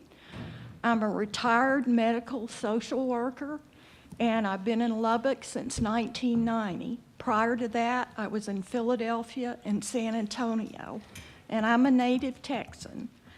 And I just want to say that I really do congratulate all you people on the city council and you, Dan Pope, for being able to get it right. You guys have gotten it right. Mayor Pope referred earlier to the fact that in the written emails he had received, 446 people on those emails were against this ordinance and only 23 for. Well, I think all the people that you got emails from didn't come tonight, but I came to speak against the ordinance. I can speak against the ordinance on many levels, personal, professional, and I am 73 years old. I was alive during the 60s and 70s before Roe v. Wade was passed, and I can promise you, it doesn't matter the ethnicity, the race, whatever. If a woman is pregnant and does not want to have a child, she will find a way to do it. The only thing is it going to be legal, or is she going to go across the border to Mexico and get an abortion that's done bad and could possibly kill her and the baby? Now, all the people here that believe life starts at conception, they have a right to believe that. I'm a mother. I've carried an infant for 9 months, and you can tell when your baby is able to survive on its own. It starts to kick. It starts to move around. I'm not in favor of having abortions done when somebody's, 8 or 9 months pregnant. But when an embryo is not alive, I don't consider it murder. I also feel that this city or no group in the United States should try to deny a woman's right to choice. That is between the woman and her doctor. Anything else is an intrusion into personal liberty. And I don't quite get why an embryo who is not even moving in a mother's uterus has the same right to life as a woman who's alive and breathing. That's just, Let's try to keep your comments on the ordinance, please, ma'am. Okay. I think that Planned Parenthood should be welcomed back to Lubbock because contrary to what we might have heard, Planned Parenthood does a lot of other health services. Like I said, I'm a retired social worker. I've been here for 30 years. Planned Parenthood can do a lot of things besides provide abortions. But all the people rambling about 50 places to get health, care for women, blah, blah, blah, none of those places are doing abortions now. The speaker that said you have to go over 300 miles is right. That discriminates against poor women and women who don't have the means to travel. And with a university as large as Texas Tech, I think we've all seen the results of students that don't want to wear masks. Well, believe you me, students are no better about using birth control now than they were 40 years ago. They are going to get pregnant, and it's going to happen. So it's a question of how do you want it dealt with? And I've been here 30 years. At times I thought, I'll leave Lubbock. I'll go somewhere else. But the truth is, I really do like Lubbock. I like the environment here. I like the pro-family thing.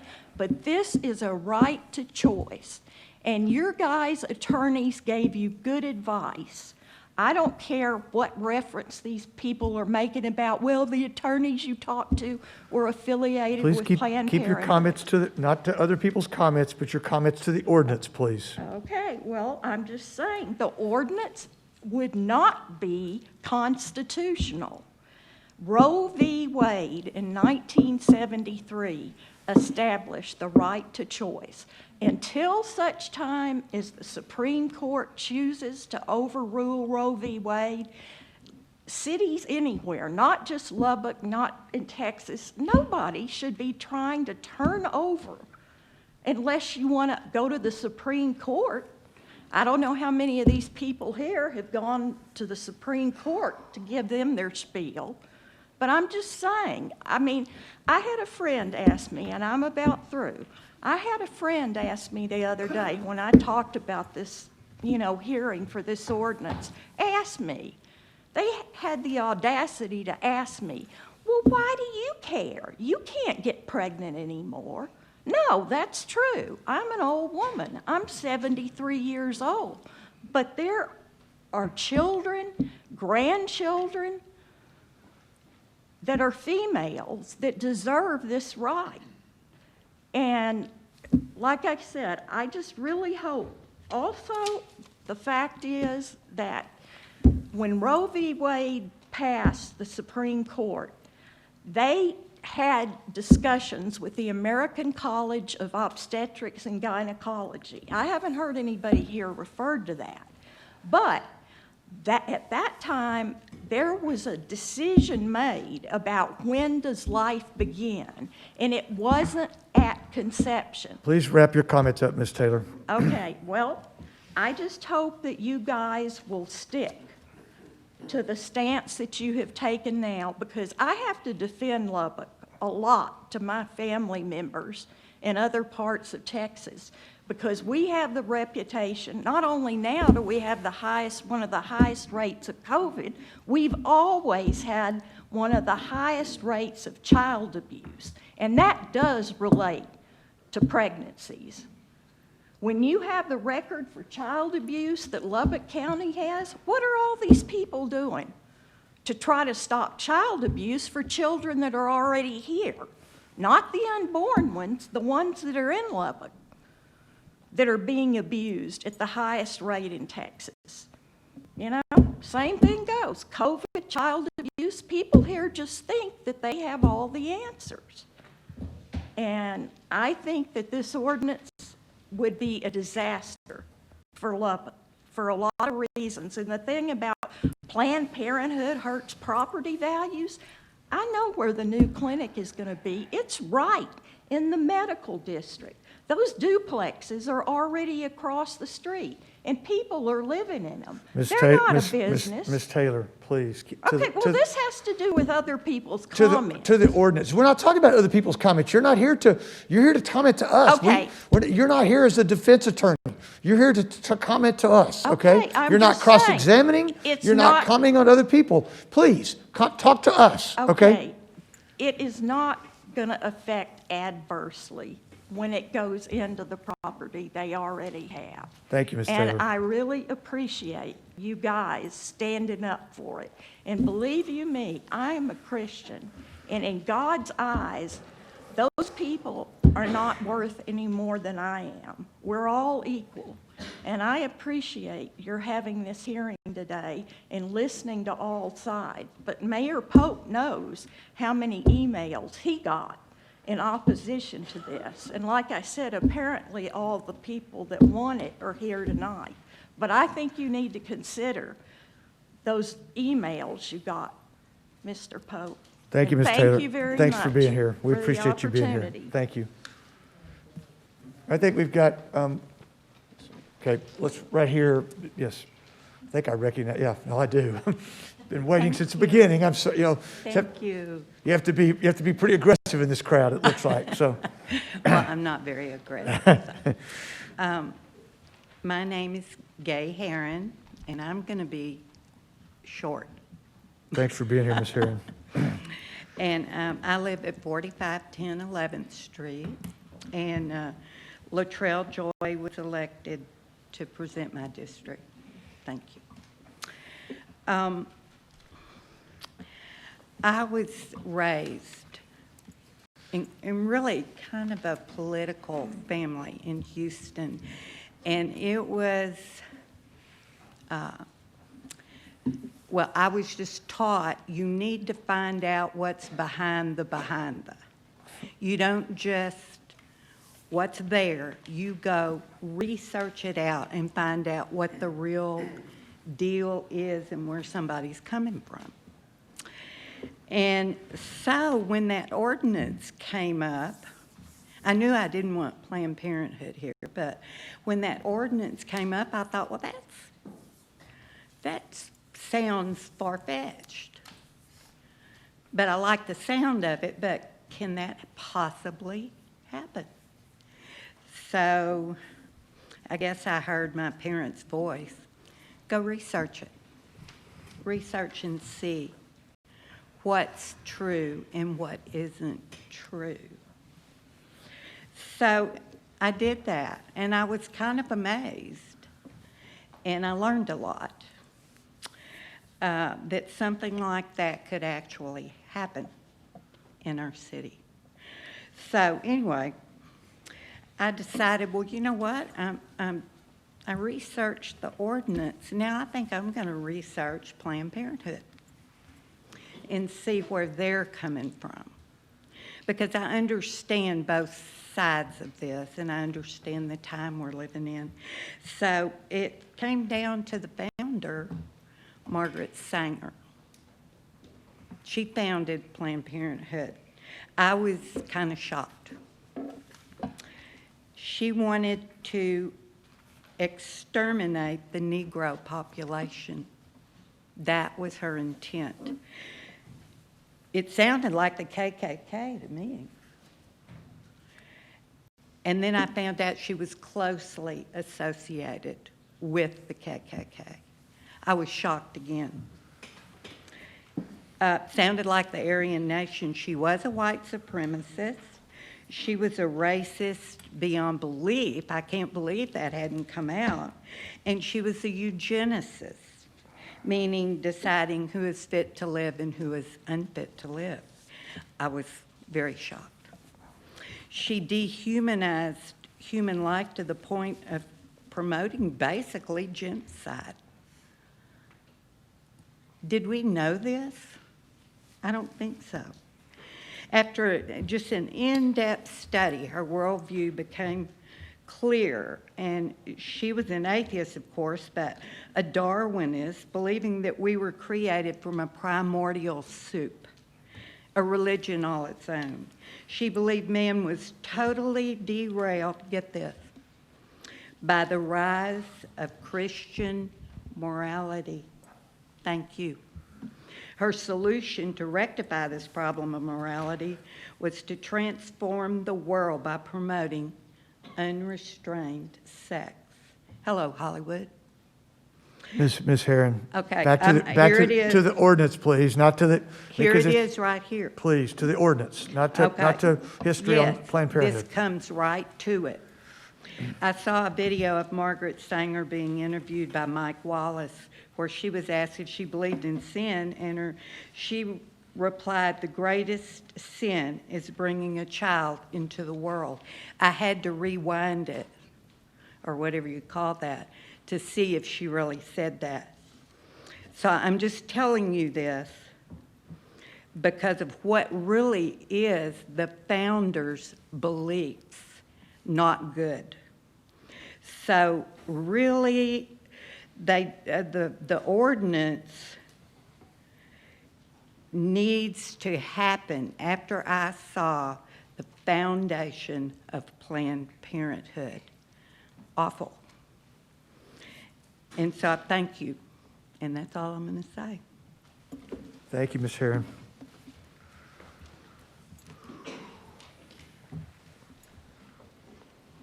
Good evening. Good evening. My name is Candy Fletcher. City Attorney, let's see, we've got City Manager, Councilman, Mr. Mayor. I appreciate you letting me have the chance to talk tonight.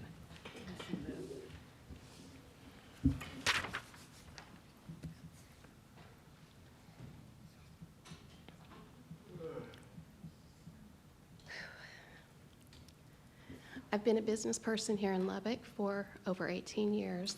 I've been in the restaurant industry for 20. You guys have probably, most people here have eaten at my restaurant, several of them. I've opened up 7 restaurants throughout the nation, and I understand order, and I understand the responsibility that you guys have as an elected position of trying to move this city forward. Mr. Mayor, you said that you would listen to those who got up to speak. Correct? Mm-hmm.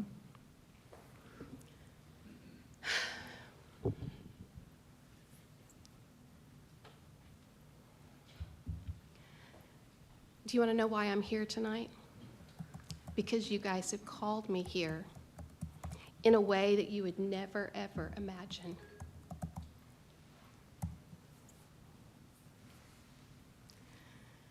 I believe in the ordinance for the sanctity of life, and let me tell you why.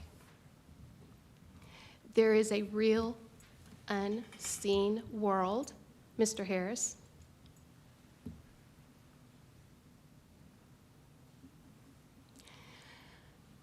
I'm a woman who prays. And see, I'll tell you what's wrong with our city. We have a death spirit over it. You want to know how I know that? Because the death principality comes to my room.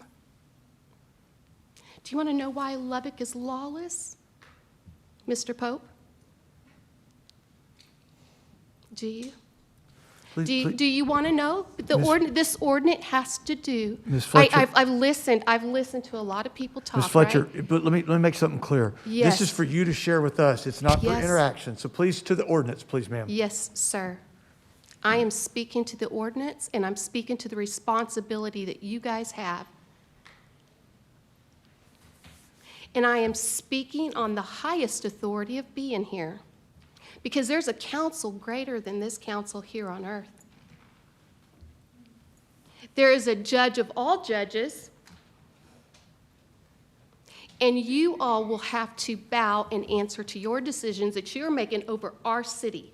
And when you come in making decisions in this city that I live in, that I pay taxes in, and I have a death spirit coming into my bedroom trying to kill me, I take it personally. You will pay for coming into my bedroom. Who are you? And I want to tell you, each one of you are responsible for what is over this city. This city has a destiny. It is a teacher city, if you don't know that. And it is a city that is a teacher city that is supposed to have healing upon the land, life upon the land. The city ordinance that you have already in your mind decided not to pass, because I have sat here and I've watched it on each one of your faces.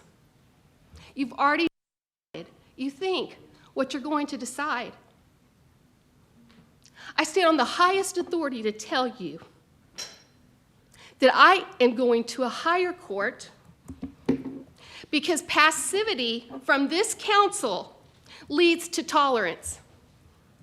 And tolerance leads to lawlessness. That is why. Have you ever wondered why we have people getting hit in Lubbock and killed by cars just every few months? Have you ever wondered why we have so much COVID going on in our city? It is your responsibility. You are the leaders of this city. I understand responsibility. I've had over 1,000 employees, and I know you guys have many people under you more than that. But with great responsibility comes great weightiness. When you stand before the Almighty God Creator, the Creator of all, and you have to give account of this city ordinance today that we are talking about. It is critical that initiative be taken. allowing abortions will allow a curse over this city. Do you believe in curses? Let me tell you something. They're real. Have you had a demon come after you with a knife to kill you? I wondered why at 4 years old I could see him in the room. I do. And I'm standing here passionate because Jesus Christ is standing right here with me.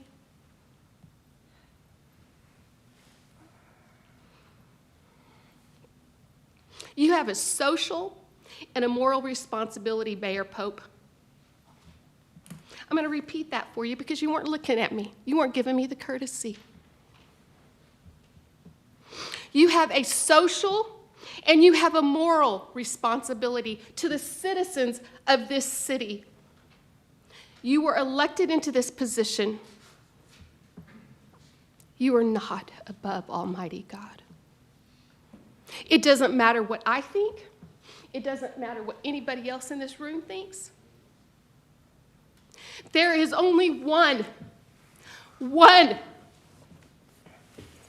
that matters what he thinks. And he has written it for you to know.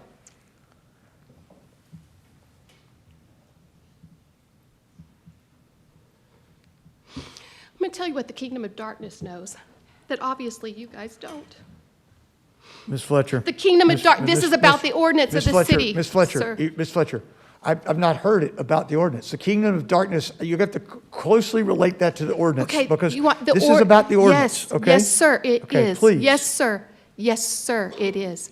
Because if you pass this ordinance in this city will have a curse upon it. You've already said that. And it will affect every person in this city. Okay.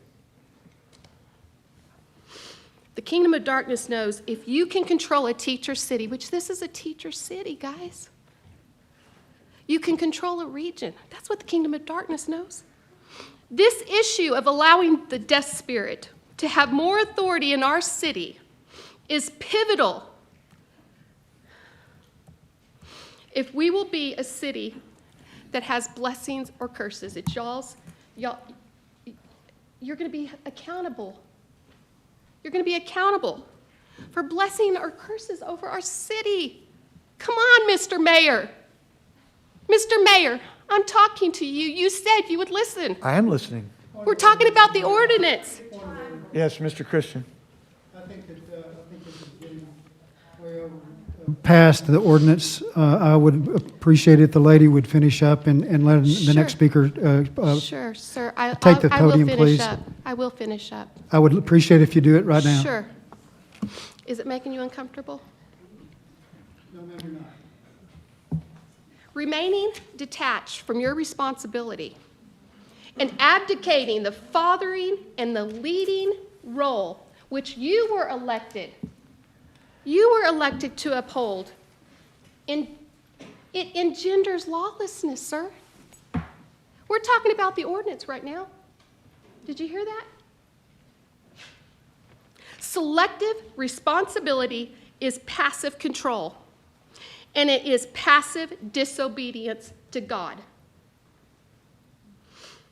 For the sake of convenience and remaining detached from your responsibilities is not only creating inversion to this city and to its birthright and the plan of God in our city, it is also allowing a curse and enthroning evil upon this area. You were elected to deal with hard issues and confront wrong. So making soft choices that are convenient and only dealing with the immediate and the short term lead to what seems right in your own eyes. And it is very evil. Elective responsibility is the root iniquity of this city. Deciding what we will do, deciding what we will be responsible for, and dealing with only the gray and the soft areas and not dealing with sin is what is really wrong. Mr. Mayor, staying busy, centering on bigger and better, has created injustice in this city. Leaving people in pain and under God's judgment is not love. I don't think you heard me. I heard everything you said. The birthright will rise and fall on the issue of this ordinance. Mr. Mayor, I apologize. Ms. Fletcher, you've got to stay on the ordinance. Yes, Do you sir. understand? Yes, Thank sir. you. Thank you. Yes. And you know, yes, Ms. Fletcher, we I want... am staying on this city. Yes, I am. Ms. Fletcher, we want to hear you, but you need to stay to the ordinance. And Yes, okay. there's the curses and the teacher city, those are not pertinent to the ordinance. It's just, we're talking about a sanctuary city ordinance, okay? So Okay, let me connect the dots for you. Quickly. I'm trying to connect the dots here. quickly, please. Curses, abortion, death, it all ties into what this ordinance is about. I'm trying to connect the dots here for you, sir. If you pass this ordinance, you release a death principality over this city, which will affect every person in it.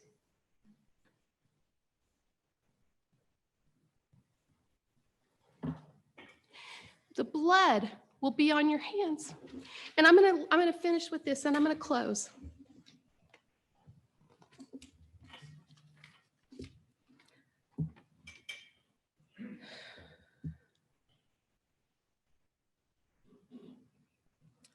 You acknowledge truth, but you don't embrace it. Putting relationships before truth will destroy this city. Selective responsibility is not strong leadership. Intrusions call for justice. Invitation does not. 500 times, justice is in the Bible. And I cry out for justice. I speak on behalf of the unborn voices. I speak, you said this earlier. You said if you want to stand up here and speak on the behalf of people, we will listen. And I'm standing here and I'm speaking on behalf of a cloud of witnesses that you can't see, but I can. I'm sitting here and I'm talking on behalf of the babies that you plan on killing, allowing to be killed, because it's basically assisted murder. The thief must be caught. I am taking you, City Council, and Mr. Mayor before the judge of all judges. I was sent here today to give this warning. The Bible clearly states, "You shall not murder." And I know that you don't want us to quote scripture, but that's what it is. It's murder. And the passivity leads to tolerance. And if you guys are not, I hope you are hearing what I am saying, and that you will open your ears and open your eyes and the understanding of your heart, because there's a weightiness to what you think you've already decided on. Thank you for being here, Ms. Fletcher.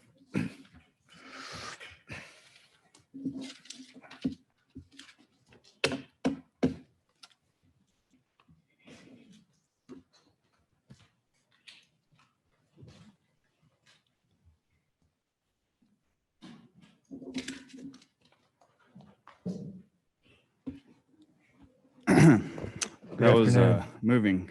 I'll be real quick. I want to tell y'all why you ought to vote for this ordinance. Take it. Okay. I'll be short. So I'm here to tell you about something real close to me. Name, please, name and address. Skylar Waxman. I'm at 1701 North Quaker Avenue. So a friend of mine, growing up, had a little baby sister. She's born December 21st, 2009, at 23 weeks old. It's about 5 months old, 4 months premature.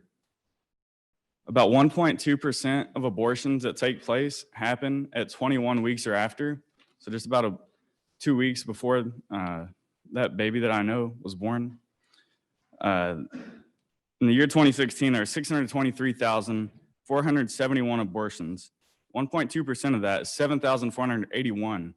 Over 7,400 abortions take place after 21 weeks. To me, that's hard to comprehend, that a baby that I know that's born and is perfectly healthy at this point plays softball. She plays softball, totally healthy. She could have been aborted. It's totally legal. There's no problem with that for a lot of people.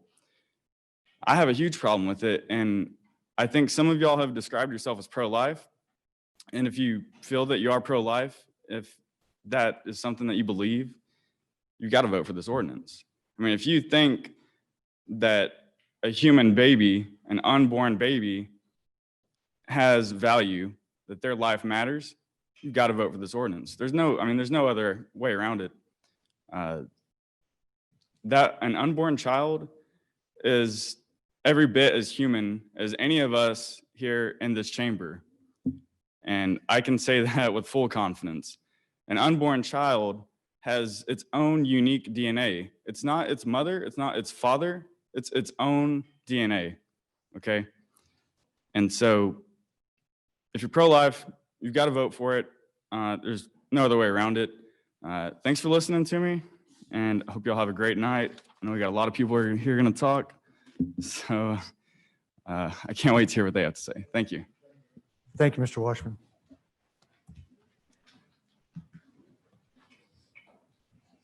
Good evening. Hello, Mr. Mayor and City Council. My name is Audra Cantrell. I did sign up to speak. I live at the 100 block of 192nd Street, I'm sorry. All right. So I am a physician assistant here in this community. I am in favor to make this ordinance here in Lubbock a sanctuary city. The will of the people of Lubbock have spoken. We had over 5,000 signatures in only 2 weeks. We can do that again. We will bring out the people if we have to. So this ordinance has been legally implemented in numerous other communities. ACLU already brought suit. The changes were already made, and they dropped them. So ACLU has declared it valid. So the fact that you think that they will come after us and we will have numerous and numerous lawsuits, well, they already gave up. So the will of Lubbock has spoken. This ordinance allows for the extended family of the unborn child to fight back. When it comes to abortion, the only person allowed to make a decision is the woman, the mother. The father and the grandparents have no rights. This ordinance allows them justice. It allows them the ability to fight back for the lost child in their lives. What bigger injustice is there than the right to even live? Why is it that when a pregnant woman gets murdered, the murderer is charged for 2 counts, no matter the gestational age of that baby? It's still 2 counts of murder. As a physician assistant, I have seen women in all walks of life. To say that abortion is healthcare is false. I saw on ultrasound today the heartbeat of a 6-week baby, and I saw an 8-week baby wiggling. You heard that right? Wiggling at 8 weeks. I saw it today. This is still an age that is acceptable to take an abortion medication. The baby already is wiggling. Women can have an abortion by medication up to 10 weeks. After that, it is surgical procedures. So here in Lubbock, why would we want to allow abortion to these innocent lives? So what side of history are we going to choose to stand on here in Lubbock? Will you pass this ordinance? Will you allow grandparents and fathers the justice because they lost their child. Because the mother of that child chose to choose abortion. If she took the medication, then the first pill that she took, mifepristone, it actually blocks the progesterone to the baby, thus blocking the blood flow to the baby and stopping the nutrients. Apparently, the mayor does not find me interesting enough. Yeah, please don't stop. Please Okay. continue. So here's the true issue, guys. If a woman has the right to abort her baby, then family here in Lubbock should have the right. We should fight for them to have the right to find justice for their baby. So what side of history will you sit on? By passing this ordinance here in Lubbock, we have the opportunity to be the allies and not the Axis powers, to be the Americans freeing the Jews. Lubbock can be a light fighting against the Holocaust in our nation. Thank you. Thank you, Ms. Cantrell. We're having some audio problems. We're going to take a 5-minute recess to reset our system so we're not pushing audio out to people that are watching from home. So if you'll give us 5, we'll be right back. It's 7:25. Lubbock City Council's in recess. Okay, so I'm going to take a moment and just first of all, thanks for that break. We had problems with our audio going out, and we have a lot of people watching from home, and we felt like we needed to reset things and make sure people could follow along. So that's what we did. I'm going to just reset things and just to remind everyone, most of you were not in the room when we began. Some of you were. But I just want to go through our sort of our house rules and then a couple things specific to what we're to the public hearing this evening. First of all, the council operates under a sort of a belief that we can be both civil and have the right type of decorum, and I appreciate everyone tonight. I think everybody's done a great job there. Everyone's opinion counts. We want to hear you. Therefore, if you can keep the side comments, hissing, clapping, booing, whatever, we won't have any of that. We've not had, so thank you for that. The comments need to focus on the ordinance. You've heard me say that tonight.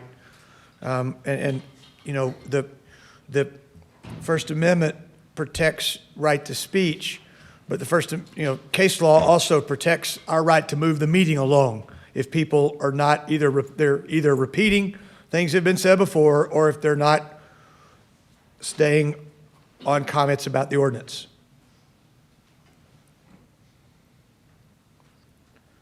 I'll say it again, and this council is a good listener. We most likely were here at the first time, but I know we'll hear it the second time. And we're hearing things many times over.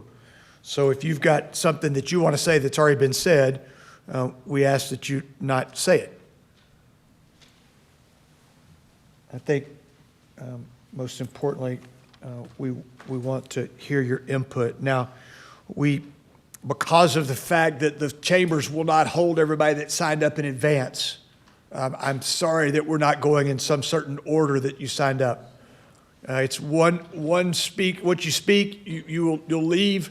We'll be able to let someone else come in when we finish the public hearing, and there are seats in the room if there are, and you want to come back in for the consideration of the ordinance. We'd love to have you at that point, but we're going to do a one out, one in type thing.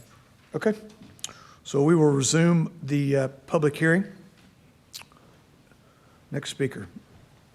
Good evening, Mr. Herron. Good evening. My name is Ron Herron. I live at 4510 11th Street. Latrell Joy was elected to represent me in my district, and I can pretty well assure you have not heard this tonight. We are all business people. We all have lives to live.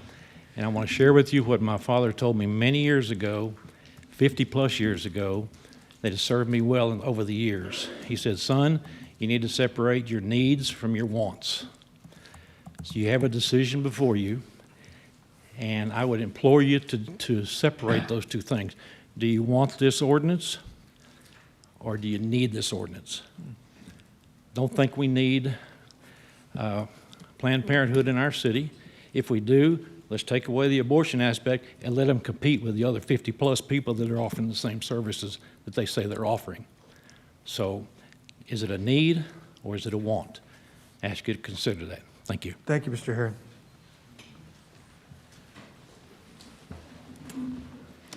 My name is Campbell Williams. I live in District 2. I did sign up to speak, and I will be speaking for only 2 minutes. Tell me your first name again, I'm sorry. Campbell. Campbell, okay, thank you.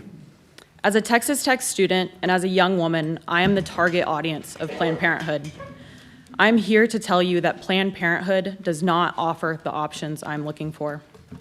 If the ordinance is not passed, this city council will be supporting the outdated, uninformed version of women's health care to continue. Planned Parenthood's response to women in crisis pregnancy show their lack of understanding of female empowerment. As a young woman, I'm looking for an organization to tell me I'm going to be a great mother, not that I need to keep my boyfriend happy by having an abortion. The organization I'm looking for is Heartline of Lubbock. I'm looking for an organization willingly showing me my ultrasound of my child, not encouraging me to have an abortion so I can get into grad school. The organization I'm looking for is Park Ridge Pregnancy Medical Clinic. I'm looking for an organization to help me make my rent or car payment so I can afford my child. The organization I'm looking for is the Nurturing Center of Lubbock. Not passing this ordinance will continue the cycle of eliminating the preborn child, not helping the mother out of her crisis. I encourage you to believe in eliminating the crisis out of crisis pregnancies, not eliminating the preborn child. Everyone in this audience and those in the lobby are ready to have the crucial conversation on what this city can do to support women. The city of Lubbock can do better to serve women in terms of medical care and empowering women to choose life for their preborn child. If the members of this city council are concerned with the support pregnant women are receiving or the health care women receive, provide funding to the multitude of pregnancy centers already established in Lubbock. Provide funding to the Texas Tech Student Clinic to specialize in women's health care. Provide funding to the student organization on campus that provides scholarships to pregnant and parenting students. Passing this ordinance allows organizations already established in Lubbock to serve women. Voting against the ordinance will affect my peers for years to come. Thank you. Thank you, Ms. Williams.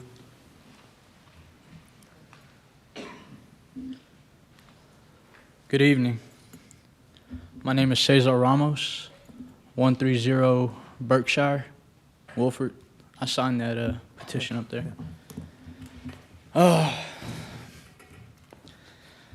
You know, we were all told to do something by our parents, and when we didn't, they told us, I held you for 9 months. You can at least do this for me. And I believe we should all have that guilt trip, and every child should go through that guilt trip with the parent. I sat right there for about an hour and a half. I'm extremely nervous. You know, it's not about public speaking. It's about saying the right thing and getting my point across. I have 8 other brothers and sisters, and we were all born in Miami, where there's about an abortion clinic every corner you turn.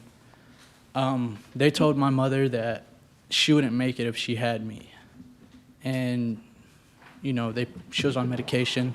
They put her on all these things, but she went forward, and, you know, here I am. I have 2 kids of my own, which I'm extremely, I love them.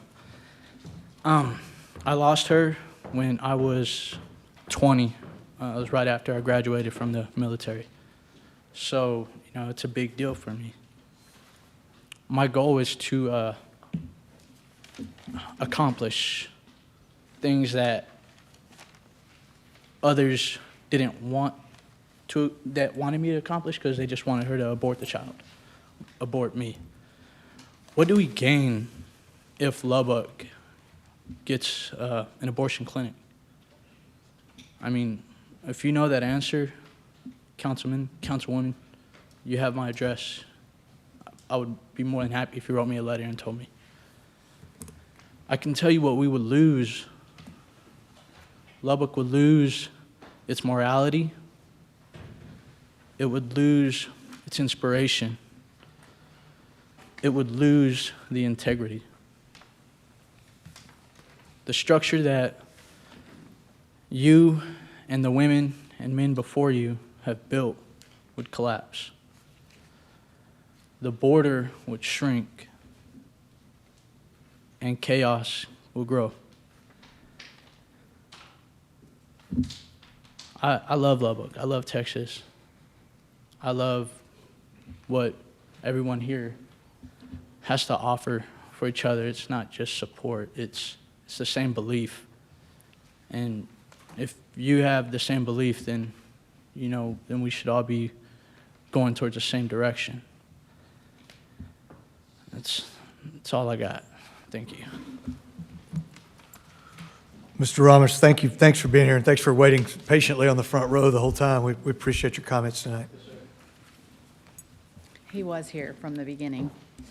My name is Lisa Hudson. I live in Tech Terrace here in Lubbock, Texas. If I can make a slight suggestion that might help with everyone's nerves out here. We're all nervous to speak, but it's kind of a dog-eat-dog world to get up here. So I thought maybe if we could just start with that person speaks, and then I think the next person would know is them. The person who comes in fills in that last seat, but they would know they would be a while till we go. People are very nervous, and I just think it would be, I think we can all agree that might be a way to go to help it run. Starting here and just working back. That's just a suggestion because we are having to kind of bully our way to the front, for lack of a better term. Okay. As Americans, we look back at horrible events and atrocities in history and ask ourselves how we allowed these things, or those in the past, how they allowed those things to happen without stopping them sooner. I think we will look back in my lifetime on abortion and ask ourselves that very question. My grandmother was a German citizen during World War II who married my soldier grandfather and came to America. I once asked her how Hitler could convince so many people, him being a brown-haired, brown-eyed man, how he convinced so many people that blue-eyed, light-haired people were the superior race. It always amazed me how that worked. Her answer was that Hitler had a way with words and he could convince people that he knew better than their own conscience. But Americans took on the cause to end the killing of innocents and not let a monster kill people based on their race or their unfortunate fate of being born during that time. Likewise, with slavery in America, how did so many people justify enslavement, degradation, and murder of our fellow humans? It is something that I will never understand. With black children being born into that time period, having no choice as to what they could do with their lives because a slaveholder had determined their destiny for them. And today we have some who argue we should not treat the unborn as humans, but rather as a bump in the road of your dreams that can easily be fixed. Wordplay is used to devalue their life. When we see a pregnant woman, we ask her when her baby is due, not when her fetus is due. That is a way to dehumanize what is actually in her. I watch with sadness when a mom who loses her baby through a miscarriage shares her pain over social media and how we all collectively mourn the loss of her child, even if we didn't know her. But yet, the hundreds of thousands of children murdered each year by Planned Parenthood is ignored, and it's easily ignored. Do we only put value on the child's life when the mother wants it? Is a child created under circumstances of poor timing for a mother now that the same as a child born into slavery in the South? Its fate determined by the timing of its conception? Where is the moral consistency here?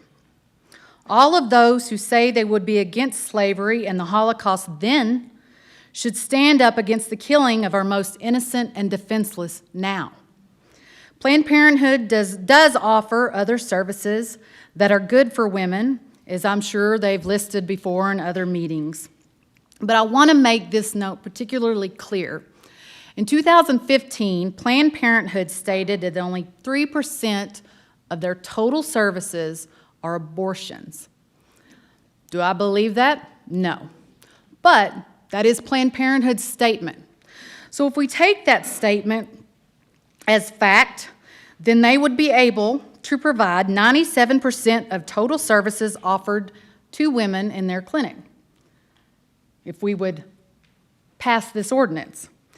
During this pandemic, we have been required and forced to manage with much less of a percentage offered to operate our own businesses. Surely, Planned Parenthood can adapt to 97%. I say that the citizens, and especially here, our leadership of Lubbock, be courageous in saying that we were among the first to stand up to the killing of our unborn children. And we made the city of Lubbock a place that protects the innocent from those who preach that their lives are less valuable, lest we repeat the mistakes of the past. I urge you all to please vote in favor of this ordinance to make Lubbock a sanctuary city. Thank you very much for your time. Thank you, Ms. Hudson. Thank you. Okay, here's what I would like to do from a next speaker standpoint. We'll feed through this middle aisle. There are a number of you who've been here a long time, and they've been in here a long time. I want them to have a chance to come next into the middle aisle. You know who you are. And then after that, we'll just orderly fill it in. We'll just work our way from the front. We can work our way front to back, so we don't have to do a musical chair type thing. We can do this in a respectful way. Okay, please. Thank you for being here. My name is Victoria Nelson. I live at 5525 4th Street here in Lubbock. I did sign the paper. I'm going to give you a perspective that you guys haven't heard today. I am one of the 1 in 4 that has had an abortion. It was for medical reasons. The details aren't important. I have learned recently that the reason that I had an abortion is no longer a concern. Potter syndrome affects several 100,000 women a year. It is fatal until 2 years ago. What they're able to do now with recent technology is they're able to put amniotic fluid in a woman's womb to be able to develop kidney flow and to be able to develop a child's lungs. That gives that child a fighting chance. My child would have been 9 this year. I also have another friend that is a part of my class. She didn't have an abortion. Her child developed anencephaly. That's where, with the opposite of Potter syndrome, you develop too much fluid. The baby's brain didn't develop. The story is tragic. However, because she chose to not abort, there are now 2 caudal cuts at UMC for parents who have lost their children, so they can have those moments with those children that they won't get to have because they're alive. They're able to hold those children in forms where they're not frozen, like what happened with me. So I urge the council, think about it that way. Give hope and give technology a chance to make those changes. Because if you go with the belief that, okay, so you have this syndrome, terminate, and that's just the final answer. That's not the final answer. Things change, people change, technology changes, medical advances happen. Those lives may not have continued on, but if they would have been cut short, how many other lives would they have not affected? How many parents have used those 2 caudal cuts at UMC? how many parents have been able to spread, have those special moments with a child that yes, they are going to have to bury, but are going to be valuable for their healing. Another thing that has been said, my body, my choice. One of the things that I have thought about and gone back and forth with as to whether or not I would speak to the council on it, and I feel very, very moved to do it now, in regards to protecting life. You have a friend that one of the worst things happens, they get raped. They come to you, I'm suicidal. Are you going to tell them, your body, your choice, hand them a gun? No, you're going to get them counseling, you're going to get them support, you're going to get them to the people that are going to protect and preserve their lives. I don't want to give names because this is their story to tell. But there is a child that was adopted out, that was the product of rape. She's 8 years old, absolutely wonderful at soccer, one of the most brilliant little girls you will ever meet. If anybody would have gone through with that abortion, that child wouldn't exist. That family wouldn't have their daughter, wouldn't have their granddaughter, wouldn't have their niece. There are ways. There is support. Life, all forms of life, do matter. Please take that into consideration when you consider this ordinance. Thank you. Thank you, Ms. Nelson.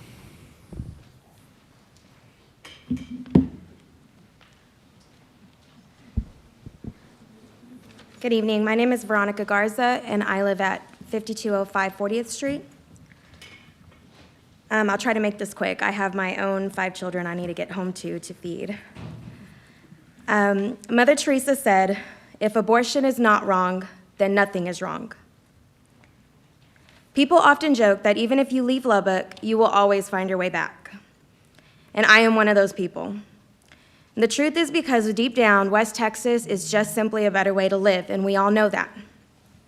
We understand that the values and morals are just unmatchable anywhere else.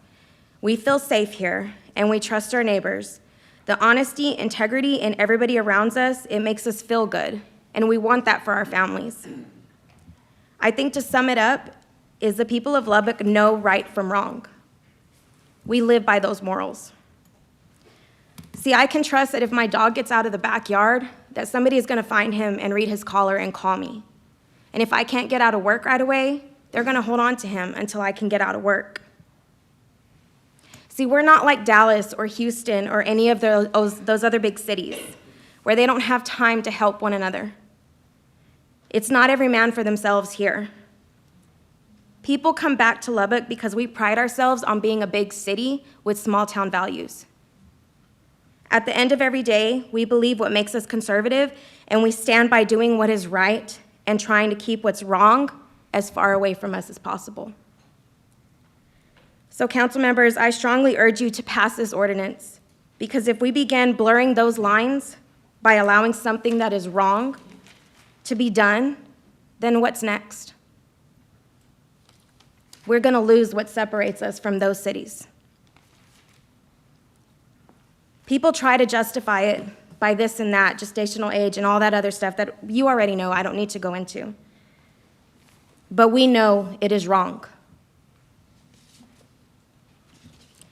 Being pregnant in a non-ideal situation, it does seem like a crisis.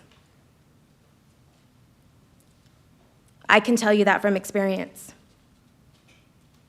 Had Planned Parenthood been here a year ago, I had 4 children, ages 14 to 6 months old, and I became pregnant with number 5. Had Planned Parenthood been here, I could have taken that medication behind my husband's back. And my beautiful baby girl, who's right out those doors, would not be here today. But because there's 300 miles separating me from that decision, I made the right one. So I will leave you with this. The world was forever changed when an unwed, single, young mother gave birth to a child in the face of the unknown and the face of uncertainty. And if by any chance Christianity is not how you want to view this, then I will leave you with the words of a great philosopher, Socrates. Know thyself.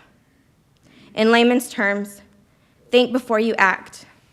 Is what you're doing and what you're about to do the right thing to do? Thank you very much. Thank you, Ms. Garza. Mayor Pope, City Council, my name is Clay Grossman. I live at 5427 42nd Street, and I'm here on behalf of the Young Conservatives of Texas. Also, I did sign up to speak. I'd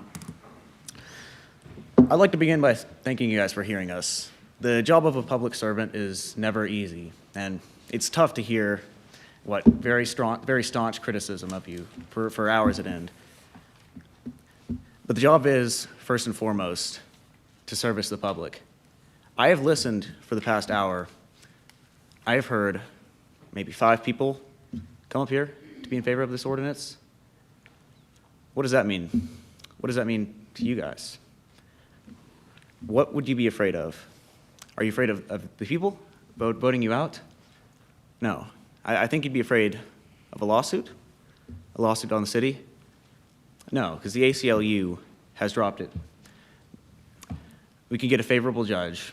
And you know what? One city is going to be the one to overturn Roe v. Wade. Why couldn't that be us? See, many of you claim to be conservatives, but frankly, I don't see it. If you claim to be pro-life, then why don't you jump on board with this ordinance?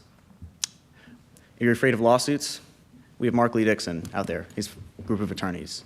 They're gonna provide. You're afraid of support? Be like Senator Perry. He took a chance here. He didn't have to necessarily support us. We've gone door to door and gotten 5,000 signatures over a span of a few weeks. And there are a few hundred people out there cheering, supportive of us. I'm telling you guys that today, Honorable Council, Mayor Pope, take a stand. Be the city that overturns Roe v. Wade and say no to what Austin wants and what Washington, D.C. wants. Thank you, guys, and God bless. Thank you, Mr. Grossman. Hello, my name is Luca Block. I am from 2408 MacDavis Lane. Say your name again, please, sir. My name is Luca Block. Okay, thank you. I have to say, during my time leading the Texas Tech chapter of the Young Conservatives of Texas, I have seen firsthand what grassroots activism can do, and I pray tonight that you all use your best judgment when going over the ordinance. I speak to you for more than just the unborn tonight. I speak to you for a family friend of mine who is unable to be here. She's grieving the loss of her unborn child that she aborted 3 years ago. I'm going to keep it brief on her because it honestly brings me to tears every time I talk about it. She still mourns the loss of her unborn child. She visited a Planned Parenthood that was 15 minutes away from her home. She didn't go across state lines. She went straight away 15 minutes away from where she lived, which is similar to the Planned Parenthood that's coming into Lubbock here, sorry. Creating a sanctuary city for the unborn is not about outlawing freedom of speech or a woman's right to choose. It's outlawing the killing of those unborn children who are unable to speak for themselves tonight here. I ask you, Mayor Pope and the rest of the City Council here, I ask you to ponder the words of the book of Isaiah, chapter 49, verse 15, one of my family friend Lydia, one of her favorite verses. It says, and this is a Heavenly Father speaking when he says this, "Can a mother forget the baby at her breast and have no compassion on the child she has borne? Though she may forget, I will not forget you." Thank you for your time. Thank you, Mr. Block. I'm Sherry Grubelnick at 119 North Norwich, and I had a lot to say, but you know what? I've narrowed it down. I want to let you know that my husband and I moved here in 1976. When we first moved here, the wind was blowing so hard the duck's feathers went the opposite way, and I said, get me out of here. I was a court reporter, and one of the lawyers said, wear a pair of shoes out there and you'll live here forever, so I kept changing my shoes. We've been here ever since 1976. Lubbock has been a blessing to me, my kids, my grandkids, and I do want it to go on down the line. I have to say, we also have a daughter that's 40, and when she was born with what they call Seckles, after Dr. Seckles. They labeled her as profound mentally retarded. And this girl, she's all about love. She doesn't hold back love from anybody. Everybody will tell you that knows her. She's loved. She doesn't hold back like we do. My other daughter, she's an art teacher at one of the schools, and she's the one that designed this, which I know it says, for the unborn, contact the city council, so y'all might not be appreciating her. But she's a blessing too, and they recommended abortion back then. With Amber, my firstborn, they said, you know, you should do this, you should do that, you should put her away. And I thought, what are you even talking about? I went to school in Las Cruces in 1969, and one of the things we had to do was work at an agency, and it was Planned Parenthood. And they teach you, when the woman comes in that's pregnant, first you say, have the baby, maybe your husband can help. No. Have the baby, maybe your family can help. No. Have the baby and give it up. No. Last choice, abortion. And back then was before it was legalized, so we'd get them a flight out of El Paso to go into Mexico, and then whenever they legalized it, it was a flight out of El Paso to Albuquerque. Bottom line is, every woman that came through that door, they weren't coming for any of those other things. They were coming for an abortion. It says in the Word, we perish for lack of knowledge. And back then, I didn't understand. I really didn't. And as life has gone on, and I've become more aware, the other scripture is, He knew you before you were ever even formed. Before. And that's a hard one to grasp. You think He knew you before you were ever even formed. He knew Amber before she was ever even formed. He knew what she'd be doing. She knew, and up there it says, declare Lubbock a sanctuary city for the unborn. I want to be known in a city that's blessed. I want to be known in a city that I can say, y'all move to Lubbock, because it's a sanctuary city for the unborn. Dr. Nathanson, he was known as the abortion king. He's the one that came up with pro-choice. And then when he saw the sonogram with his own eyes, he wept, and he realized there were two people. And he almost took his own life. I know y'all may know about him, but he almost took his own life. And then he turned everything over and tried to get the truth out about the statistics that he lied about. He repented, and he confessed all the lies that he had told. And that's all I'm going to say. Just I hope somebody on here will stand up and be brave and say no. Amen.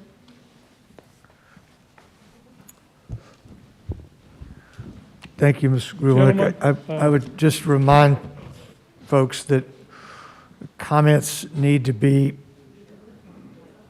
pursuant to the ordinance we're considering, okay? Yes, sir. Okay. I'm just talking in general. I understand. But, okay, please continue. My name is Brian Hambright. I live at 6403 Peoria, Lubbock, Texas. I've been here 80 years, probably older than most of you. I put away about a 30-minute speech because I'm honoring, Mr. Mayor, what you have asked for, an ordinance. Thank you. Stay on track. But I need to say this: as God creates life, God help any of us who would be a part of destroying it. That's His ordinance, gentlemen, not ours. And eternal consequences may hang in the balance, and they're long term. Eternity is a long time. And Lubbock is a blessed city. It's destined to be a blessed city. Your vote counts. You have been imbued with extremely high responsibility. You guys sit in the seat of life or death. And I would think that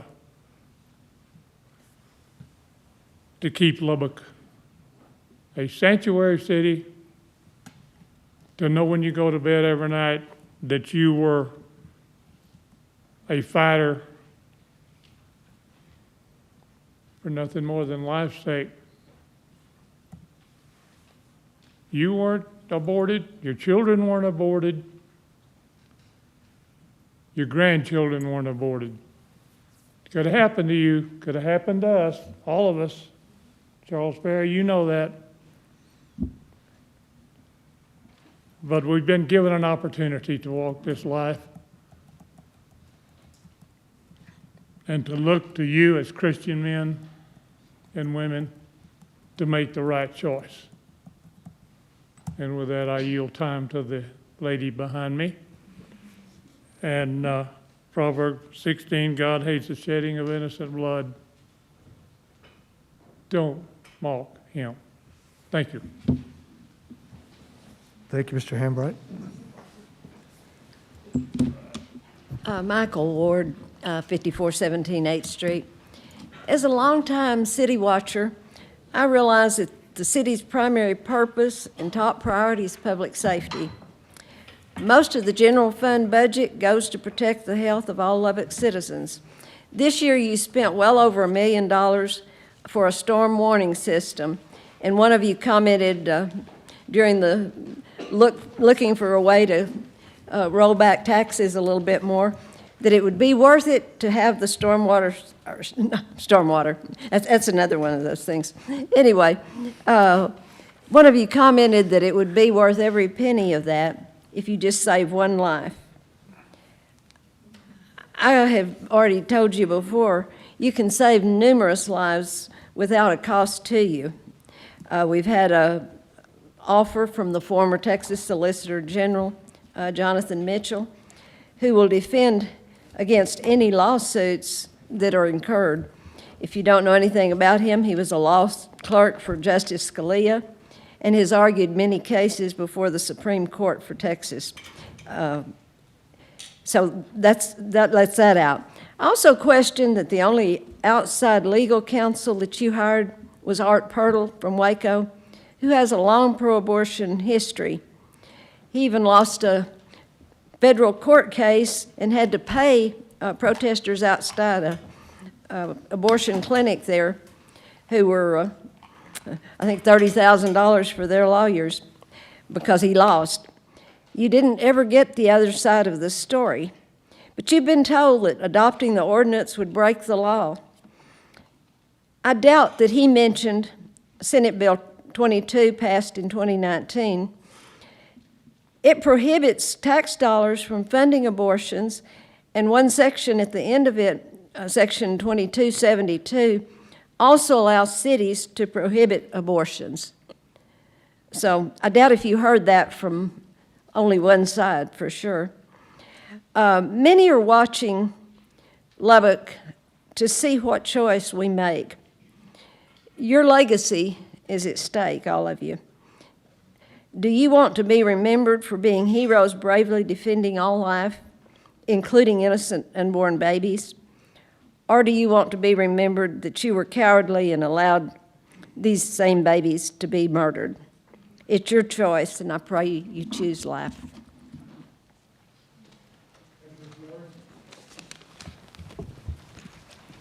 My name is Ryan Weathers. I live at 1905 Hartford Avenue B, and I did sign up to speak on this. Our founding fathers set up our government to be a land that values human life. They agreed that every human being should have the right to life, liberty, and the pursuit of happiness. The right to life was key when our great nation was founded, in the same way it was key when the great state of Texas was founded. We commend and we honor those who sacrificed their lives in order to protect our individual freedoms and liberties. We honor these individuals because they laid down perhaps one of the greatest blessings bestowed by God in order to do this, their lives.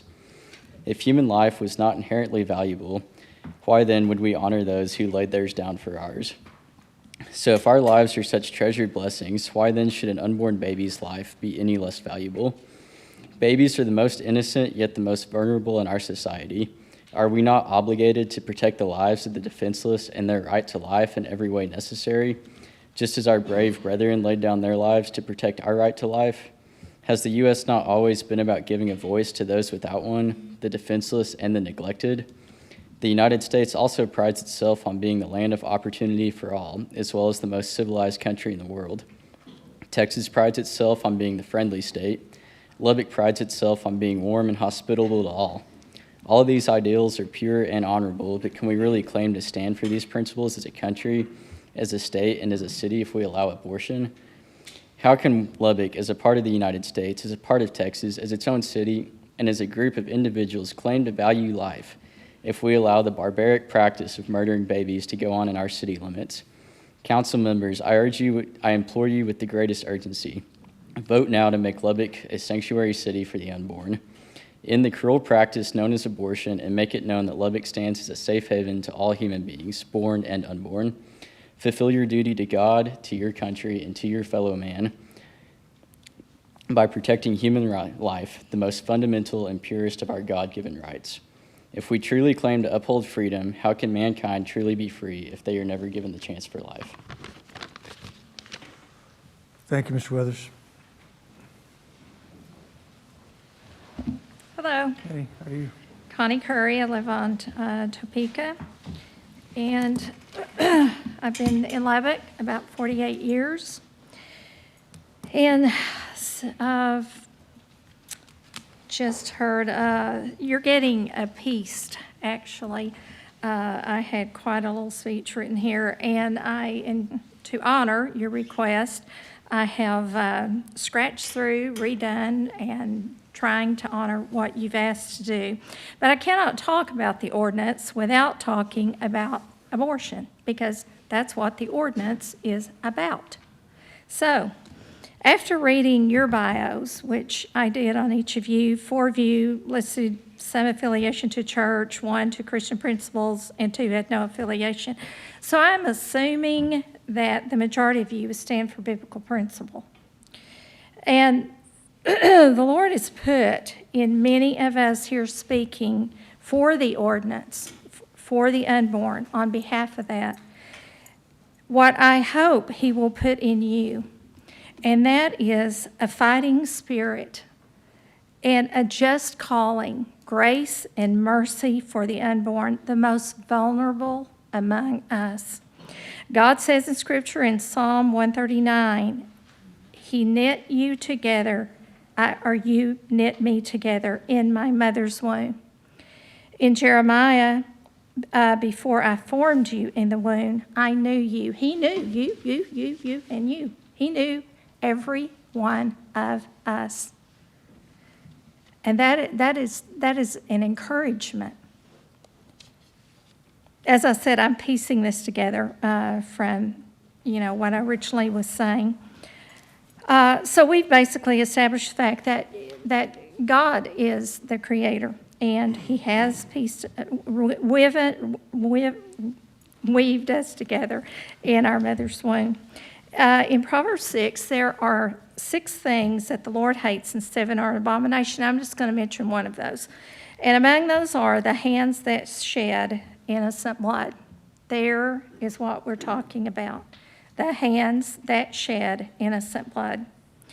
Things are not much more clear than that, innocent blood. So do you choose to be a part of that? Because I certainly do not.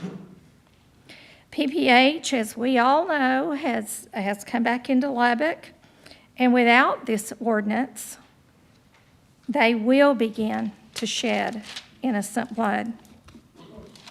Abortion is not only a medical procedure, it is a death. PPH declares that they come with good intentions, and perhaps some workers actually do. They actually believe that they're doing it, they're working for a good cause.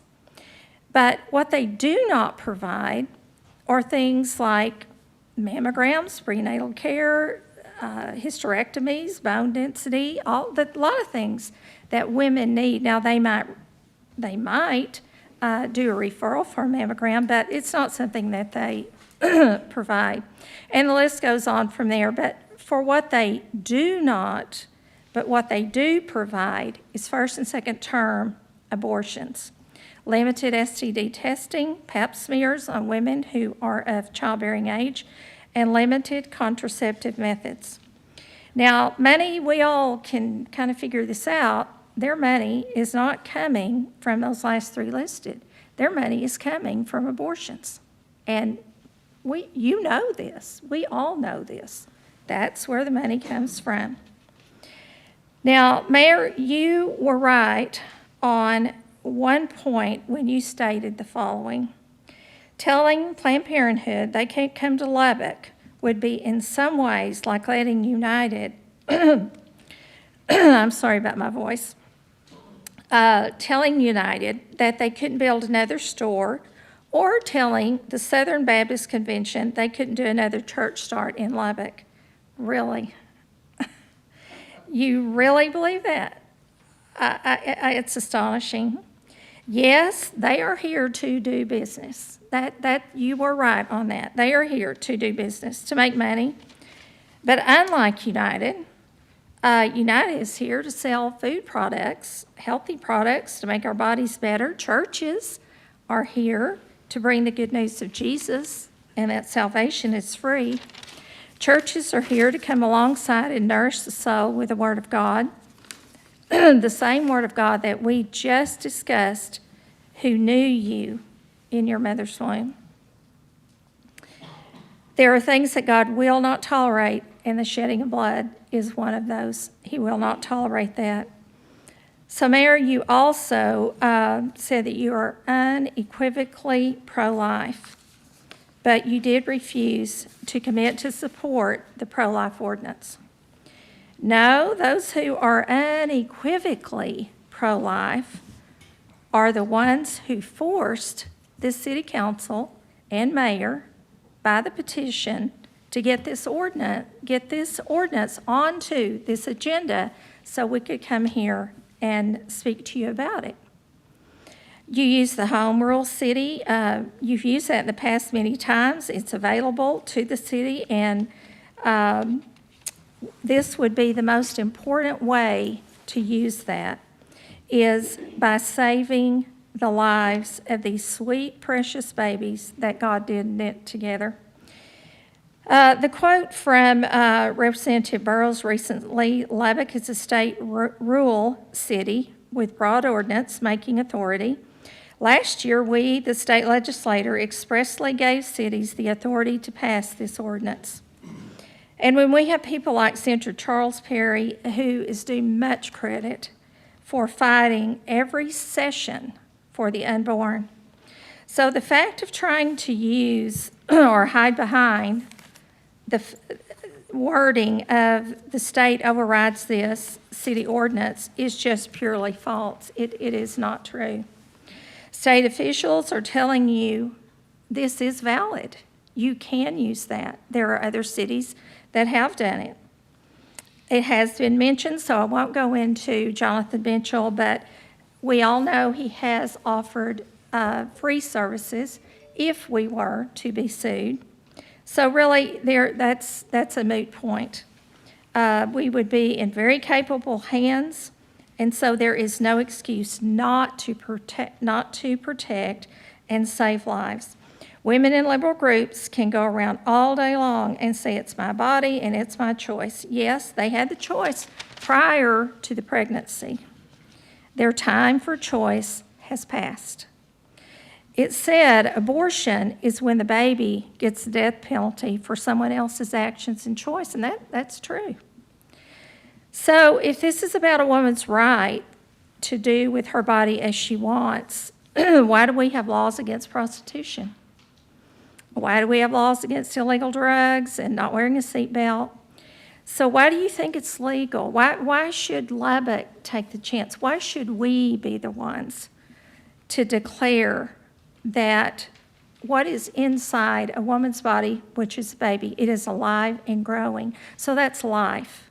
Even on Mars, if they find a centimeter of anything that they think could have possibly been living, they declare there was life on Mars. Well, there's life in these babies the second of conception. Some laws on the books are it's just absolutely astonishing. If a person kills a preborn sea turtle, preborn, it's a $100,000 fine and 1 year in jail. If they kill a preborn bald eagle, it's $250,000 fine, 2 years in jail. So how can we not be heart sick over the fact that a preborn turtle and a preborn eagle have more rights than a preborn child who was knit together by God Almighty?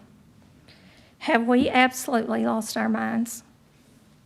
Have we lost our souls to believe that murdering a baby is a God-given right? Lubbock should be that city that shines bright, a city on the plains, since we don't have hills, where babies are safe and they have a chance of life. If the woman chooses to go elsewhere, then so be it. But the blood of those children will not be on the hands of Lubbockites. To support someone and their ideology who is working against the true message of the Bible and biblical principles is to incur that person's guilt. So who decides which life is to be cherished and protected? God says all life because he created and knitted it together.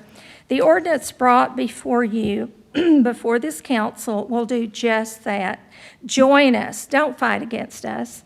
Join us. We can do this together.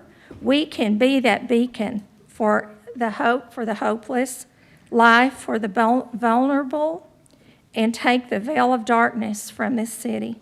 So I ask you to dig deep inside and find it within your heart and soul to stand for life. You are not standing against women. I'm a woman. I'm not. I am standing for that child. You are actually, were you to vote yes, you would actually be standing for a precious little soul, alive, living, and growing, and waiting to be seen. Someone who God has sent with possible gifts of healing cancer, or a pastor with a huge revival, or perhaps a city councilman or a mayor, or perhaps he sent a person to be president, to just do so many things, a person with qualities and gifts only he or she would possess. So what will the ending of all of this be? Your vote will tell. If you vote yes to the ordinance, it ends in unity tonight. Any battles and arguments ahead, we can work together. We can figure this out, and we can work this out together. A no from you only brings death to babies, death to the unborn. It brings a special election that's costly. That takes time from families to gear up for a new vote. It's a lot of work. I do that kind of thing, and so it takes a lot. It's a lot of work. 2020 has taken its toll on everyone, so let good news come from this chamber tonight. I ask you to seek deep down. Mr. Christian, you are my city councilman. I expect a yes vote. I expect it. A reminder to all of us in Luke 6:46. Why do you call me Lord, Lord, and do not do what I say? Thank you for your time.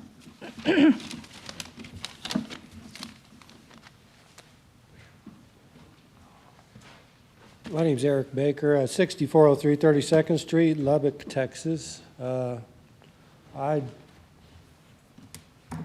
thank you guys for being here. I've had so many different things to say to y'all since I got here several hours ago, and it's changing, and it's changing, and it's changing. And I'm just at awe with some of my fellow citizens here, some of the things that they've had to say. To me, it's been a blessing just to be here. It's likewise a blessing to be able to talk to y'all, because I have tremendous respect for our elected officials. You guys have a tremendous responsibility. 2020 has been tremendous in that. I'd like to offer that up to you. And this is a very tough decision for you, obviously. There's been some tension over this. I was here and I spoke at the last meeting that we had. And for some reason, and this is the thing I pointed out then, I want to point out now, there's tension. And I don't really understand why that is. I had somebody ask me, because I just got off work and come over here, that's why I look like this. What are you going to go talk about this ordinance to make Lubbock a sanctuary city, to basically outlaw the practice of abortion in our city? And what are you going to say about that? And I just told him, I said, that's kind of funny, because it's almost like something you shouldn't have to speak out against. It's so simple. These are little babies living inside of a human being, and they're separate. This little baby is not part of the carrier, the mother. Living in the mother, yes. Material for it provided by the mother, yes. Nutrition provided by the mother, yes. But that is an individual little living being in there that was founded by God in God's great image. A great gift. I wish I could ask some of y'all some questions about your own children, but I can't because of the rules. I'm not going to sit here and try to tell y'all that abortion's wrong. I actually believe each and every one of you know it is. I really believe that. I asked y'all when I was here before to take it to the Lord in prayer. And I believe you have. And I believe that you guys know that. But so I think what the issue here is this. Is this something that's fair? That's the idea I get. As you guys are trying to represent a very diverse city with a lot of diverse philosophies and opinions on things, is this fair? Well, let me try to draw a sharp distinction for y'all. Okay? Those of us who believe that abortion is wrong believe that abortion isn't just wrong, we believe that it's murder. Okay? The folks that stand on the other side of this issue from us believe that they should have the right for convenience. They should have the right to abort their babies because maybe it's a medical necessity, but that's debatable. The stark distinction between us and them, I feel, after listening to this, is that we believe, and I believe we're the majority of the citizens in this city. I really do. But even if we weren't, we believe that to abort a child is murder.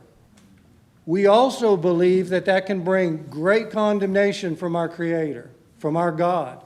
And I hope to say from your God as well. There is going to be collective amongst all of us that we would all have to share in that curse, that we would all have to share in that oppression. But even if it wasn't for that, and that wasn't the reality and that wasn't the case, we believe that it's murder. And you've got to give ear to that. Whether you believe that we're unsophisticated, whether you believe that we don't understand how culture is going forward, where maybe Lubbock needs to be more like the other big cities all over the country that are moving forward in a progressive direction. It doesn't matter. Look at us. Look at those of us who have stood here, who have come over here after work, who their kids or somebody's watching their kids, so they can come over here and talk to y'all for this. Have you ever seen anything like this? It's because we believe that this is the epitome of evil. I don't know how more plain to put that. This is not a political issue. Y'all, we have rights that we debate all the time. Well, I think we have a right to health care. No, I don't think you have a right to health care. Okay, let's debate it. Well, we have a right to housing. But no, you don't have a right to housing. Go get a job. That's not this. This is not something that we should even be talking about in this great nation, founded I believe, under the inspiration of God, personally. A Christian nation. This isn't about rights. This is about whether or not these kids are going to get killed for convenience. That's how important it is to us. So I've just been sitting out here the whole time hearing such awesome stuff from these citizens, from my neighbors, from my fellow churchgoers. And I'm thinking, well, I'm going to say that. No, it's been said. I'm going to say that. No, it's been said. I just want to figure out, what can I tell y'all to put home the magnitude of this? You know, y'all, we've been watching over the last 4 years, we've been watching a resurgence in this country of folks that have gone along to get along and watched this country turn in directions that this country should have never turned into. And we've been watching it. And finally we got a taste of, you know what, it's good to be a good old-fashioned American citizen. It's good to love our flag. It's good to love our God. It's good to support our government. It's good to be a good old-fashioned American. And by golly, we came out for that. And by golly, we're going to continue to, okay? But without getting sidetracked, I want to tie that to this. You know, progressivism today, I think, especially in West Texas, needs to be a new perspective, and that perspective needs to be going back to where we came from in these moral and ethical issues, not going forward. It's time to stop that nonsense. We need to go forward in medicine. We need to go forward in science. There's a lot of things we need to go forward in. We do not need to go forward into a progressively immoral, unethical society and culture. We're here to tell you that's got to stop. And this is the apex for us of it. This is the apex of it. These are little, in my opinion, in my belief, these are little babies that can't defend themselves. They can't speak for themselves. And for all we know, they're living in their mother's womb, dreaming of being born, dreaming of seeing that sweet voice that they've been hearing singing to them the whole time they've been in there, dreaming of being able to see what the world's really like. These are real live human beings in there. And where we know they start to actually think and love and hope, we don't know. So are we just going to roll the dice? That's all I'm trying to convey to y'all. This right here is something to be so stinking careful with. This is a human life. We've been losing our minds for the last 8 months over a few people, as in the big picture on this coronavirus, dying. And well, we should. That's huge, okay? Why are we spinning our wheels and wrecking our economy and wrecking our culture possibly to save some lives, but we're not willing to do what we got to do to save these lives? I don't see the difference, y'all. And I hope you don't think I'm yelling at you. I'm just passionate about this. Mr. Baker, if you please finish with your comments about the ordinance, if you would, please. Yes, sir.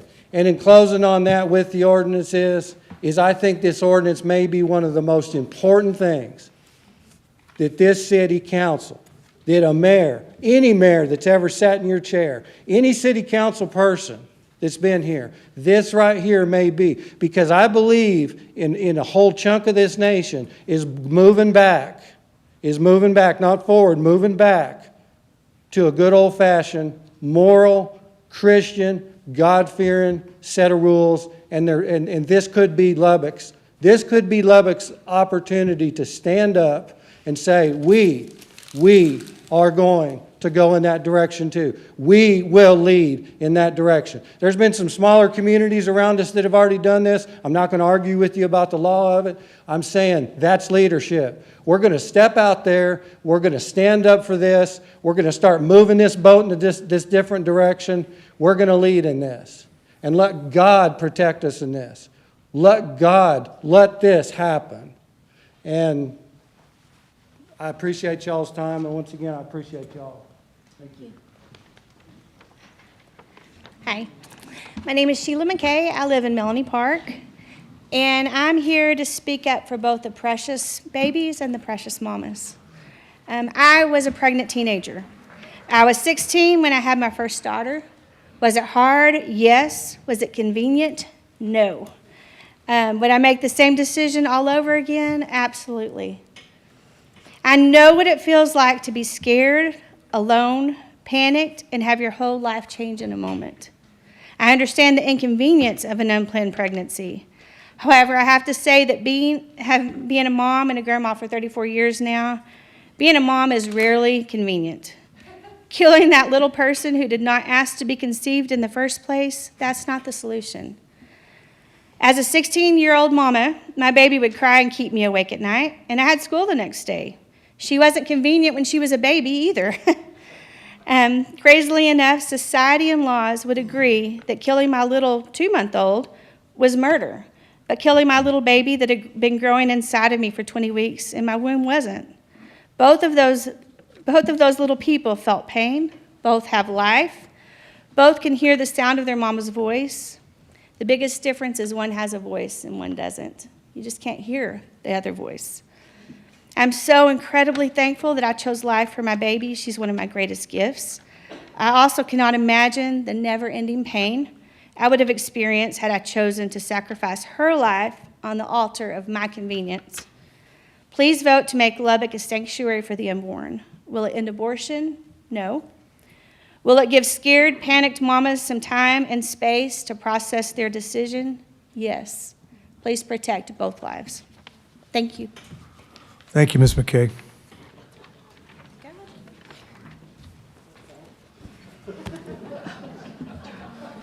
You're next, okay? Thank you. Okay, all right.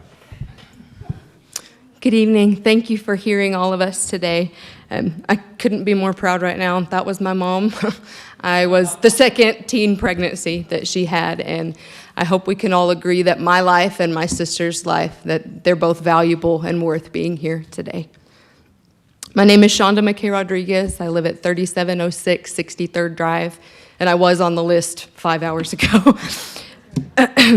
So sorry if I felt like a cut.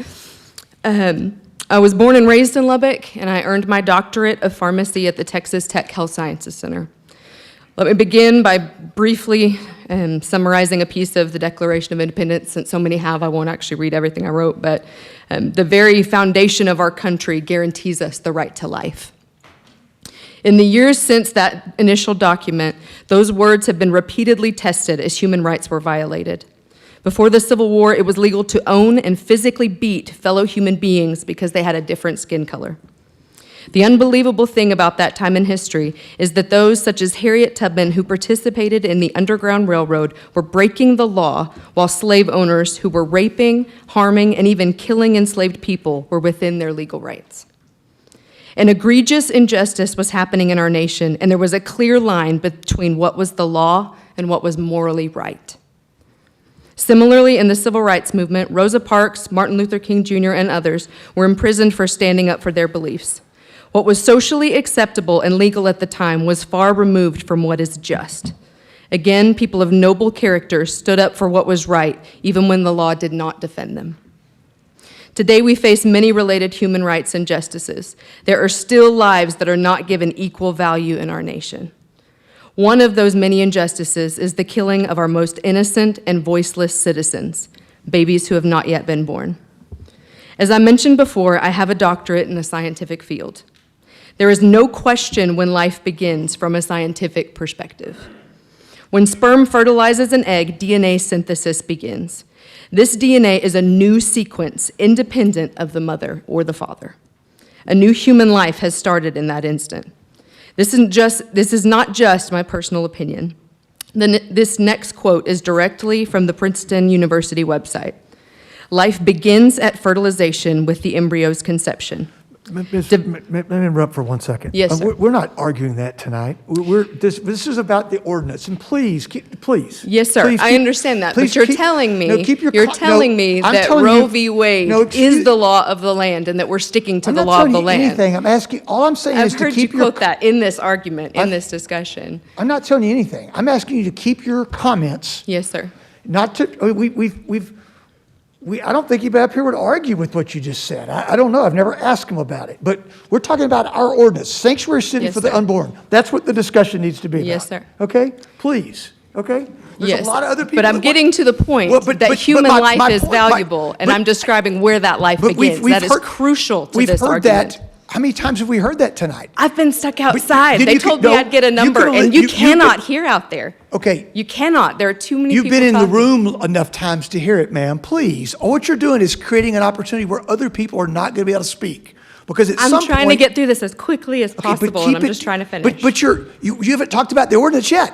I'm You're getting ta- to my you've gone, point, you've sir. taken me through slavery and through the civil rights. I mean, let's talk about the ordinance, okay? Yes, sir. Okay, Those are please. human rights and justices, and Well, I believe that if to- we to do the- not to pass the this or- ordinance. to the ordinance, please. That's what I'm saying. If we do not pass this ordinance, then we are committing yet another human rights injustice by saying that we do not value the lives of the unborn. Okay. That is my entire point, That's- is that we need to be on the right side of justice in this case, when there are so many times in history where we have not been that. Okay. And I would like, as a city, for us to choose that. Thank you.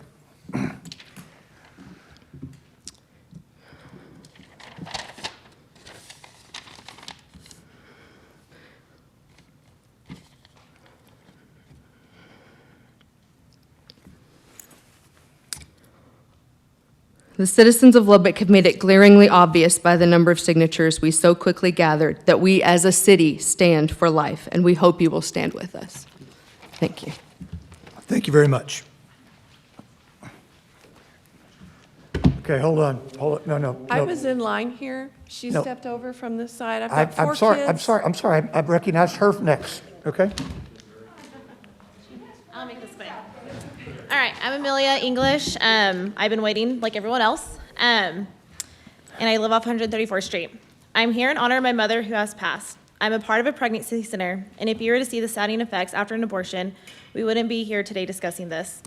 Planned Parenthood stands for one thing, and that is abortion. I'm here to tell you why it should not be stood for. After my mom's second round of breast cancer, she was blessed with life in the womb. Her doctors kept telling her that she should highly consider an abortion, given she had just finished radiation. My mother said no. She believed abortion was murder, and she fought for this long. Why not fight for life even more? I'm here to tell you that my brother is now a D1 athlete running track and cross country for Sam Houston, and my mother saw his first 11 years of life. Life does matter. Abortion is never the answer. There is always a God-working miracle. There is life in the womb. So please, keep Lubbock a sanctuary city and be the conservative that you say you are. Thank you, Ms. English.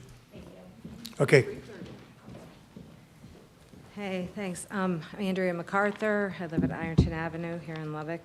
I'm new to the city. I moved here from New York, and I can't stress enough the contrast of the two places. I've sat here patiently, but it's been I feel so blessed that I was led to Lubbock.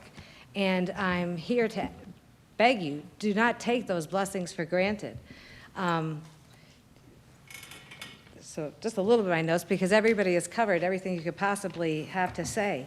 But the one thing I think that maybe had not been stressed is that a city council is a group of duly elected officials who serve as a legislative body of a city. And as I thank you for your service, council members are tasked with representing the interest of their constituents. So I pray that even if you are, for some reason, none of this touched your heart, and that you put your personal opinions aside and vote in favor of your constituents. It's been clear. I mean, you have maybe almost 500 letters, but we have over 5,000 signatures to you, and we have a place packed. thank you, Ms. So, MacArthur. best of luck. Thank you.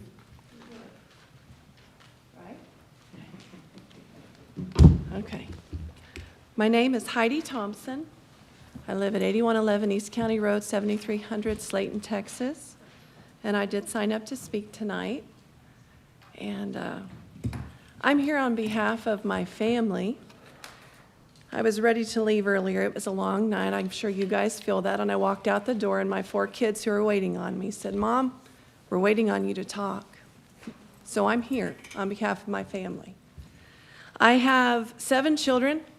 2 of them I have the blessing of carrying in my womb, 5 in my heart. I've adopted through foster care. I've got 3, or a nephew and 2 nieces that have come through the line of women who were pregnant and were scared, and they chose them to be their parents. So I just want to share that with you. I believe every child is a masterpiece and a blessing, created uniquely who they are. There's a thing about being a mom, it's called the mama bear. And when I was pregnant, I had had anybody come to attack me or to hurt me, I would have done whatever I could to protect my child. I also know that anybody in this room, if you saw somebody who was pregnant and being attacked, you would step in. It's just natural. You don't even have to think about it. And the first thing that would have happened after that is they would have taken me to the hospital, put a heart monitor on me to see what was going on with my baby. We're in a situation now where in that same place, a mom who would do anything to take care of their children, they're stepping into a place where they're becoming the attacker along with accomplice. And children are being murdered and killed. And I don't believe, for the most part, it's because they know what they're doing. I think often, because of what we've taught them, they don't know what they're doing. And they think that there is no life. But if we, on the other hand, took the stance to help them understand that, then they would have the blessing and the value of having their children with them. My husband says this to our family. He says, we do things differently. And we have everyone from 21 down to a 14-year-old right now. And in this culture and the life we live in, there's a lot of pressure to do what everybody else is doing. But boy, wouldn't it be cool if Lubbock did things differently? If we took the stand and we said, no, not in our city, not in our area. We're going to do things differently, no matter what people say. And I want to encourage you to do that. There's a verse in Deuteronomy 30, 19 through 20 that says this, this day I call heaven and earth as witnesses against you, that I have set before you life and death, blessings and cursings. Now choose life. Thank you. Thank you, Ms. Thompson.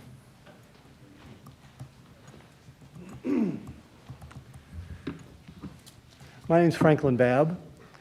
I live at 6119 87th Street here in Lubbock.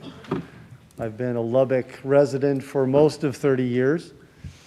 I have the privilege of being a family medicine physician. I deliver babies, and I get to take care of those little babies.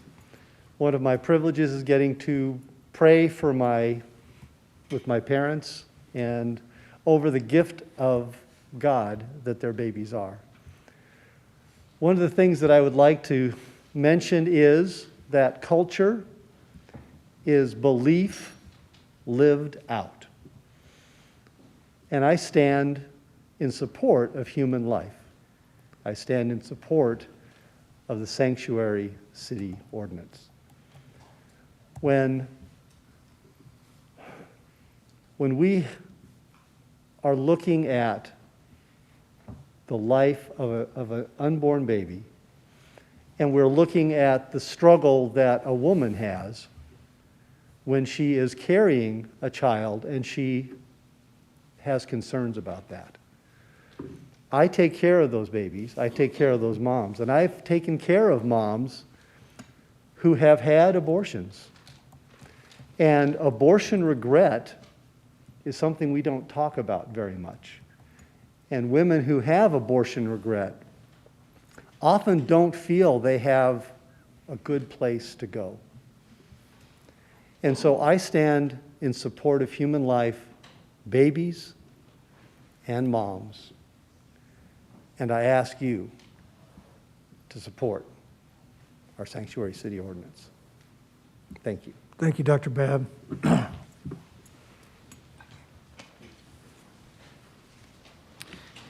Hello, I am Lynn Harms, 5711 68th Street.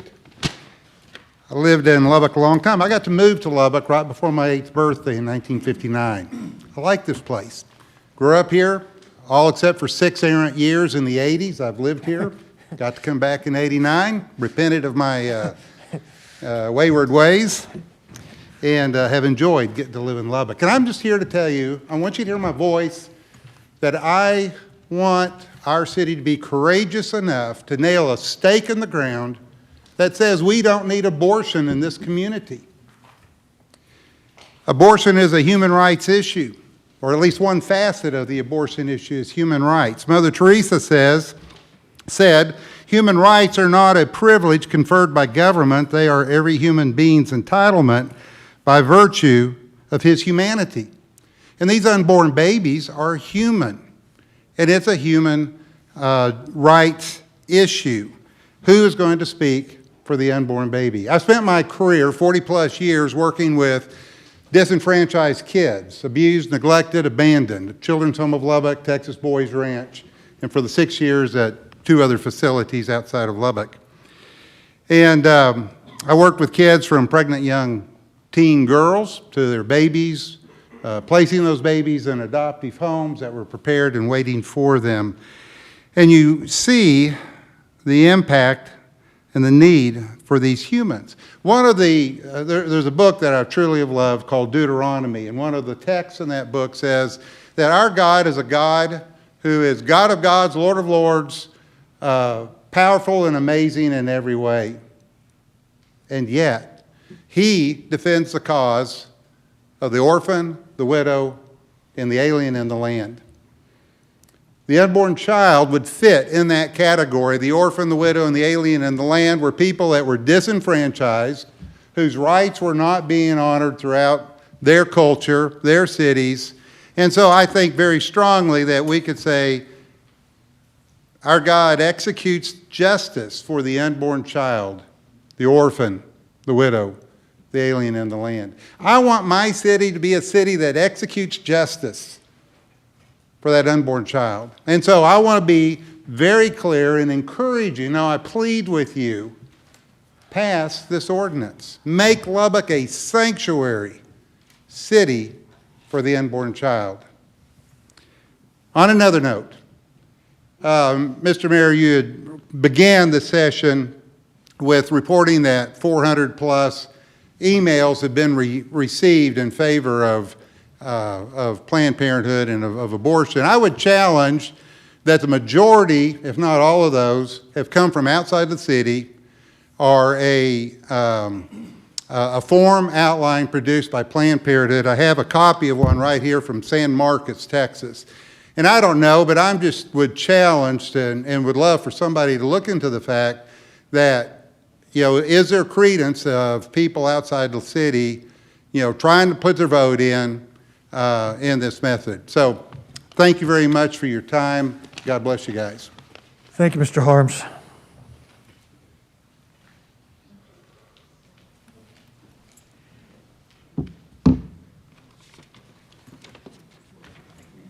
Yeah, you pull it down, yes, ma'am.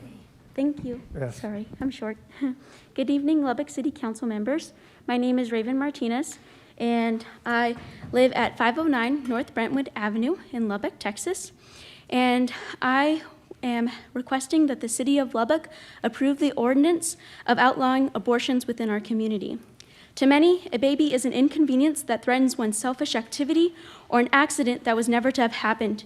For others, a baby is a disease that must be eradicated before it infects every aspect of a person's lifestyle.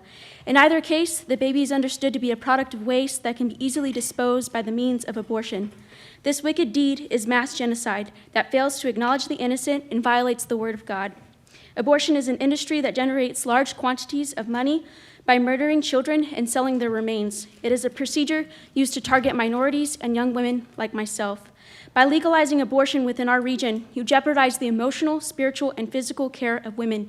You threaten and take the life of the unborn, the life that has been authored and ordained by God. Therefore, it is my hope that the City of Lubbock will understand these truths and protect the lives of babies by outlawing abortions. May our city be a sanctuary for the unborn. Thank you for your time and consideration. Thank you, Ms. Martinez.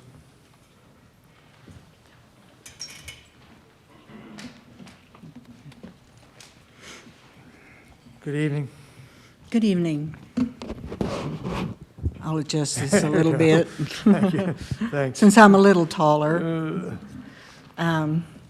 Good evening, Honorable Mayor, distinguished council. Mr. Messingale, you're my councilman. Good evening. My name is Linda Norman. I did sign up to speak. My address is 2712 81st Street here in Lubbock, longtime Lubbock resident. I've been paying attention to what others have been saying, so I'm going to keep my remarks brief because so much of what I was going to say has already been spoken. I do want to say that I myself have lost a grandchild to abortion, and I'm speaking for that child tonight when I ask you to pass the ordinance to protect unborn children in Lubbock. I'm a retired RN and a women's health care nurse practitioner, and I've had experience working in the neonatal intensive care unit where we cared for babies that weighed less than 1.5 pounds. Those babies fight to live. They survive because of their will more than the care that we gave them as nurses. I have to believe that. As a women's healthcare nurse practitioner, I can tell you that there are risks for the mother when she has an abortion. Any medical procedure has risks and benefits, and that's why we have an informed consent. Those risks are infection, hemorrhage, ruptured uterus, emergency hysterectomy, or even death, not to mention the post-traumatic stress that many women experience after abortion. To discuss the ordinance is to discuss abortion and Planned Parenthood's business of abortion. I would like to draw your attention to an article that was written by Melanie Israel, who is a research associate at the Heritage Foundation. The article was written in January of this year, so it's timely. The article is Planned Parenthood Sets New Record for Abortions in a Single Year.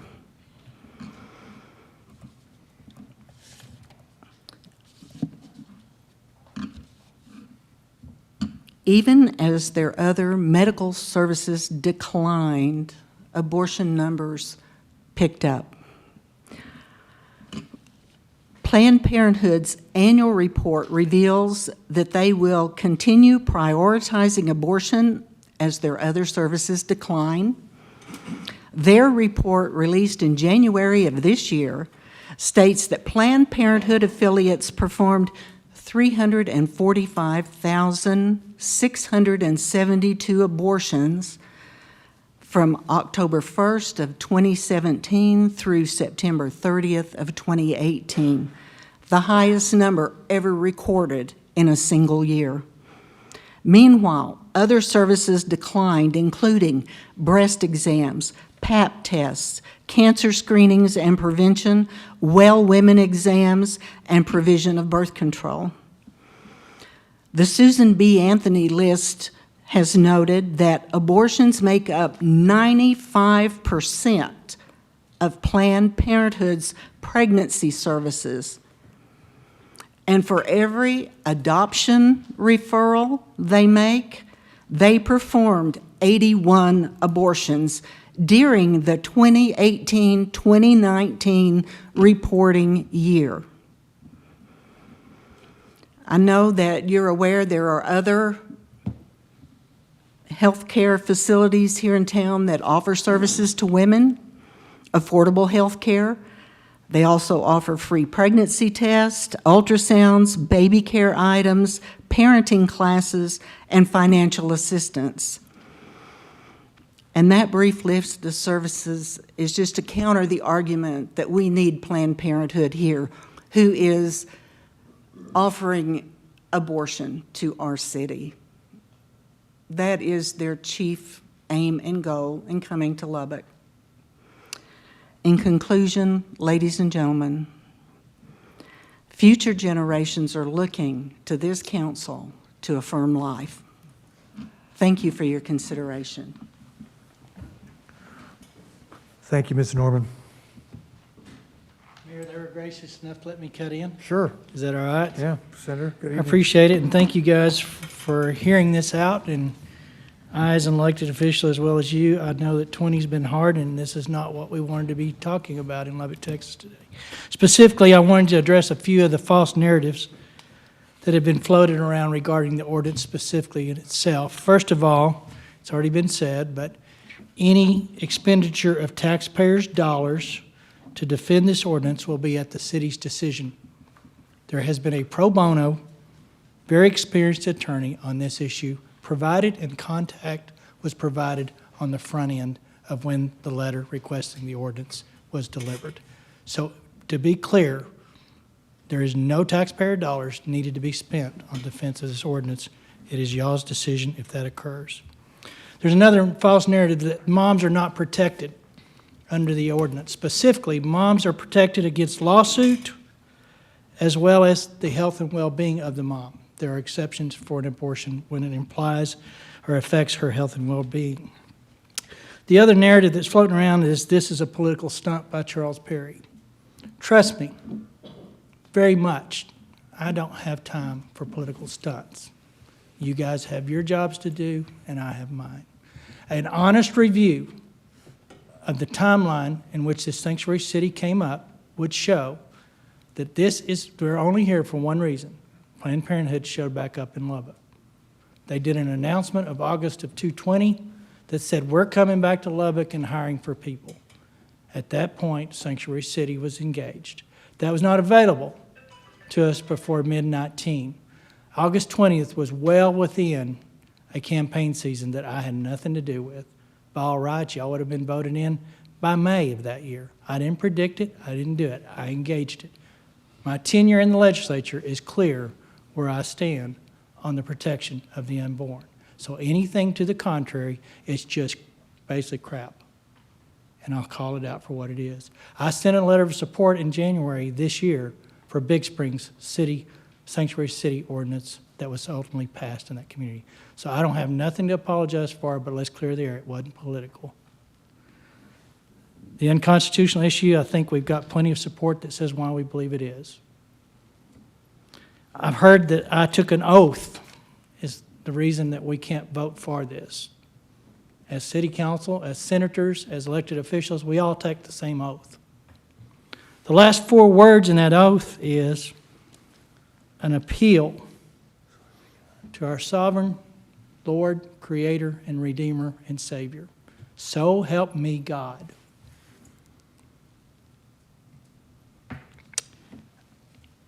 It is a mockery of our Lord and His selfless sacrifice of His Son, His child, for all of us to appeal to Him to aid and abet the killing of the unborn. This would make the oath and the appeal void as it was spoken. Anything that is not good, which He is the moral lawgiver and creator of all that is good,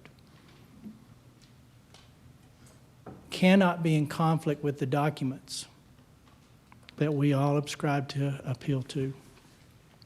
The social disconnect from the only moral lawgiver, moving more and more to a humanistic nature, allowing us to pay homage to the altar of self-indulgence, will only render our founding documents to nothing more than the secular fodder to ease the conscience of a sinful people. You cannot disconnect yourself from God and then take an oath to a constitution that's contrary to Him. So with some certainty, I know a few things. With a no vote on this ordinance tonight, it will change the defense of that ordinance in May when it's voted in by the people. As attorneys up there on that, y'all always know it's better to defend the status quo. We have all kinds of options if you vote yes. We don't have those options if you vote no. Today, there is no abortions in Lubbock, Texas, and haven't been since 2012. The undue burden and the access issue is moot. By March of next year, if y'all vote no, there will be abortions provided with pretty much confidence. The licensing will have happened. Once that happens, it changes the defense of that ordinance significantly. It's a different position to be in. You're now taking something from. With certainty, I know this, that by March of next year, a no vote will mean that babies are dying at the hands of not having the ordinance voted in. With a yes vote on this ordinance, I know that we have options that God will present that we don't even have a clue what they may look back. We're not told to win every battle. We're told to fight the fight and run the race. The constitutionality of this document, truthfully, has not been challenged. We've got a good track record on defending it.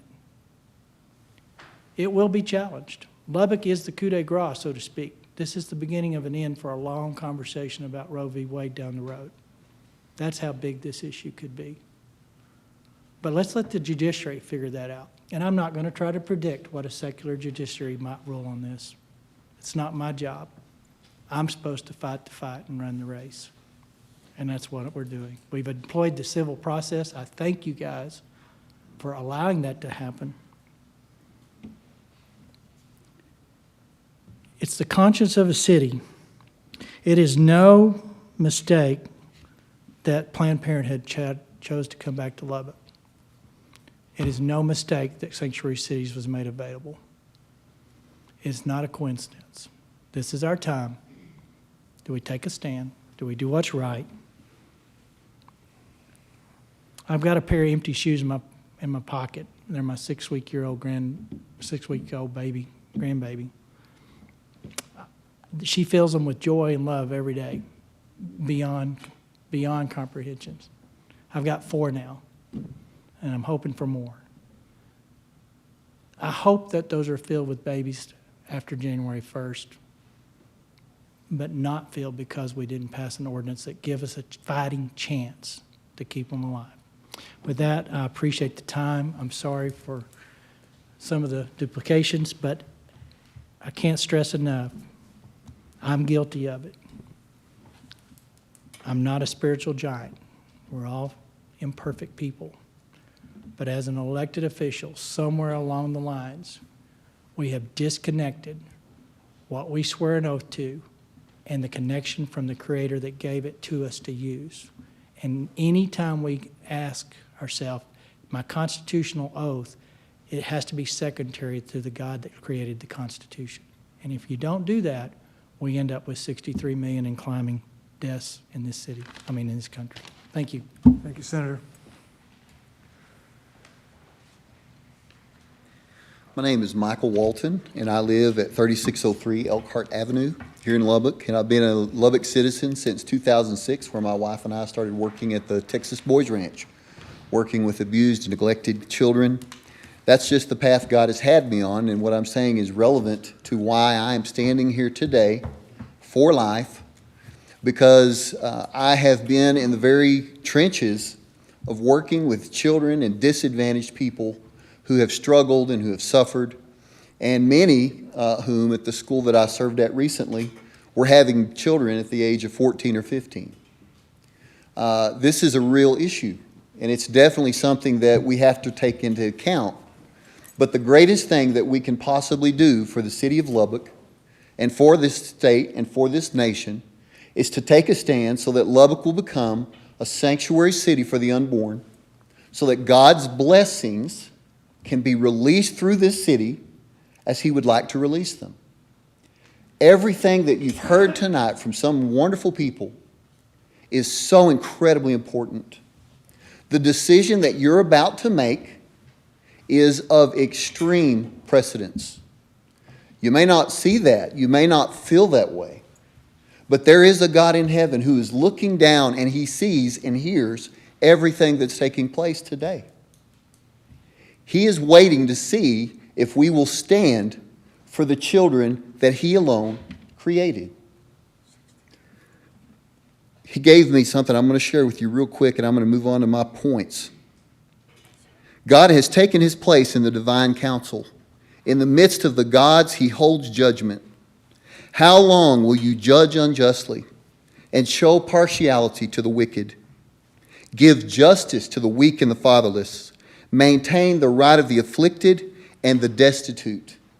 Rescue the weak and the needy. Deliver them from the hand of the wicked. If you make the bold decision tonight to take a stand supporting Lubbock being a sanctuary city, you will have fulfilled a directive that was given many, many centuries ago before Lubbock was even an idea.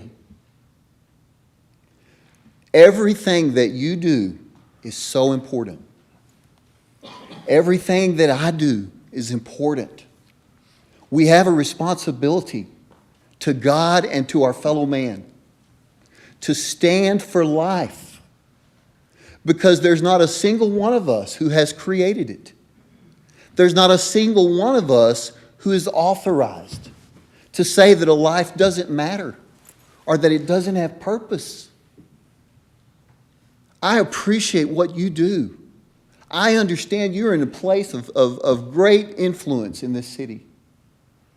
But there is a God in heaven who will look and see the decisions that are made tonight in regards to this ordinance. It can be done easily. It can be taken care of. And we can usher in a blessing over Lubbock because we stood up for the most vulnerable in our midst. But if we fail to do this, there will be consequences. They will happen. No amount of making those go away in our mind will cause them to stop. God loves each and every one of you, and He loves each and every child in the womb. It's not their fault that they were conceived. They are now a human, and their life is worth protecting. Abortion is a crime against humanity. Mr. Walton, I need you to stay on the ordinance. I am You're- directly on it. Well, you're Demonstrate preaching- to me how you're- this is you're not pre- tied to that. You're preaching to us. Talk about the Okay. ordinance, okay? Abortion. Senator Perry was a great example of that. Everything he talked about was around the ordinance. Okay, thank you. I will do that now. First of all, we need this ordinance because abortion is a crime against humanity. The preborn child is the epitome of helplessness and vulnerability. Let me interrupt you for one sec. If you don't have a face covering on, I need you to get it on, please, right now. Covering your nose and your mouth, please. Okay, please continue, Mr. Walton. We've shared, others have shared, I won't go on, but life begins at conception. Abortion hurts women. I also represent the Justice Foundation. The Justice Foundation is putting together a petition to overturn Roe versus Wade. There are almost 1 million, or 500,000 signatures that are on this petition. They have over 4,600 testimonials from women who have had abortions, who have talked in detail about how this has harmed their lives. If we make Lubbock a sanctuary city for the unborn, we will not harm women in our city. That's a relevant reason to think about it. Making Lubbock a sanctuary city for the unborn is a far better alternative than anything else that we can conjure up tonight. And having been someone that has been greatly touched by adoption, and from being someone who has worked in training and licensing foster and adoptive parents for 8 years, and serving in a group home for therapeutic children who have been abused and neglected, I can tell you that adoption is a wonderful alternative to abortion. And if we have that option, if we make Lubbock a sanctuary city for the unborn, we will open the doors. The churches and the other organizations will have to step up. Say, this is something that we need to now pursue, because adoption is a beautiful thing and a gift, and it's something that can meet a need that needs to be met or is claimed to be met by abortion. In conclusion, in the city of Lubbock, its council people and mayor, if you're unwilling to take the simple step of declaring Lubbock a sanctuary city for the unborn, when it's within your power to do so, and it reflects the will of the people. I went out and got petitions signed. I could have gotten a whole lot more. I ran out of time. The bloodshed of every lost baby will be on the hands of those who make this decision. I pray in the name of Jesus that you'll make the decision that honors God and His gift of life. Thank you for allowing me to speak.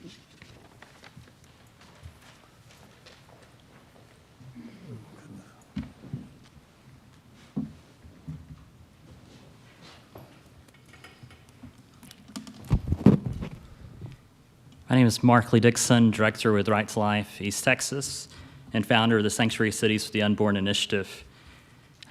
This may be the shortest amount of time you'll hear me speak. I would like to give you guys some papers.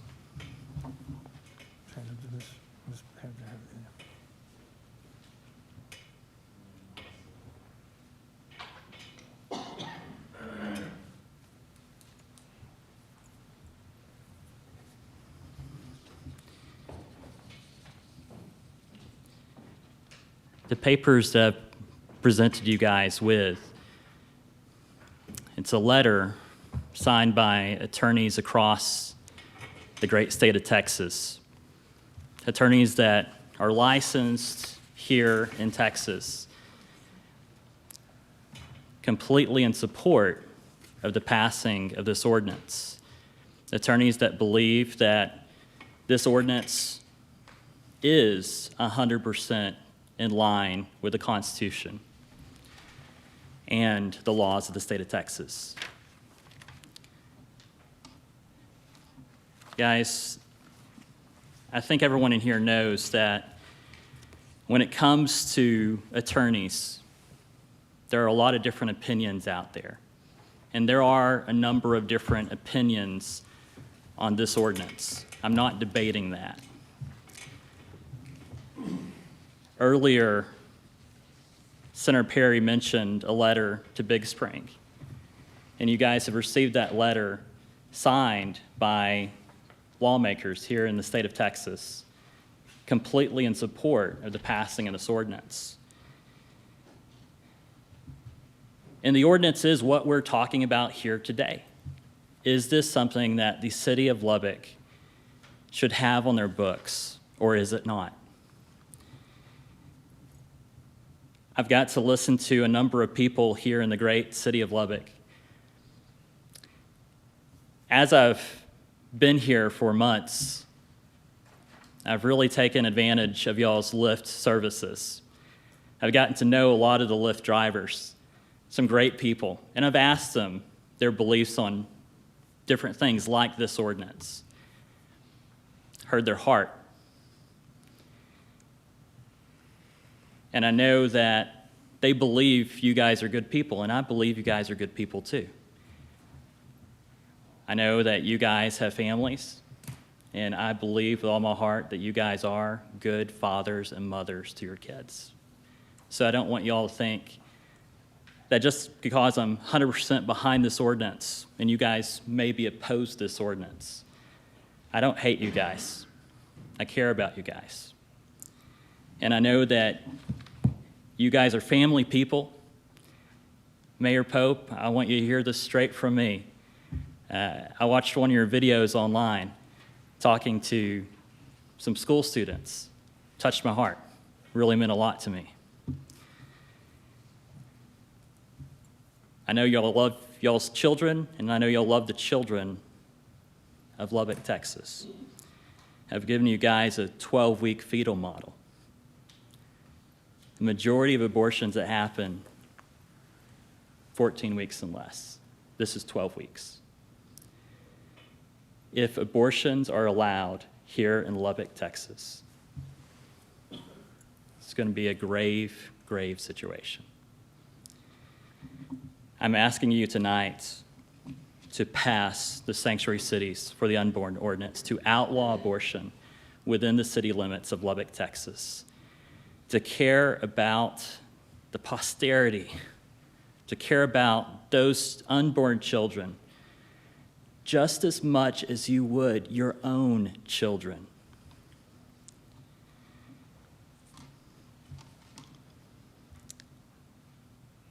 This is something that 16 cities have passed so far.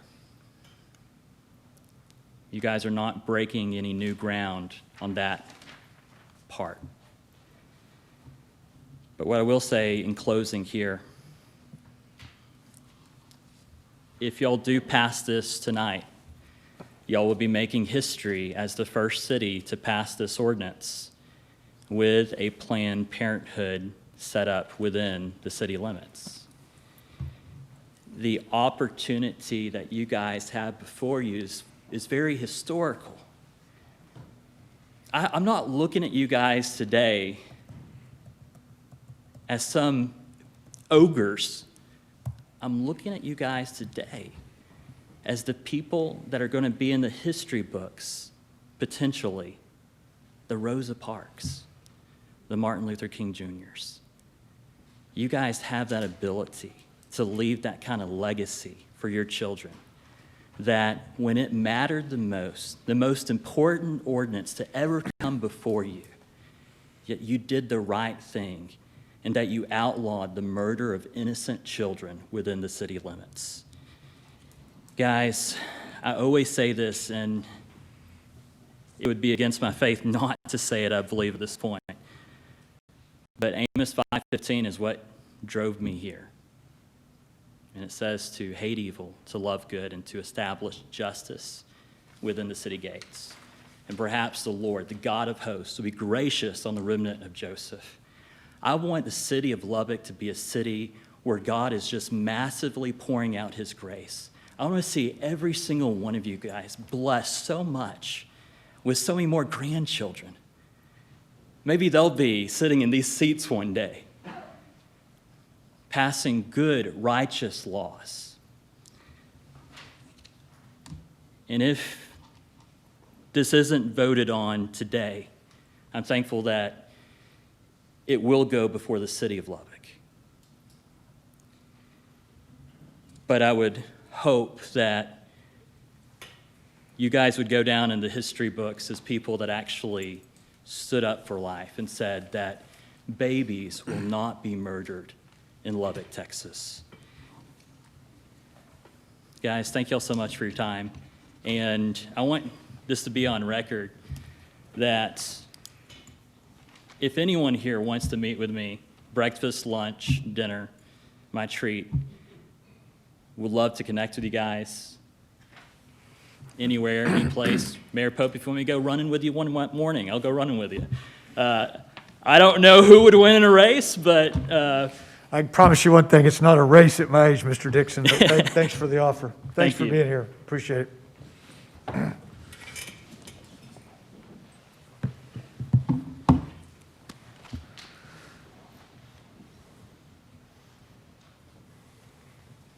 Good evening. Greg Garrett, 3926 85th Place. Did register to speak. Been a lifetime Lubbock resident. Just want the city council to know I'm 100% for life with no exceptions. And I have proclaimed that for a long period of time. I have 2 points I'd like to make on why I believe that we should pass this ordinance and we should become a sanctuary city. Really, 2 things. Number one, I've studied Roe versus Wade. Matter of fact, there's a great man in the audience back here that gave me a Constitution when I ran for a congressional seat. He said, "You better learn that Constitution." And you know, it's interesting that in the first 52 words, the first sentence, the preamble of the Constitution, in the last part of that, it says, and I'll quote, "It is to secure the blessings of liberty to ourselves and our prosperity." I mean, it's talking right there about the unborn children.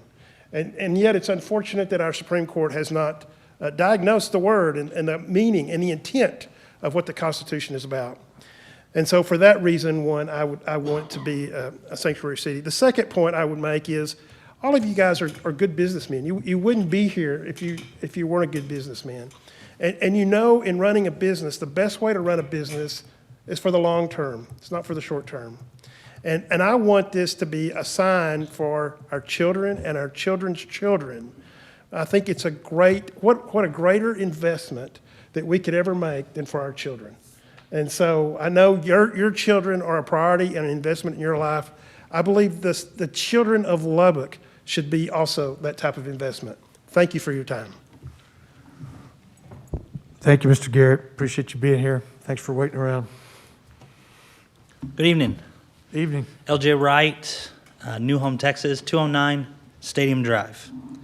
I am tired. I've been sitting here for a while. I have a newborn at home right now, and she doesn't like to sleep, so forgive me as I kind of foggy my way through this time. Mayor and City Council members, my name is LJ Wright. I'm the senior pastor of New Home Baptist Church. I am unequivocally and unapologetically pro-life. And I'm absolutely in favor of this ordinance. I pastor in New Home, Texas. We are a sanctuary city for the unborn. Our city council voted unanimously to pass the ordinance in New Home, and I am so grateful to live in a city that stood up for life. I do thank you all for allowing us to be here. I said at the last meeting, I respect each and every one of your positions. Your position is ordained by the sovereign God of the universe. God chose you to be in that seat this evening, and I don't take that lightly, and I respect you very much for your positions. When you filled that seat, Charles Perry said this. He stole part of my speech, just so you know. But you took an oath that ends with this statement, "So help me God." Now, the God in that statement isn't a God of our imagination. It's the God of the Bible. You swore and asked God to help you fulfill your duties. So I want to tell you what the God of the Bible feels about this ordinance. There are 6 things that the Lord hates, 7 that are an abomination to him. Haughty eyes, a lying tongue. Mr. Wright. Yes, Mr. sir. Wright, we got to get on the ordinance. We're not, you can't, what the Lord, that's appropriate. That doesn't matter but not, to you? No, it does matter, but that's not, we're talking about the ordinance, okay? The merits of the ordinance, all right? Yes, So to that, okay? yes, sir. Nothing other than that. Yes, sir. I'm going to be 100% honest with you, Mayor Pope, like man to man. When you spoke about Mr. Wright, the Southern Baptist Mr. Wright, Convention, this is not a two-way. Okay. Okay, to the ordinance. Okay, I please. believe that I was on the Okay. ordinance, but I'm going to continue for the sake of the people behind me. No, you're gonna stay on the ordinance. Yes, sir. Okay, okay, please. Yes, sir. That's what I okay, said. thank you. All right. So, hand shedding innocent blood, the murder of children, this ordinance would prevent that. If you vote no to this ordinance tonight, it won't make this issue go away. It will just simply complicate it. So kicking the can down the road will just make this issue even more difficult in the days to come. God loves this ordinance. I love this ordinance, and the citizens of Lubbock as a whole, I believe, love this ordinance because it prevents the shedding of innocent blood in Lubbock. It is constitutional. It is enforceable. And therefore, anything that will prevent the murder of children, God is in favor of, and I am in favor of, and I believe the Lubbock citizens are in favor of. Mayor, city council members, I don't believe that you want to stand in opposition to anything that God is in favor of. As for the ACLU and the legal issues, it's good for everyone here, and I know it's been said before, but I think it's good for the Lubbockites that will be hearing this, that Jonathan Mitchell has signed and said he will represent the city at no cost. So, no cost to the city, no Planned Parenthood. There really is no reason at all not to pass this ordinance. So I'm begging with you, I'm pleading with you as a pastor who loves life to please pass this ordinance and make Lubbock a sanctuary city for the unborn. Thank you very much. Thank you, Pastor.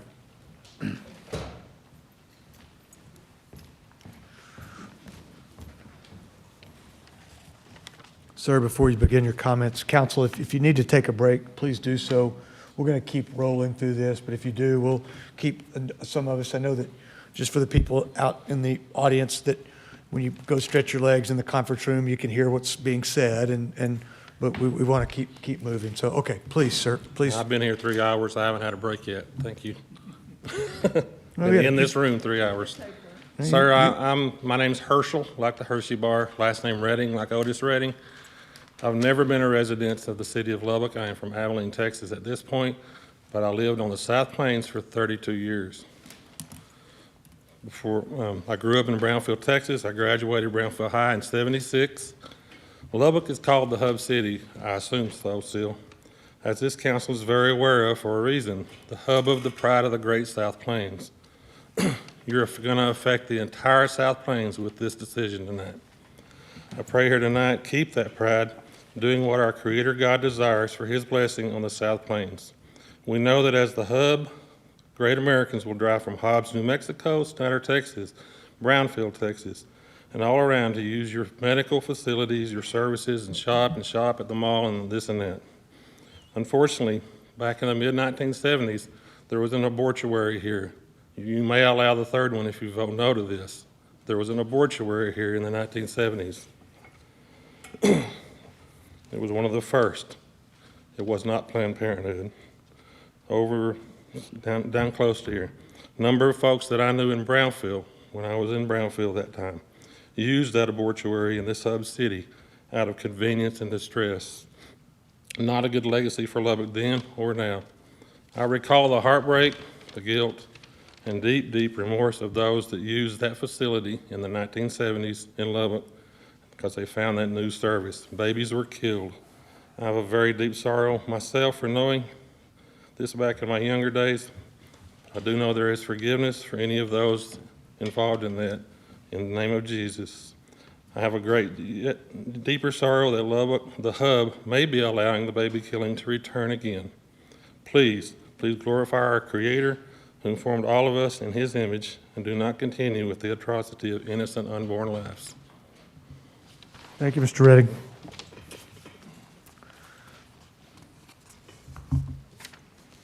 Hello, my name is Gloria Tody, and I reside in the 4000 block of 102nd Street.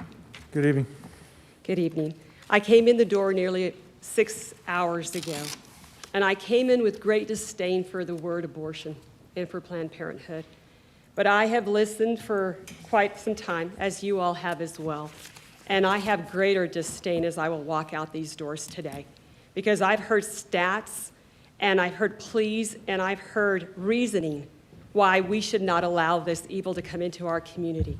So information is power, and I hope that the same is happening for you, because I know what happens when girls walk in to an abortion clinic. They have believed partial information. And so when they get greater clarity for what's really at stake, and they're able to see and gain information, they walk away empowered. And so tonight, I respectfully submit to you that the will of the people in this community has spoken.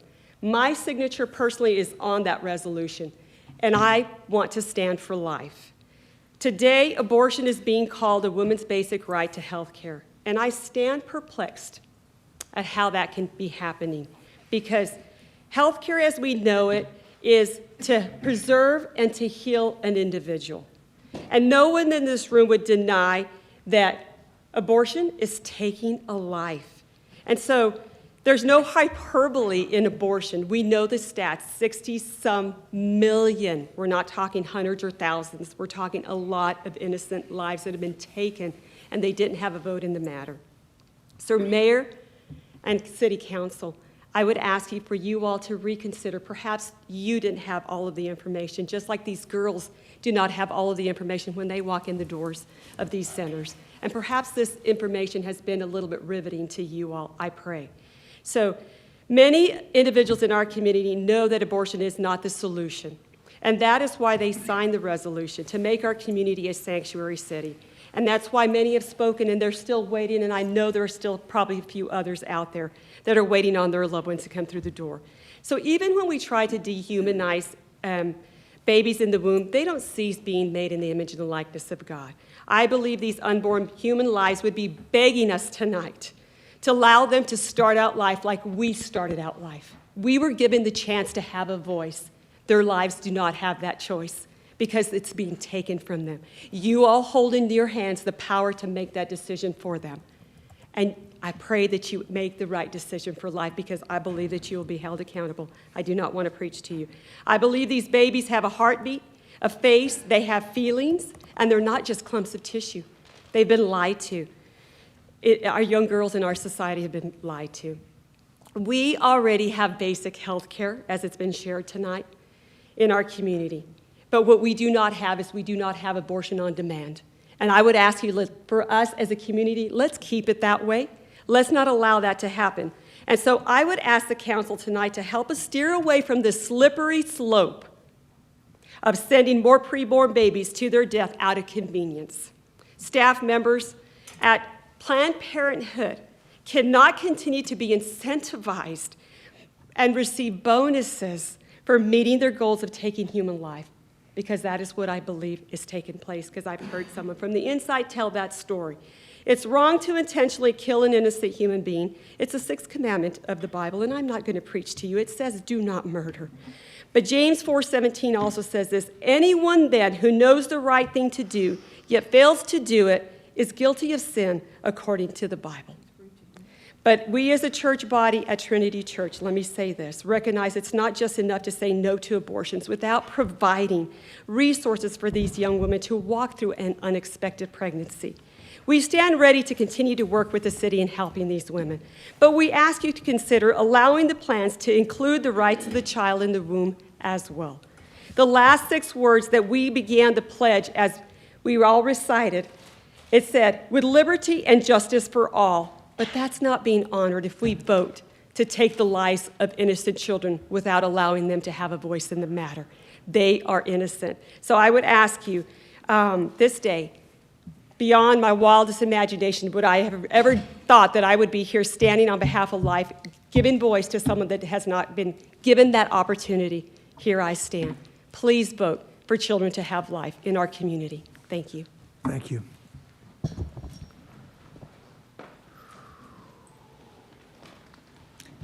Good evening. Evening. My name is Ginger Sharp, and I am at 3711 40th Street. And thank you for the opportunity to talk to you this evening. I really appreciate that. And I really want to make the case that the passing of this law is a matter of public health and of the city of Lubbock flourishing. I've had the opportunity to talk to many women and work with many women on the church, just on the local church level, that have had abortions, and I know the pain that that's caused them.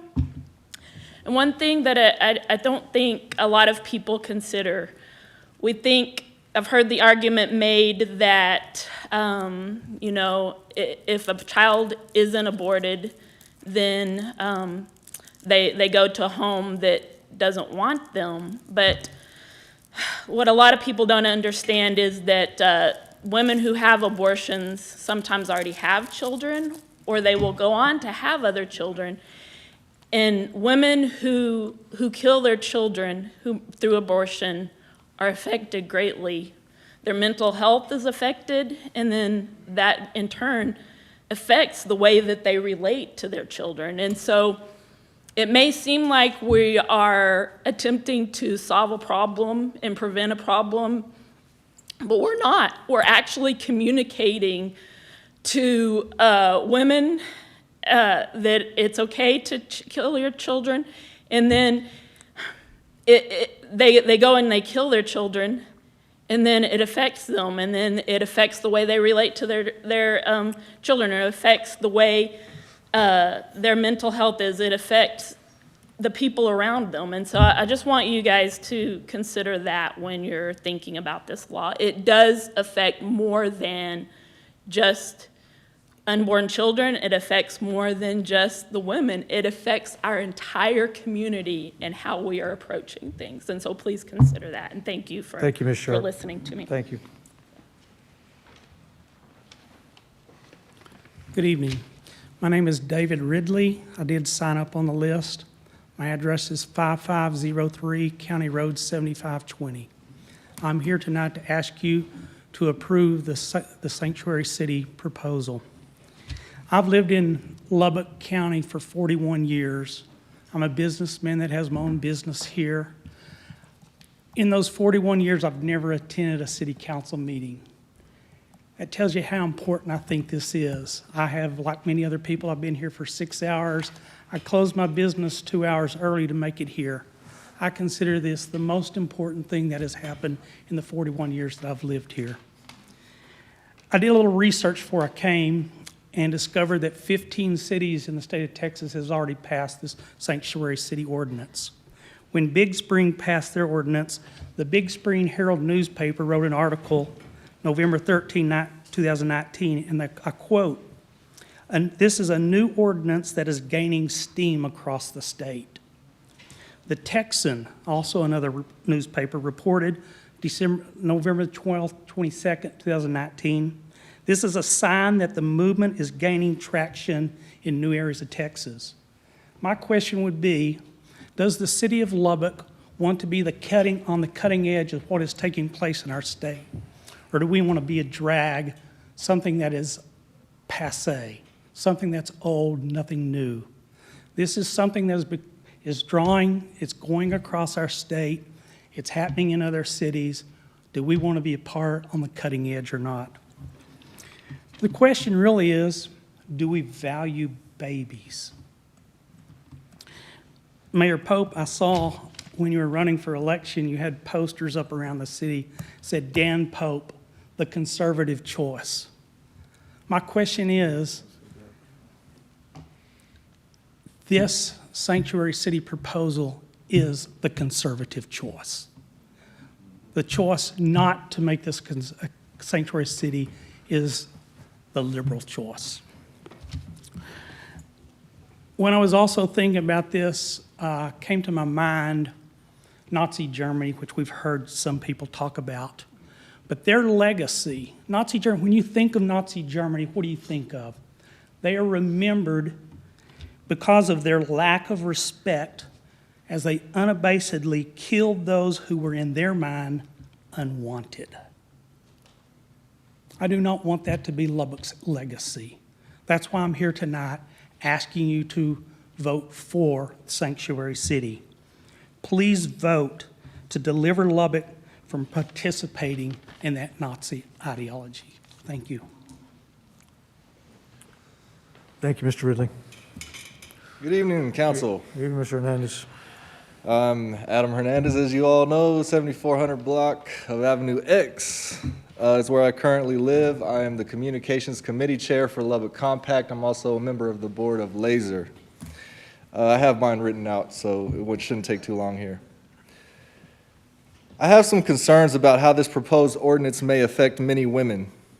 And it's pretty clear to me that we have not heard every scenario, and most of the comments have been from similar perspectives for the most part, with a few exceptions here tonight. We had about 5,000 people sign a petition, and about 700 people provided comments for this evening. However, this is a city of over 200,000 people, as you all know. There's a lot of perspectives we haven't heard yet. About 100,000 of those are registered voters, as we've recently found out. I've seen a lot of information on this issue. I've spoken to people on all sides of this issue. We've heard a lot here tonight on this issue. And I understand that it is very serious and has many nuances. I have a couple of proposals to put in the mix concerning this ordinance. The first being that a committee could be formed to discuss this proposed ordinance and provide recommendations to the council concerning whether Lubbock should adopt it or not. This committee should be made up of all women, because that is who this decision will impact the most. There should be at least one woman on the committee who practices law so that the legality of the proposed ordinance can be taken into account. There should also be a representative that is a medical professional who works in this area. To get all perspectives, there should be representatives of all spiritual backgrounds and beliefs. There should also be diversity in the socioeconomic categories of this committee. Every perspective must be heard and considered because this has very real effects on many women's lives. This committee will allow more time for more citizens to have their voices heard on this very important issue that affects many more people than those who have been represented up to this point. If the committee is not possible, the ordinance should be voted down on both this first reading and the second reading, and then the matter should be put on a ballot for all registered voters to have an opportunity to have a say in the matter. And that's all I got for you. Thank y'all. You have a good evening. Thank you, Mr. Hernandez. Please, if you silence your phone, and if you're on the phone, please take your call outside, please, sir. Hi, my name is Joy Field. I live at 4601 88th Street. And many of the things that everyone has said, I could easily speak to. At 19, I had to make a choice if I was going to choose life or not. I am facing an unplanned pregnancy, and I had a decision to make. I had been brought up pro-life. I had been raised to value all life, whether it was an unborn baby or a homeless man on the street. But when it affected me personally, I had to make a decision if I was going to practice what I preached. And I chose life, and I'm so grateful that I did because it gave God space to work. And that's what this would do. If we pass this ordinance for a sanctuary city, it gives a space for God to work. It allows time for women to travel if that's the choice that they make. It allows time for Him to speak to them. I know that there's all kinds of different opinions here, but when it ultimately comes down to it, God asks us to be doers of his word, not just hearers only. And all of you have an opportunity now to be a doer of his word, and that's all that we ask that you do. Thank you. Thank you, Ms. Field.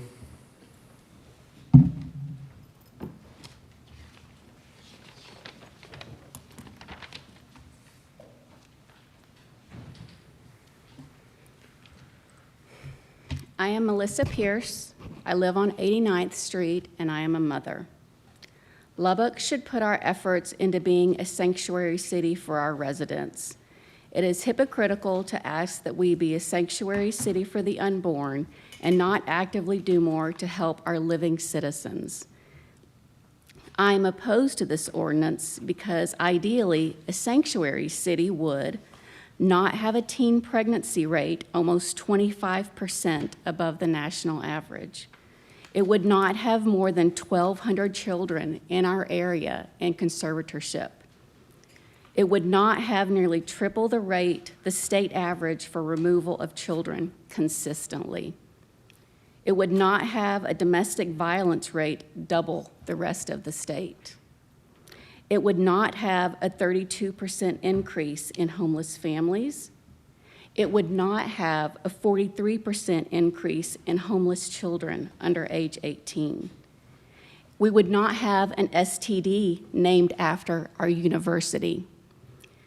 We would not be 7th in the state for STD rates.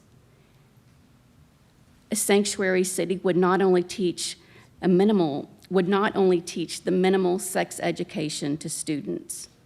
If you truly want to be a sanctuary city,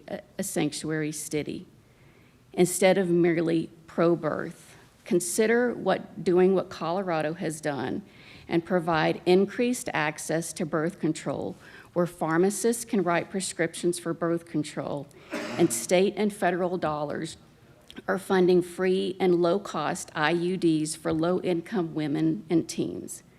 With these measures, Colorado saw a 10% decrease in abortions, and women who came from out of state are included in that figure. As a young woman, I used Planned Parenthood for many of their services, excluding abortion. There are many men here speaking today on an occurrence that will never happen in their body. Roe v. Wade is legal. The simplest way to decrease unwanted pregnancies is to prevent them in the first place through easy and affordable access to birth control and health care. Not providing access to abortions will not stop them. Let's focus on the health of our community. Let's mind our own business, and let's trust women to know what is best for themselves. Thank you. Thank you, Ms. Pierce.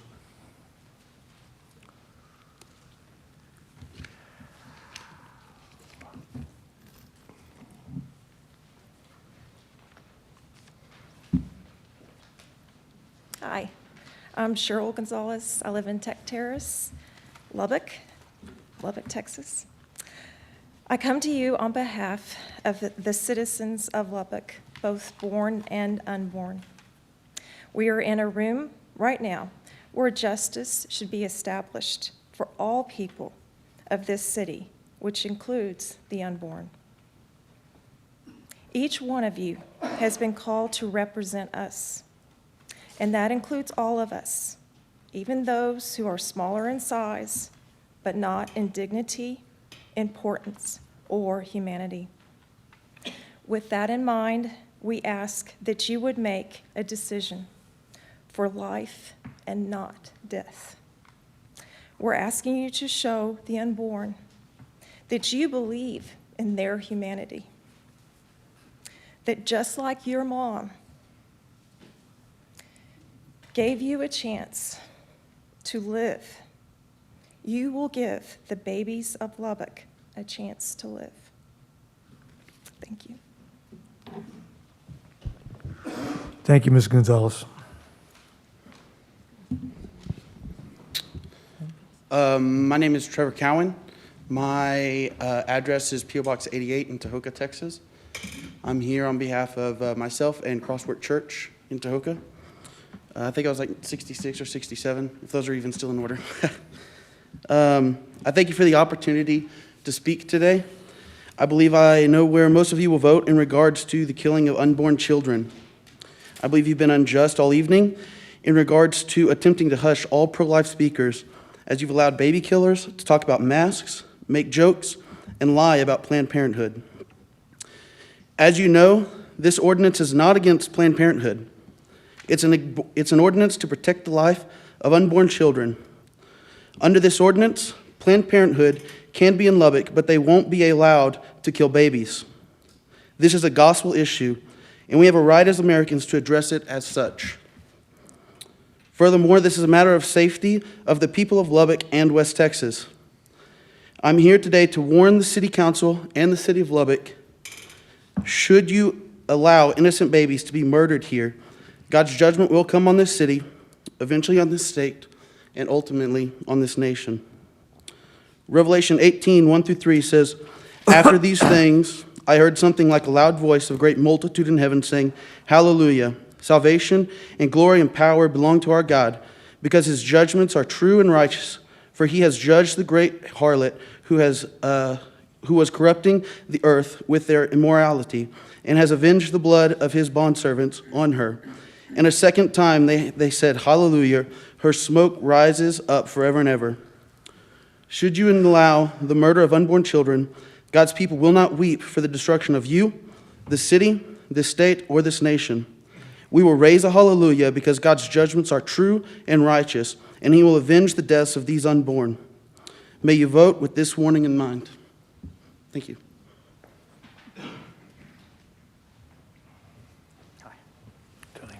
Hi, I'm Tony Gonzalez. I live on 3207 20th Street here in Lubbock, Texas, and I've been a Lubbock citizen for, I guess I was born in Plainview and raised in Lubbock, Texas, and went away from medical school and came back, and have lived here since 1995. I worked at Covenant Medical Center for a year, and then worked at UMC for 20 years. So worked in a level 1 trauma center for many years and saw many pregnant females, and we did our best when patients would come in and were having difficulty with their pregnancy.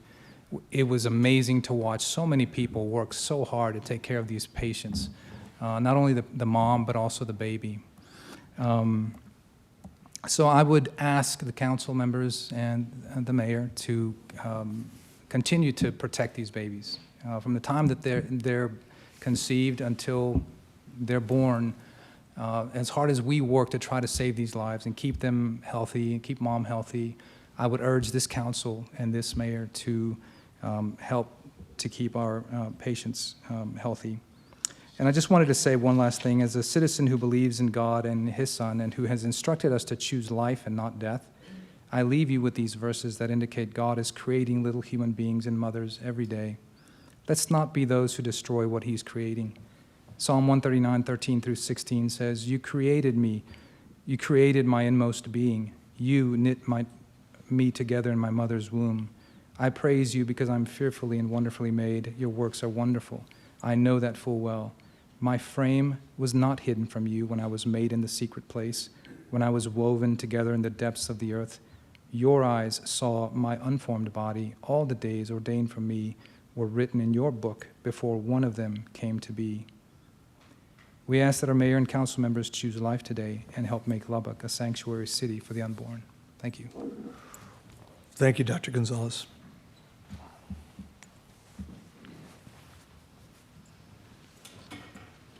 Hi, my name is Denry Norris. I've been a registered nurse here for 26 years. But over 40 years ago, I was a young girl that didn't know if she was ready to be a mother or not. I went to Planned Parenthood for a free pregnancy test, and while I was there, I was told that what I had inside me was just a blob of tissue. I had no reason to think otherwise. I was convinced at the place that abortion was the way to go. There wasn't anything to it. I went home with a drug that was to cause me to dilate, which was very painful. I went to the clinic the next day and had the abortion. A week later, I had to have a surgical procedure because they didn't get it all out. Some of the parts were left in there that weren't sucked out by their machine. About 2 weeks after the abortion, I got a pathology report from Planned Parenthood that told me that that blob was a girl. How can they tell you it's just a blob of tissue and then tell you it had a sex? They lied.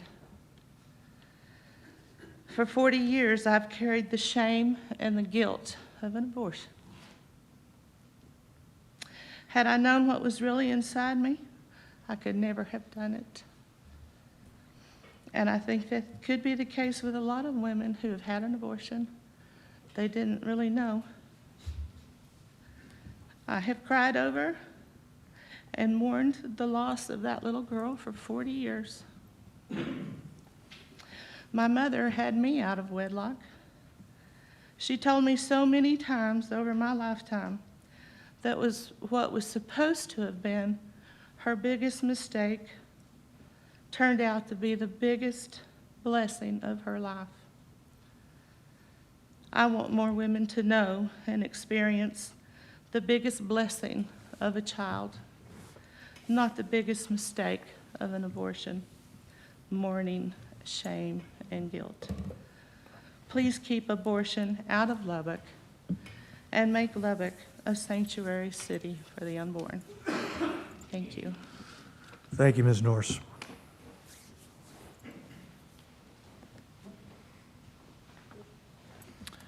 Good evening. My name is Patrick Hefferly. I live at 5509 78th Street, Lubbock, Texas, 79424. I want to thank you for your time today. Thank you for your service. I come to you tonight and ask that you pass this ordinance and have Lubbock stand as a beacon of light, as a sanctuary city for the unborn. As the leaders of this city, you have the ability and the authority to take decisive action, save lives, prevent the evil of abortion from taking root in our community. I'm not here because of politics. I'm not here to speak against you. I'm here as a citizen asking you, as the leaders of our community, to step up and take a stand on the most basic issues, the right to life. As the leaders of our community, you have the opportunity tonight to serve, protect, and save the lives of future citizens. I was a captain in the United States Air Force. I swore to protect and serve the Constitution of the United States. I've borne that burden that y'all have. It is a heavy burden, and it's one that begins with protection and protection of life. As our elected officials, we're looking to you tonight to enact pro-life policy that accurately reflects and views the views of your constituency. Like myself, many of you espouse pro-life views. Today is the opportunity to embrace and live those views. It's not easy for us to come up here and speak, but we do so to give you encouragement, to let you know that you are not alone, that when you execute your authority and adopt pro-life policy here in the city of Lubbock, the people will stand by your side. Have courage. Take a stand on the side of life. The people of Lubbock are behind this, and this ordinance represents the will of the people of Lubbock. We've heard numerous times, 500 emails. We know that there have been well over 5,000 signatures. Those emails, I've seen two of them. One of the names, that individual does not live in Lubbock. I know there's people that have come here tonight and spoken. We do know that the 5,000 signatures that were handed in on the petition, all of those are Lubbock residents. That is your constituency. We do want this to pass. You're all in my prayers. The city of Lubbock is in my prayers. I would leave by saying, may God grant us the serenity to accept the things that we cannot change, the courage to change the things that we can, and the wisdom to know the difference. You're all smart and intelligent people. You know what's right, what's wrong. Have the courage. Be firm, steadfast, do not fear, nor be dismayed, for the Lord your God is with you wherever you go. Thank you, and God bless. Thank you, Mr. Hefferly.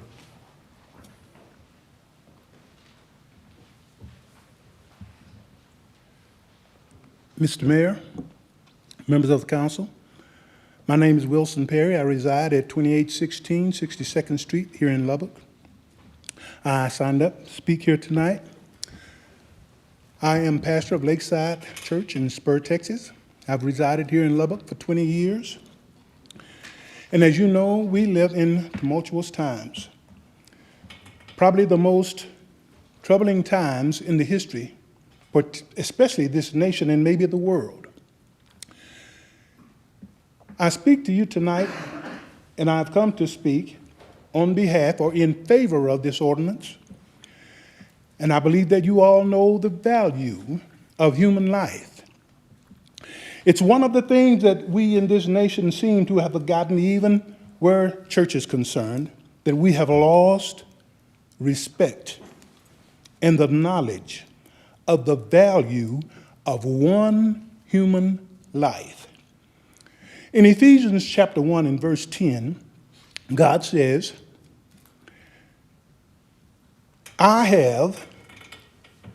this is the fullness of the dispensation of time.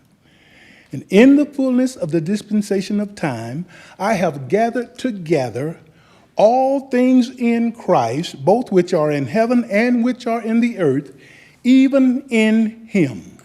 I heard someone talk about Moses. Actually, they were reciting Deuteronomy 30 and 19. You know, in Moses' day, they occupied that space and time. It was their time. Today, this moment, this hour, it is 10:15 p.m., and it is the fullness of the dispensation of time. You, as the mayor and the city council of the city of Lubbock, have been elected by the people of Lubbock and entrusted in making decisions that will benefit the citizens of this city. And the most important asset that exists on the face of the earth is life. Life. Since 1973, we have seen 62 million babies killed by Planned Parenthood through abortion. 36% of those babies were black. The population of the black people in America is 13%, roughly 35 million people. 36% of 62 million is roughly 22 million people. That's almost half of the black population in America.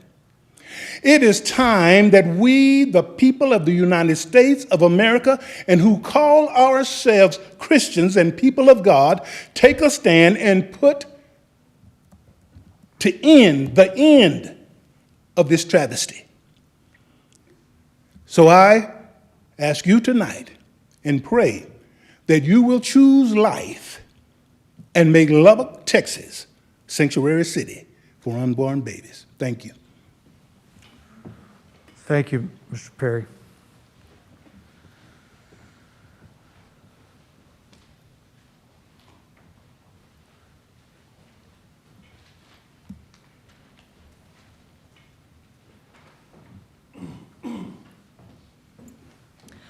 Thank you, Mayor and members of the council. My name is Catherine Pitcher, and I serve in both the legislative and legal departments at Texas Right to Life. We are the oldest and largest statewide pro-life organization in Texas.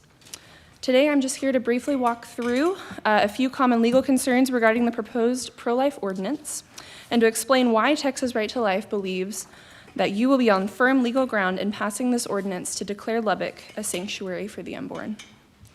You may have a variety of concerns about passing the ordinance before you. With the time I have, I will cover the most common objections, and you can find additional content in the legal memo that I just passed around. Firstly, this pro-life ordinance does not defy federal or state law, but rather goes to the furthest extent possible under Roe v. Wade and the subsequent abortion jurisprudence. The ordinance acknowledges that we live in the shadow of this unjust precedent and takes care to act within its confines, while still pressing forward to see a day when that precedent will be abandoned. Additionally, the Texas State Legislature passed Senate Bill 22 in the 2019 session, which included an amendment that explicitly clarifies that the bill does not prohibit cities and counties from banning abortions. within their jurisdictions. This amendment was an open invitation from the state legislature to cities across the state to take action within their own jurisdictions. And indeed, several state elected officials have signed a letter addressed to city officials across Texas that I believe you all have seen, stating this very intention. The ordinance clearly does not contradict the Constitution or state law. Rather, it has been drafted with the utmost care to protect your preborn citizens from a lawsuit and to protect from abortion and to protect your city from a lawsuit. The ordinance is indeed enforceable. It recognizes that no city officials may attempt to prosecute the abortion industry until permitted by federal courts. For this reason, the ordinance delays enforcement of the criminal provisions and relies on civil liability to act as an immediate deterrent to the abortion industry. Importantly, the ordinance also does not penalize women who seek or undergo abortions, instead placing the penalty on the party who most deserves it, the abortion industry, businesses like Planned Parenthood who operate by profiting from taking the lives of the children of women in difficult circumstances. This ordinance is an innovative way that pro-life cities can work towards preparing towards the day that Roe v. Wade and all of the subsequent abortion cases are finally no longer the law of the land. This is a crucial moment for Lubbock to act before it is too late, as Senator Perry explained earlier, and Planned Parenthood begins performing abortions here. Once the clinic sets up shop in your community, it is already far too late. By passing the ordinance tonight, Lubbock would serve to impact and advance the pro-life movement across the state. The incredibly successful citizen petition, which brought the ordinance before you this evening for consideration, and all of your citizens that have testified before me, stand as evidence that the Lubbock community is pro-life, and they do not want Planned Parenthood or any abortion business within their city limits. As Texas Right to Life, our responsibility is to support pro-life citizens all across the state in their efforts to save lives in their own communities. The case that legalized abortion nationwide was decided 50 years ago, before ultrasounds were common and American society truly understood the absolute and unquestionable humanity of the preborn child. But Texans understand, and so do your citizens, and they are here tonight asking you to stand for life. You have the valuable opportunity here to make a difference for life, to protect the lives of your innocent preborn neighbors who are unable to speak for themselves.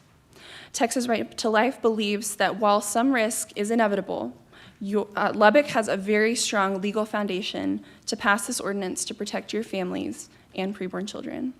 Thank you very much for your time. We look forward to your consideration of the ordinance and ask that you vote in favor.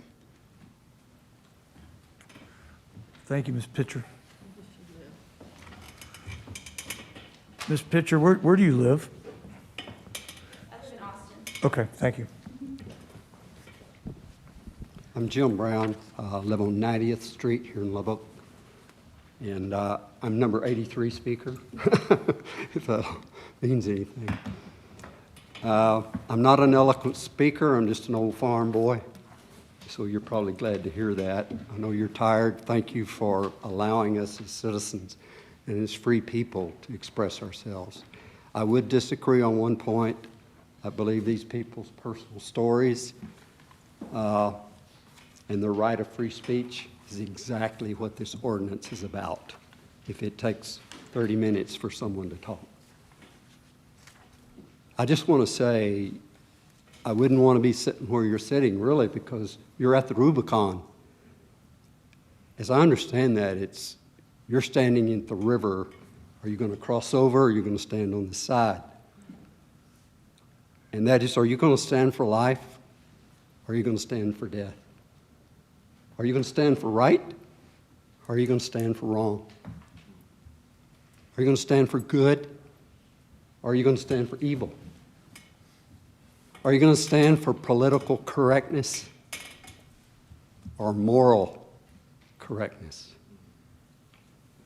I'm looking into your eyes tonight because I see people with a soul. And I'm asking that you give these unborn children that have a soul at conception the right to live their life too. I know you'll make the right decision. I really do. Because I know you're West Texas folks, you're good people. You spend many hours down here, serving us. But these people are saying, do what's right. Be proud of Lubbock. I don't want to live in an Austin that's been named the weird Austin. And not to say about the last speaker, Austin's a great place. And I'm closing up, guys. My heart's in this. I know you'll do the right thing if you'll follow your heart. If you follow your head, who knows what you're going to vote for. But I know your heart's saying Lubbock needs to be a sanctuary city. You know, if someone has to have an abortion, people will drive 300 miles to go to a ball game. We need to have a place that people can come here and get the medical training and the medical help to keep that life if they really want it. Thank you for your time. God bless you. And I appreciate this opportunity to speak. Never spoke before a city council before, but this is important. Thank you, Mr. Brown.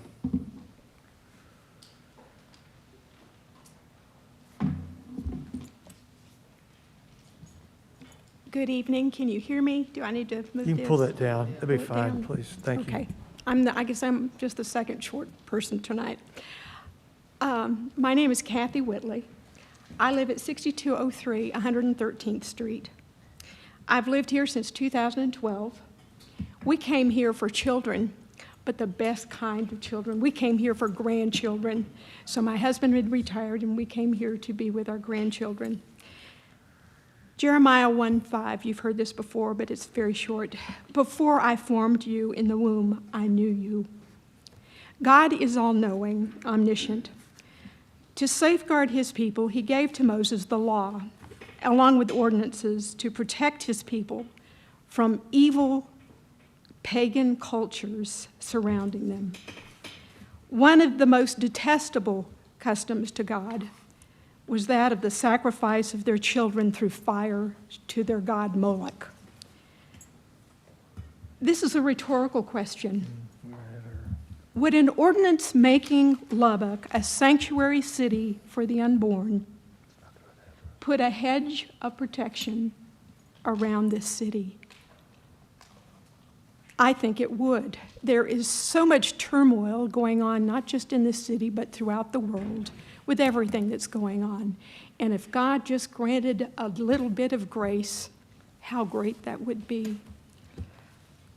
Something has been bothering me for 45 years, and it wasn't an abortion that I had, but it was someone I knew. After our first child was born and my husband was separating from the military at Fort Hood, Texas, we moved to East Texas, where he was going to finish his degree at SFA, and I was going to teach in a small rural school. So one day, I had the student ask if she could talk to me after class, and I said, sure. She was very distressed, and she related to me that she had just come back from Houston, where she had had an abortion. And she said that the abortion joked when he told her, you just got an abortion 2 for 1 because you had twins. This was back in the 70s. There weren't sonograms. She didn't know she was having twins. And yet he was joking with her. Well, she came back to Lufkin because she had to seek medical treatment because she had an infection. The doctor who treated her in Lufkin told her that she would never have children again. This is something, I knew I was pro-life for many years, and I knew I wanted to be active in this movement, and my opportunity came here tonight to urge you to vote for this ordinance, this sanctuary city ordinance for the unborn. I regret that I had nothing to offer this young lady. I listened to her. I offered her some reassurances, but that's all I had. Back in the 70s, there weren't the numerous things that are available for young people, for people of any age who find themselves pregnant and alone. Let me tell you a few more things about her, and you'll see why I'm so disturbed about what happened to her. You already know they said she couldn't have any children. She was working while attending high school. Her boyfriend had dumped her, and he even owed her money. She came from a poor family. The odds were stacked against her. All I did was listen and offer vague assurances. So here I am today asking you to remember the babies that might be saved here in Lubbock. We would be honoring God's will for his most precious creation. Thank you all, and God bless you. Did you say your last name was Whitley? Whitley, Okay, W-H-I-T-L-E-Y. Thank you.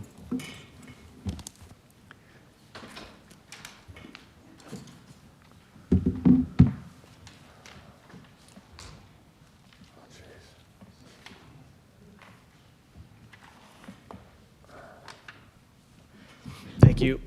Mayor, my name's Mayor, council members, thank you for the opportunity to speak this evening and for your endurance for this hearing. My name is John Sego. I'm a doctorate student in bioethics and public health. I also serve as the legislative director for Texas Right to Life, the largest and oldest pro-life organization in the state of Texas. I'm here in support of the over 5,000 Lubbock citizens who organized this effort to get this debate public and to get a vote on this ordinance, who are asking you to make this city a sanctuary city for the unborn. Mayor, you said you want to talk about the ordinance, so let's talk about the ordinance. Lubbock will not be breaking ground with this ordinance. With this proposed ordinance, the legal fear-mongering that we've heard here in Lubbock is misplaced, because there are 16 other cities that have passed this type of ordinance before, including Big Spring, Colorado City, Whiteface, Texas. Texas Right to Life has submitted to you a legal memo by a constitutional lawyer. I sent you that memo a few months back. I sent you another letter kind of going through the points that the law firm Olson & Olson gave you. The comments by Olson & Olson were incorrect, and they're not based on abortion jurisprudence as we understand it and as the legal scholars who wrote the memos to you understand it. My concern with the vote that you're going to take this evening is that you have not done the due diligence to see both sides of this legal issue. To my knowledge, that you're based on the public comment that the council has put out, is that you are only seeing one side of the legal case, whereas we have at your disposal some of the best constitutional lawyers, some of the best attorneys, a few of them who are offering to defend the city for free if there is a lawsuit. They can explain what happened in other law challenges. They can explain the legal foundation for why they think this works and has worked in other cities. Contrary to how it's been characterized, this ordinance does not defy federal government or seek to evade the authority of the Supreme Court. There was a lawsuit filed by the ACLU. It was eventually dropped, and the constitutional lawyers have offered to defend this city if there is another lawsuit. The ordinance is not unconstitutional, and the memo goes into more details about it, but the language that you have in front of you is carefully drafted to protect the city from expensive litigation and legal attacks, and to protect your preborn citizens from abortion. The ordinance doesn't violate Roe v. Wade, but it actually asserts the city's authority as far as legally possible. If you got to actually look at the ordinance, I encourage you to look at how it's enforced. There are two different types of enforcement. There's public enforcement from the city, which would get you into legal trouble, and that is delayed until Roe v. Wade is overturned. And there is private enforcement, which is allowed immediately, which will serve as a deterrent from Planned Parenthood to begin performing abortions. That section is very important. The enforcement section is very important. Mr. Segal, it's late in the night. To assume that we've not read the ordinance is, I think, a big jump. I mean, let's move it along, okay? You've written to us. We read what you've written us. Oh, great. Make your points, okay? But we've read the ordinance. We Excellent. understand it. Okay. And by the way, what you saw us talk about publicly from Olson & Olson is, you have no idea what we got from Olson & Olson. It's protected by attorney-client privilege, okay? Yes, sir. So don't speak like you know all of that, okay? Please, keep to the points, but don't talk down to us, okay? Please. Yes, sir. Based on thank the you. public comments, these are my concerns. I would love to see more. I'd love to have a longer conversation about the details of what Olson believed. Cities do have the authority to pass the ordinance with delayed public enforcement, and that's found in 2A Texas Penal Code Articles 1191 and 1192 that are still in effect in Texas law, even though the state is not enforcing them. So if the city council does decide to pass this ordinance, they will be in a legal position mimicking the current legal position of the state of Texas. What that means is that in the state of Texas, abortion is illegal on the books, but they're not enforcing certain provisions because of the Supreme Court rulings. If you pass the ordinance as it is drafted and given to you, you will be in the exact same legal position because in the enforcement section, which I didn't see discussed by Olson, in that section, it does say there will not be public enforcement until Roe v. Wade is overturned. The thing that will deter abortions from being done when you pass this, though, is the civil liability and the private enforcement mechanism. This is a preventative measure to ensure that abortion providers don't start performing abortions in this community. I want to point out that the ordinance does several things, but that enforcement section is the most important, I think needs more discussion publicly, and I hope that you see both sides of that. Abortion providers have nothing good to offer Lubbock. These abortion providers do perform other services, but they make their profit from selling elective abortions to women. Lubbock has a unique opportunity to stand for life, to promote justice for all of your neighbors, and to stop the abortion industry from coming in to your city. Thank you, and I'll yield for questions. Thank you, Mr. Siga.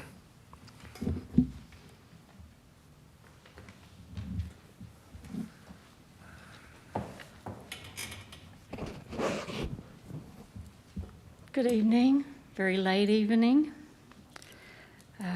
My name is Penny Simmons, and my address is 1081 County Road 119. I think we've determined that the opinion of most of the citizens in this city is that abortion takes the life of the most innocent and helpless among us. So it seems that the issue we have before us with the sanctuary city ordinance is that we stand either as protectors or condemners of the most vulnerable in our city, and that is the unborn.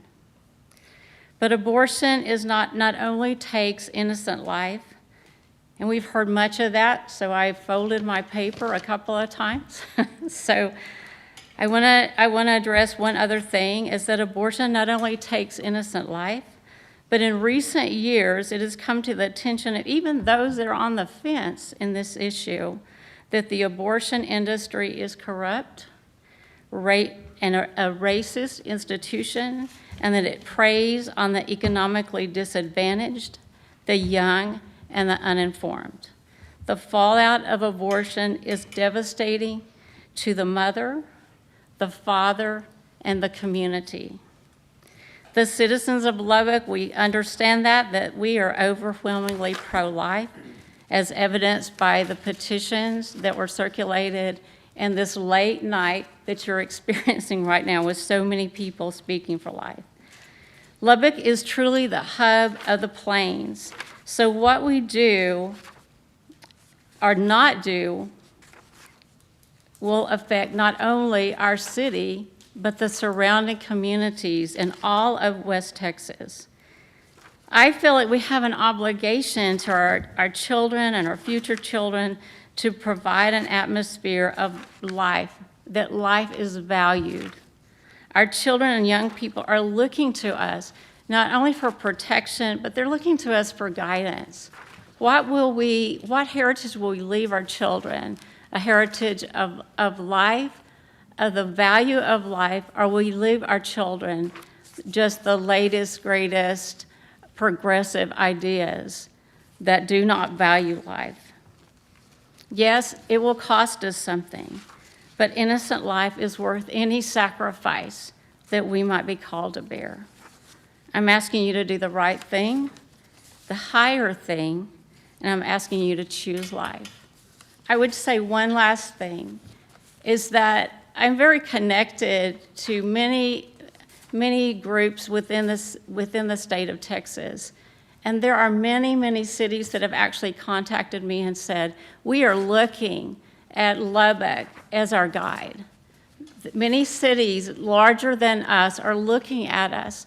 So I would say, let us be a forerunner city. Let us take the courage to be an inspiration to other cities that are looking to us. They want to know that we would take that first step. People from Amarillo, people from Midland, people from El Paso are actually contacting us and saying, we want to know, we want to see what Lubbock does because we want the courage, like Lubbock, to even bring it before our legislative bodies. So thank you for your service, and thank you for being here so late. Thank you, Ms. Simmons.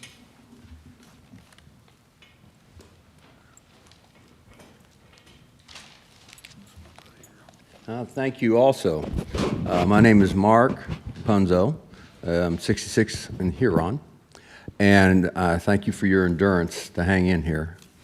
I noticed a lot of scripture tonight, and it reminded me that there's over 300 scriptures that were literally fulfilled by the person of Jesus Christ, and 33 were literally fulfilled in the last 24 hours. So that's a pretty solid record for what we've been hearing on Scripture and that. And I hope you understand the gentleman that wanted to make a consensus that the only consensus that matters is God Almighty, and that. And I think that's been brought out.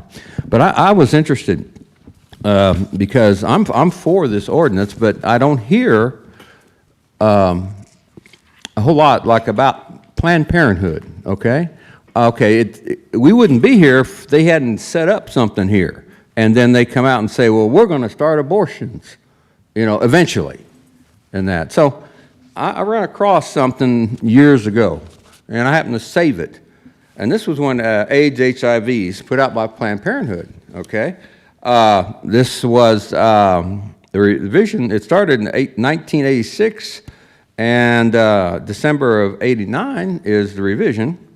A big forward is written by a doctor. I mean, they got their credentials here, the vice president of medical affairs. But what really struck me is right here in the center. And it's hard to reproduce these colors in that. But we've heard this, that they do more than perform abortions and stuff. So I'd like to read something to you. Now, some of this may not be real pleasant, but I can't reproduce it very well, okay? And it has to do with safe sex, okay? They promote safe sex. So here's what they call the safest. Mr. Punzo. Yes, Mr. sir. Punzo, let's stay to the ordinance that we're discussing Okay, tonight, okay? Please, because, this is, we've been here a long time, and we want to I understand. stay on the ordinance, okay? Please. With all due respect, you and we're email buddies. We know each other. We've talked in that. But please, let's stay on the ordinance, okay? Okay, the ordinance, the reason for the ordinance is because Planned Parenthood is here, right? And they have stated that we plan to start abortion. Is this not true, sir? Is this not what has been stated? This is why I'm addressing these things. So let's look at Planned Parenthood. And let's look at their credentials and credibility. Otherwise, why are we here? Why are we fighting this battle? You understand what I'm saying, sir? This is all I'm saying. I can read these. Now, they're not pleasant, but what they promote in safe sex is promiscuity. So they actually promote unplanned pregnancies. So they promote a crisis so they could be the solution to the crisis for money. So that's what I want to get out there. Let's look at Planned Parenthood. That's why we're here. They came into our city, okay? They shouldn't be there. So we had to come up with something. We want to stop this right now. But you need to know about Planned Parenthood. And they have been caught by Veritas selling body parts of babies to make money. Okay? In California, they were caught. But guess what? Kamala Harris prosecuted the people who caught them. Isn't that interesting? All right, now, I can read these, but I won't, because it's not pleasant. But what they promote is nothing but promiscuity in order to have unplanned pregnancies so that they may be the solution to the crisis for money. Now, I would pray that you would be like what Joshua said when he said, "Who is on the Lord's side? Stand and be counted."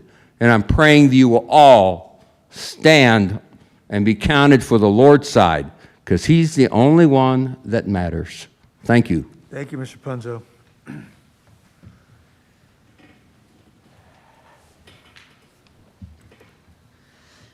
Hi, Mayor Pope and everyone. I know y'all are tired. I don't look it, but I'm actually a grandma, and it's way past my bedtime. So thank y'all for being up. My name's DeJean Russell. I live in Smyer, 412 4th Street, 79367 if you need it. I did sign up to be on the list. So I am a foster adoptive mother. I'm also a pastor at the worship center. I've been there for 10 years. We've been serving the community for over 25 years. I know you know Pastor Todd well. I am obviously pro-life, but I would like to address this from a different angle if I can. Planned Parenthood is one of the most corrupt organizations in our country. I'm just going to very, very briefly share why, because I believe if we allow them to do abortions, if we do not pass this ordinance, we are participating in some of this corruption. Planned Parenthood was founded by Margaret Sanger, a eugenics activist. We've heard a little bit about her, and actually somebody quoted this, but let me give context to it. In a letter to Clarence Gable in 1939, she said, "We do not want word to get out that we want to exterminate," and I'm quoting her, "the Negro population," end quote. To quote an article from the Family Research Council, this line of thinking, and I quote, "This line of thinking from its founder has left lasting marks on the legacy of Planned Parenthood." For example, 79% of Planned Parenthood's surgical abortion facilities are located within walking distance of Black or Hispanic communities. The Centers for Disease, and this is a continuation of the article, it's very brief. I only have this little paper, so don't get stressed. I'm not going to talk your ears off. The Center for Disease Control and Prevention's abortion surveillance report revealed, from 2014, revealed that between 2007 and 2010, nearly 36% of all abortions in the United States were performed on Black children, even though Black Americans only make up 13% of our population. A further 21% of abortions were performed on Hispanics. 2 of my daughters are Hispanic. And 7% more on other minority groups, for a total of 64% of U.S. abortions are tragically performed on minority groups. Margaret Sanger would be proud of the effects of her legacy, end quote. This ordinance, passing this ordinance, would protect Lubbock from engaging in this type of racist tragedy, these atrocities. Other illegal activities, which were lightly noted, have been exposed by David Daleiden, I probably said his last name wrong, through undercover videos he released in 2015, where Planned Parenthood executives were caught illegally harvesting baby parts and organs for profit. I know we don't want that to happen here in Lubbock. It has happened. It is happening. Currently, all of the charges against him have been blocked by Kamala Harris, actually, and they have Planned Parenthood personally funneled in backing some of the Democrats, 44 or 45. Ms. Russell, Yes, sir. I got to get you, Okay. let's Yes, get on sir. our ordinance, okay, please? Okay. The merits of our ordinance, okay? Yes, absolutely. Planned Parenthood is not mentioned in our ordinance, okay? It's an ordinance about sanctuary cities for abortion, okay? Yes, yes, Okay. yes, yes. Yes, I just wanted to share why I thought that they hadn't been criminalized, because why would they have that, but they've actually given $45 million back to them alone.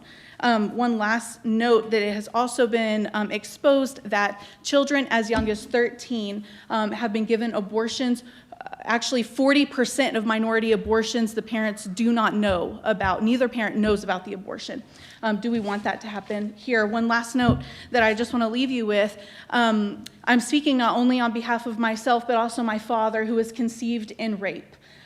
So not only is his life worth living, my life is. The generations to come are worth living. It's not just us. This is a multi-generational decision. And so please, I implore you to just consider that it's not just the ones that may or may not be aborted in our city limits, but also those to follow. Please take that into consideration as you make your decisions. Thank you. Thank you, Ms. Russell.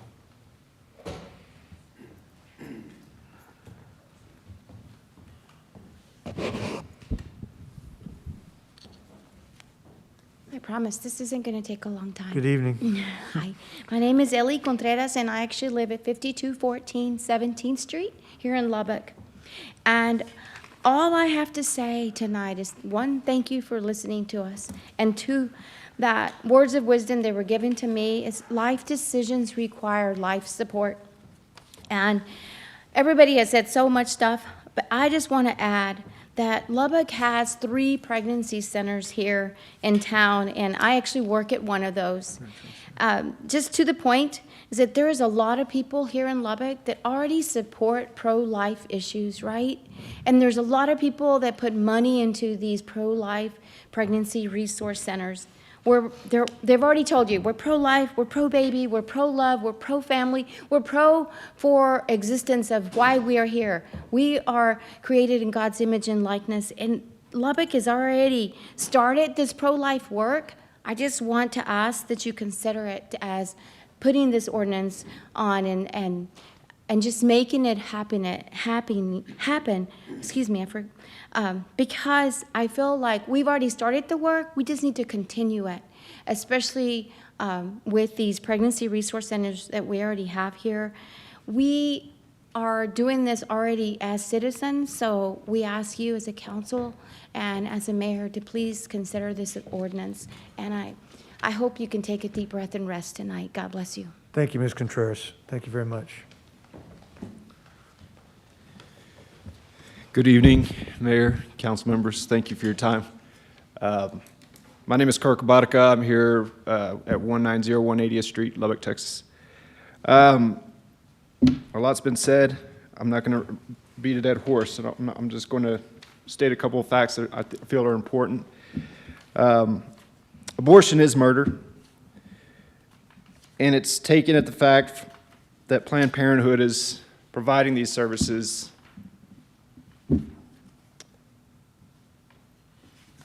to murder these unborn children. Please, I plead that you not fall into the guise or be deceived by these services that they're providing as women's services. Based on their annual 2019 annual report, their women's services are down. And all of y'all are familiar with business. You're not going to continue to do something that doesn't make money. But the one thing that is up in their own report is abortion. So it's please, I ask that you vote in favor of the ordinance to ban abortion here in Lubbock. I thank you for your time. In closing, again, we just ask that you vote in favor to ban abortions in Lubbock, and so that we can protect God's creation and allow for these children to live their dreams and live their future footprint in our own society. Thank you. Thank you, Mr. Abadica. Hello, Mayor, Council. I'm Catherine Cochran at 906 Milwaukee Avenue. I am here on behalf of Raiders Defending Life at Texas Tech University, and Raiders Defending Life is for this ordinance that would make Lubbock a sanctuary city for unborn babies. But to not bore you with words already said, I'm actually here on behalf of a woman named Katie Morris, who could not be here tonight because she does indeed value all stages of life, as most people coming here before you have, and she's following a 14-day quarantine due to her exposure to COVID. But she wanted to share tonight that 18 years ago, she found herself scared, alone, and pregnant, and drove herself 30 minutes to Lubbock from Levelland and began the process that violently ripped her baby from her womb. She had no clue the years of emotional turmoil that would have in her life from that decision. When she did end up having her first child, Katie felt unworthy to be a mother because she had ended the life of her first child. So she just asks, please remember, City Council, that there are people and communities surrounding this one that this decision does impact. Levelland included, my hometown of Midland, Texas included, the East Texas towns of New Mexico, the Panhandle. We will become a hub for abortion if we don't become a sanctuary city for the unborn. Protect those women like Katie, she asks, who don't know that the babies in their womb don't have a voice yet, but they need one. And I thank you for listening to the many voices here today that have spoken on behalf of the unborn. Good night. Thank you. Thank you, Ms. Cochran.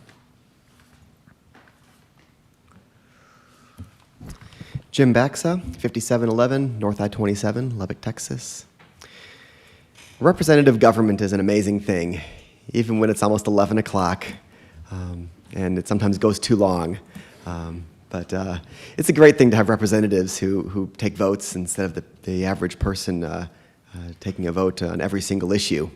You can imagine the nightmare that would be. So I thank y'all for still being awake and listening. I'm actually pretty impressed by all y'all because it's a challenging task.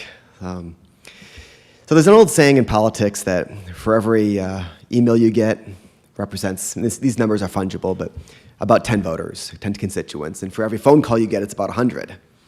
And for every in-person visit, it's about 1,000. Whether those are exact or not, I'm not sure, but it's an old saying. And I'm going to guess there was 100 or so pro-life citizens here speaking before you. And if they each represented 1,000 people, that's 100,000 voters right there. That's the majority of the Lubbock voter base right there. And I think that's something that we know already, that the people of Lubbock are pro-life and want you to pass this ordinance. And, you know, if you don't pass the ordinance tonight, we know what happens next is it goes to a special election in May. And I think we all know what's going to happen in that special election. The pro-life side will win in a landslide. That's the city we live in. We live in a very conservative town, a very pro-life city. So I'm very convinced we're going to win in a landslide if we have to go to that election in May. But I would also suggest that we can save the cost of having that special election and just pass this tonight. Just do what the citizens have elected you to do, represent them and their values for life. Now, the biblical piece of this ordinance has been talked a lot tonight, and I won't repeat that, but I do think that was the most important part, to hear what the Bible does say about abortion. The ordinance that you have before you is very clearly constitutional. The 10th Amendment to the Constitution basically says that anything not mentioned here is reserved to the states and to the people. Well, the state of Texas already has in its laws that abortion is banned. We'll be agreeing with the state of Texas if we pass this ordinance here. And therefore, the state and the people of Lubbock both would be in agreement on this issue and would be standing together in banning abortion. So the state law is very clear that we can ban abortion. Contrary to what the law firm told y'all, from what I'm hearing from the report y'all put out, Texas law is clear.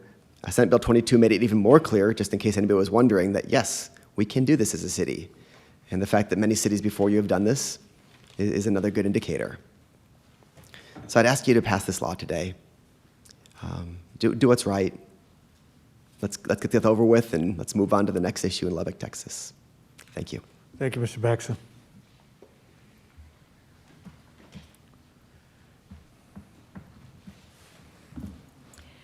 Good evening, Mr. Mayor, City Council members. I'm Holly Beatonbow, and I'm a 33-year resident of Lubbock, a mother of twins whom we adopted from Children's Protective Services, and an owner of 4 businesses in our city. And I just want to ask you guys to vote in favor of this ordinance. Help Lubbock be a city that honors God and honors His word. Thank you. Thank you, Ms. Beatonbow.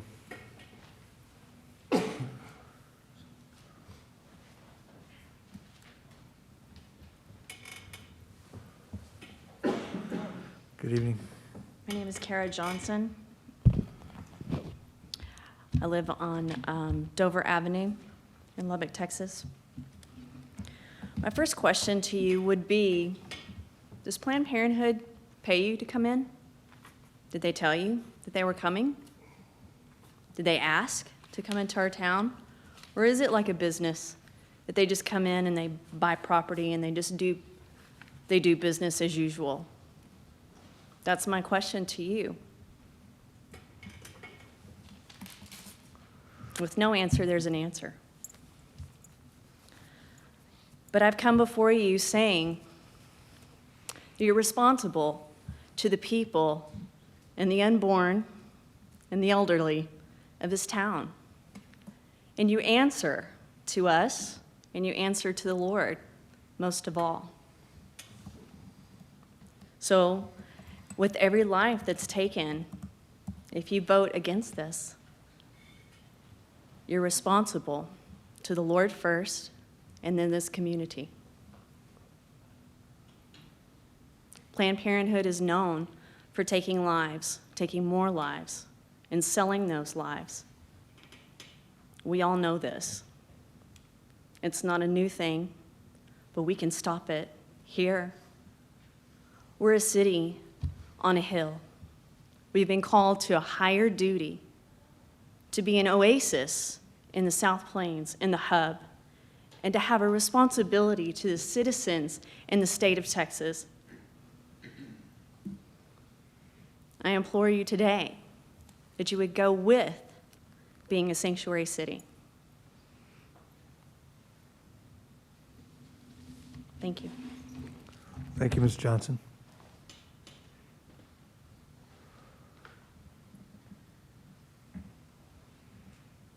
Okay. We will close the public hearing. Council, it's 11 o'clock. We'll take a 10-minute recess and come back and take up item 7.2. It's 11:14. The Lubbock City Council will come back to order. I want to start, before we go to item 7.2, I want to just a word of appreciation to citizens that were here that spoke tonight. Just thank you for thanks for the way we handled things. I think we were able to hear a lot of lots of different input, and we generally stayed on task. And I know I speak for the council when I say we appreciate that. Okay, council. Item 7.2 is on page 187. It's a first ordinance, a first reading of an ordinance from the city secretary. Considered an ordinance outlawing abortion within the city of Lubbock, declaring Lubbock a sanctuary city for the unborn, making various provisions and providing for severability, repealing conflicting ordinances, and establishing an effective date. Council, to begin discussion, is there a motion? Mr. Griffith. Thank you, Mayor. Yes, move for approval. Thank you, Mr. Griffith. Is there a second? Thank you, Ms. Joy.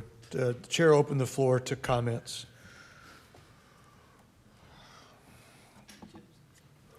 Mr. Griffith, you want to go? You want me to go first? That's up to you. Yes, sir. That's fine.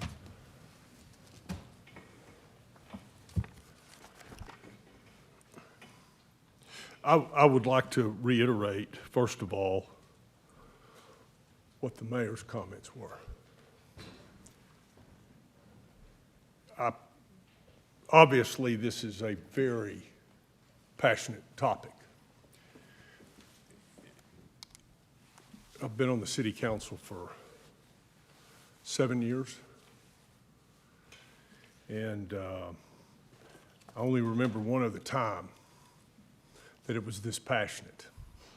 I applaud everyone that spoke your heartfelt words. Thank you for your patience. Obviously, we have a lot of people that emailed, and that's in the record, and that also is online on the city website.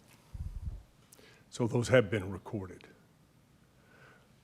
I know it's been difficult for y'all to sit here this long, but I just want to tell you from my heartfelt position how much I appreciate everybody coming and telling us what you really think, your opinions. I do respect them. I have to look at this, take, in my opinion, my personal beliefs out of it. This is about, in my opinion, the law. Whether you like it or not, Roe versus Wade is the law of the land. It has been. It also... Listen, let me be real clear, okay? We've listened all night long. It's our turn to talk. If you can't keep your mouth shut, you need to leave the chambers, okay? Are we clear on that? I love all the cameras too. We're being streamed live everywhere, which is good. Please continue, Mr. Griffith. Maybe even out of the county. The point is that, in my opinion, it's not a perfect document. It's not enforceable. Roe v. Wade was fully intended for the state of Texas, and it was brought up tonight in very good, well-respected conversation that we're not enforcing. Thus, ordinances like this can come up and municipalities can vote them in. Remember that this conflicts with state law because the state regulates abortions, including who can perform them, where they can be performed, and when they can be performed. And this proposed ordinance adds additional regulations inconsistent with those state regulations, which makes this unenforceable, in my opinion. It's not about a personal belief. It's about law. That's where I stand on this. Thank you, Mayor. Thank you, Mr. Griffith. Mr. Childis? Thank you, Mayor. I also echo Mr. Griffith's congratulations to all of you, your decorum, everyone that signed the petition, all the work, all the effort that was put forward. It's appreciated. I also value life. But this ordinance, as I view it, it's not enforceable.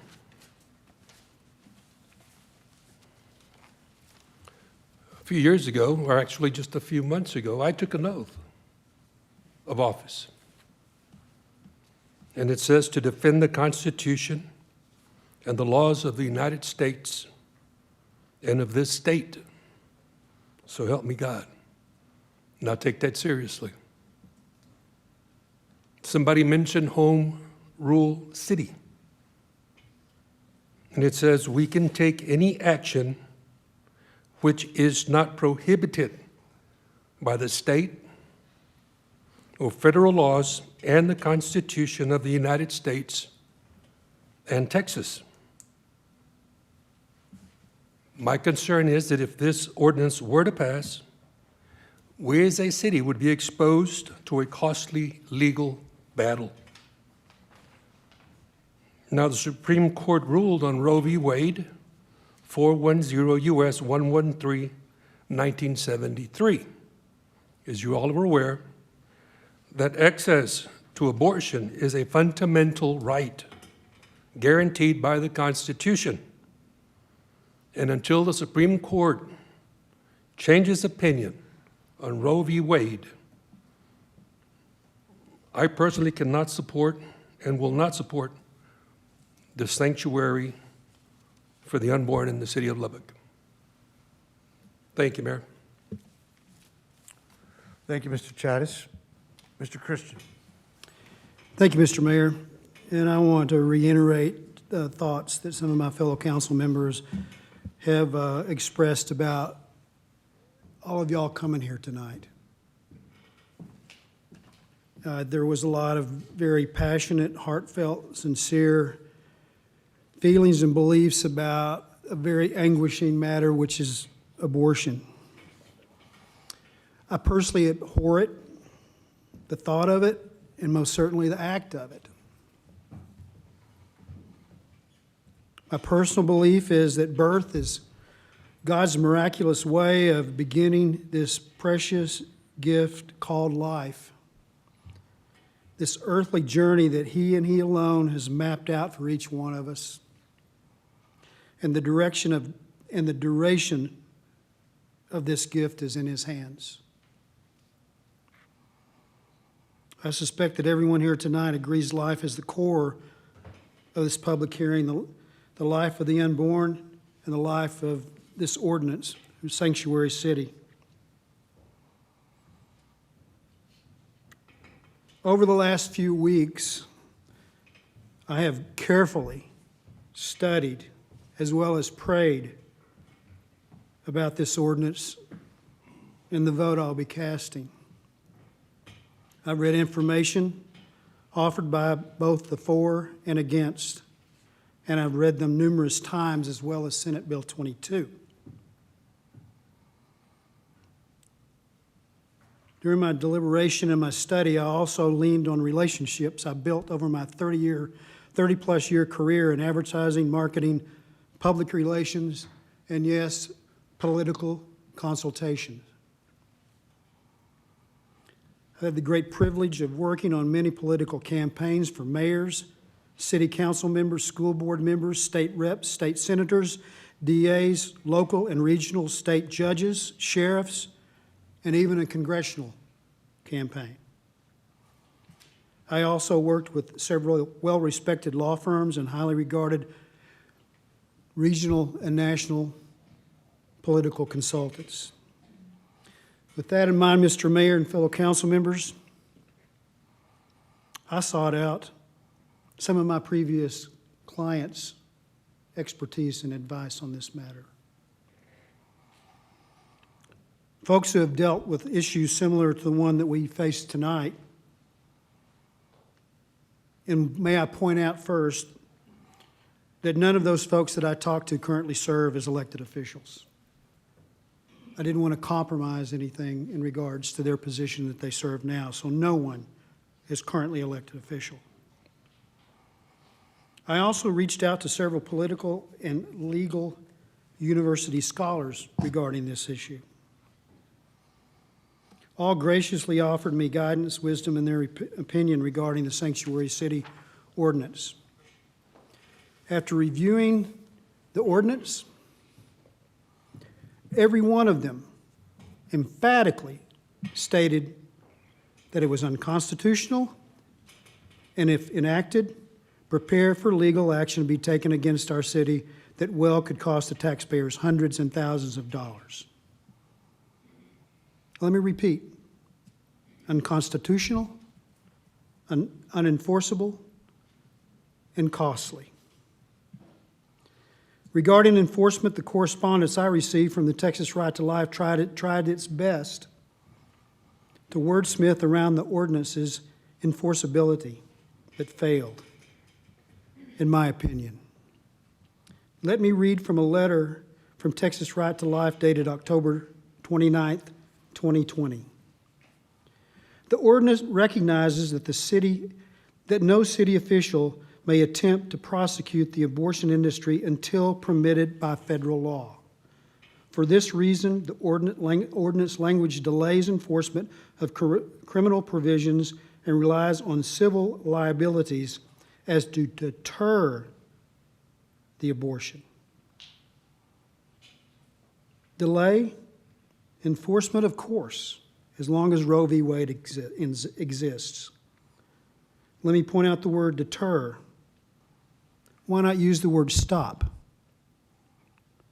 Because they know we can't.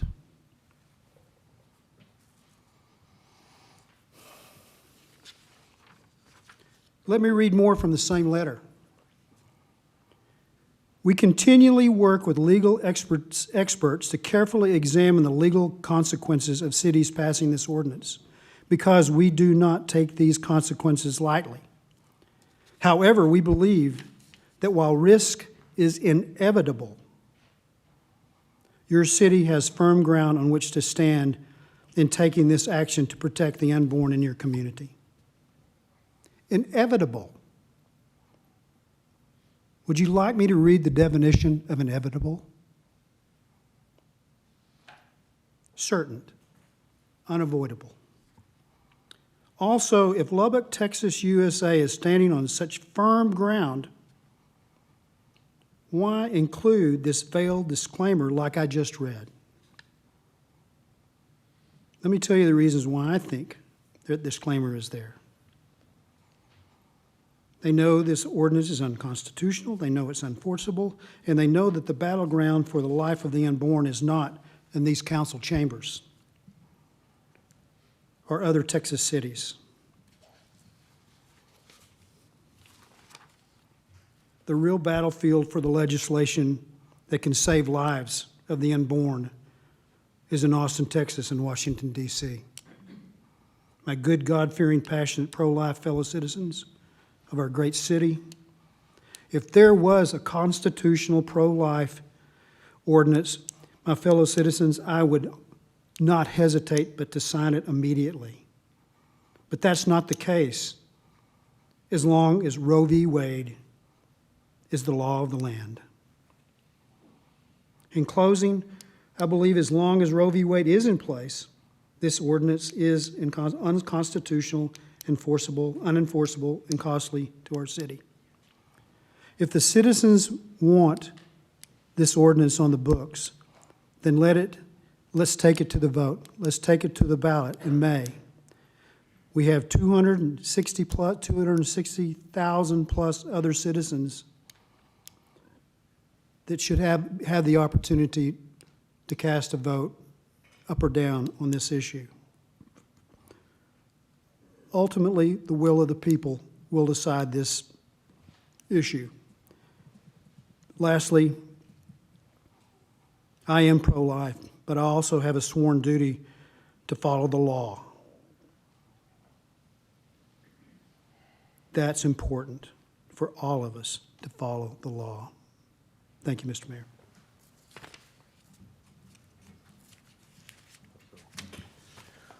Thank you, Mr. Christian. Ms. Patterson-Harris, do you want to,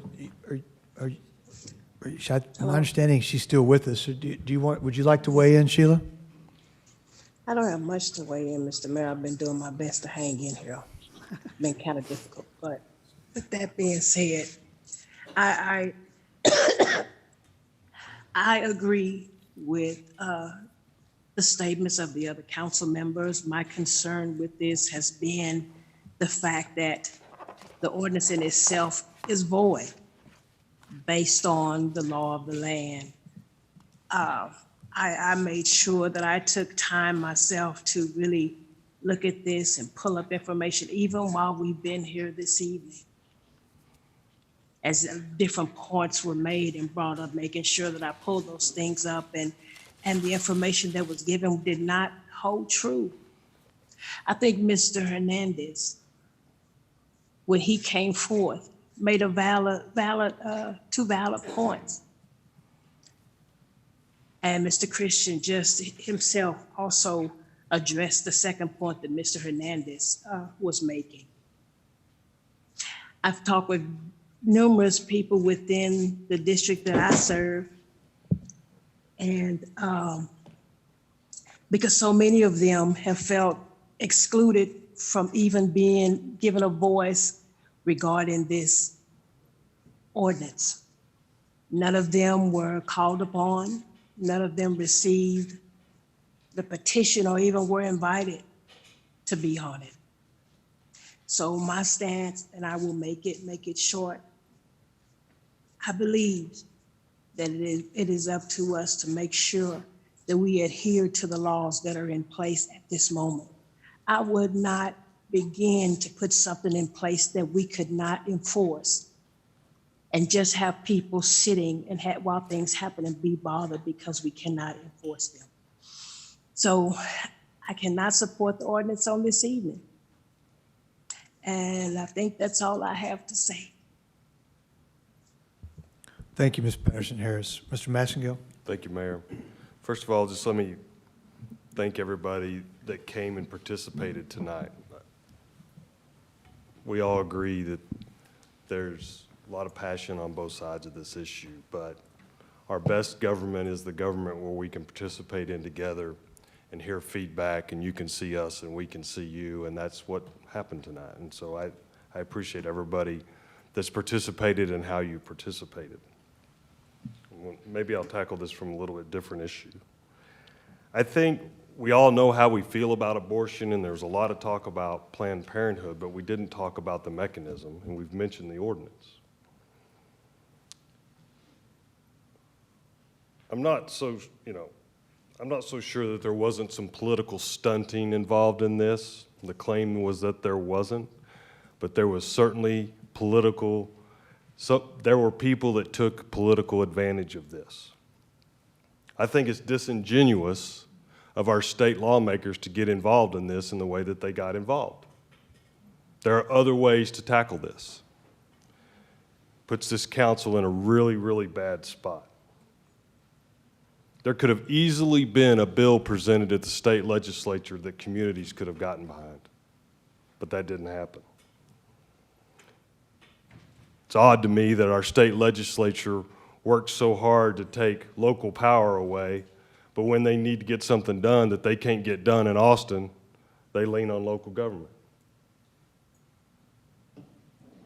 I don't get that one. So I've tried to explain this to a lot of people, and it's very difficult to understand, especially if you don't understand ordinances very well. And they say, why can't you do that? Well, first of all, as mentioned earlier, the law of the land, landmark case out of the Supreme Court of the United States, which is who we rely on to determine the constitutionality of our laws, is the law of the land. So let's change the dialogue here a little bit. And let's say that I wanted to make Lubbock a haven for federal income tax. And let's say I proposed an ordinance. Maybe we could be like the Cayman Islands.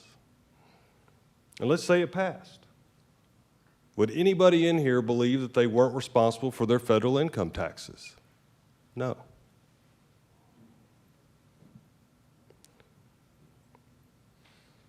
The ordinance is far from perfect.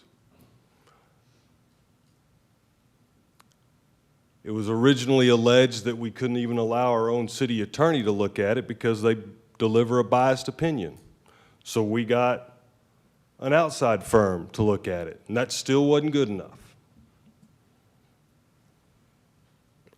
I can tell you that I've done research outside of even Olson and Olson, and I can tell you that the ordinance is unconstitutional and unenforceable.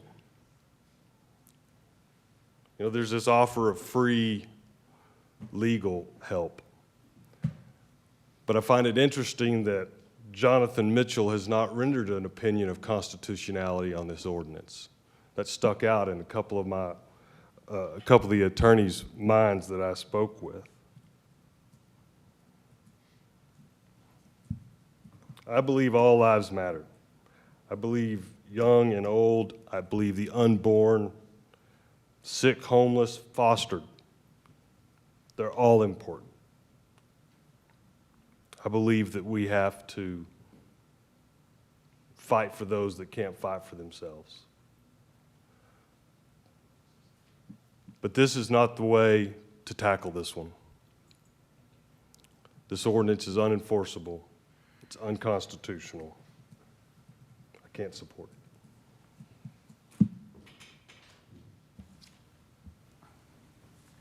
Ms. Joy. Well, we haven't set a record yet.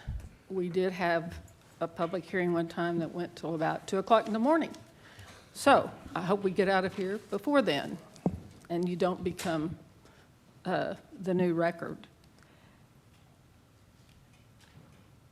I think you all need to understand what our position is as council members.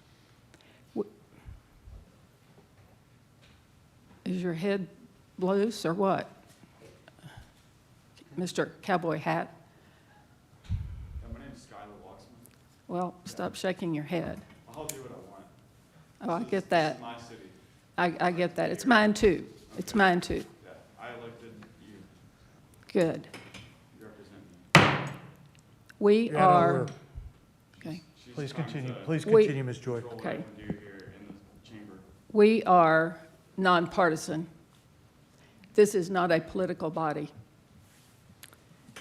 I represent people who are libertarians, people who are Green Party, people who are independents, who are Democrats, who are Republicans. They're all over. And everybody up here has the same situation. So it is not political for us. It is political for Charles Perry, Dustin Burrows, and John Frullo. It is a political issue for them. This issue is on the Republican Party platform and has been for a number of years. So for it to end up with us is the wrong place.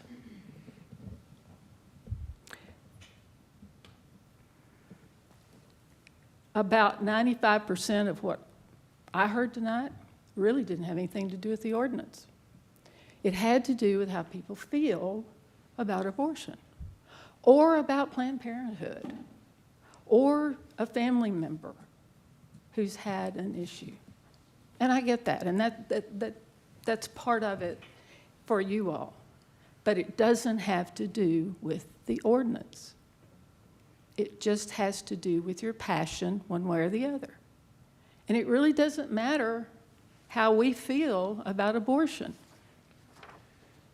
Those of you who quoted scripture to us, remember separation of church and state.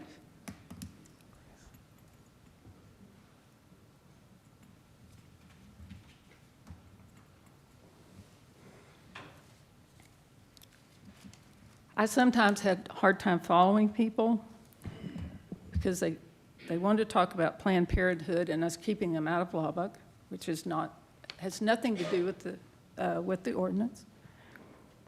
They wanted to talk about making Lubbock a sanctuary city, which did have to do with the ordinance. And they wanted to tell us what other people believed. You can tell what you believe and what maybe your close family and friends, but for someone to get up there and say, well, I think all the citizens of Lubbock would vote for this ordinance. You can't do that. And when you do things like that, then it's hard to listen to you because your credibility is not very good. When Mr. Rhodes got up,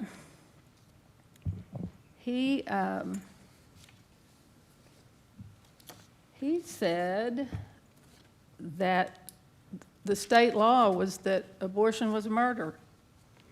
But he didn't tell you the other provision in section 19.06, that it does not apply to the death of an unborn child in an abortion situation. He told you half the story. We can't do that.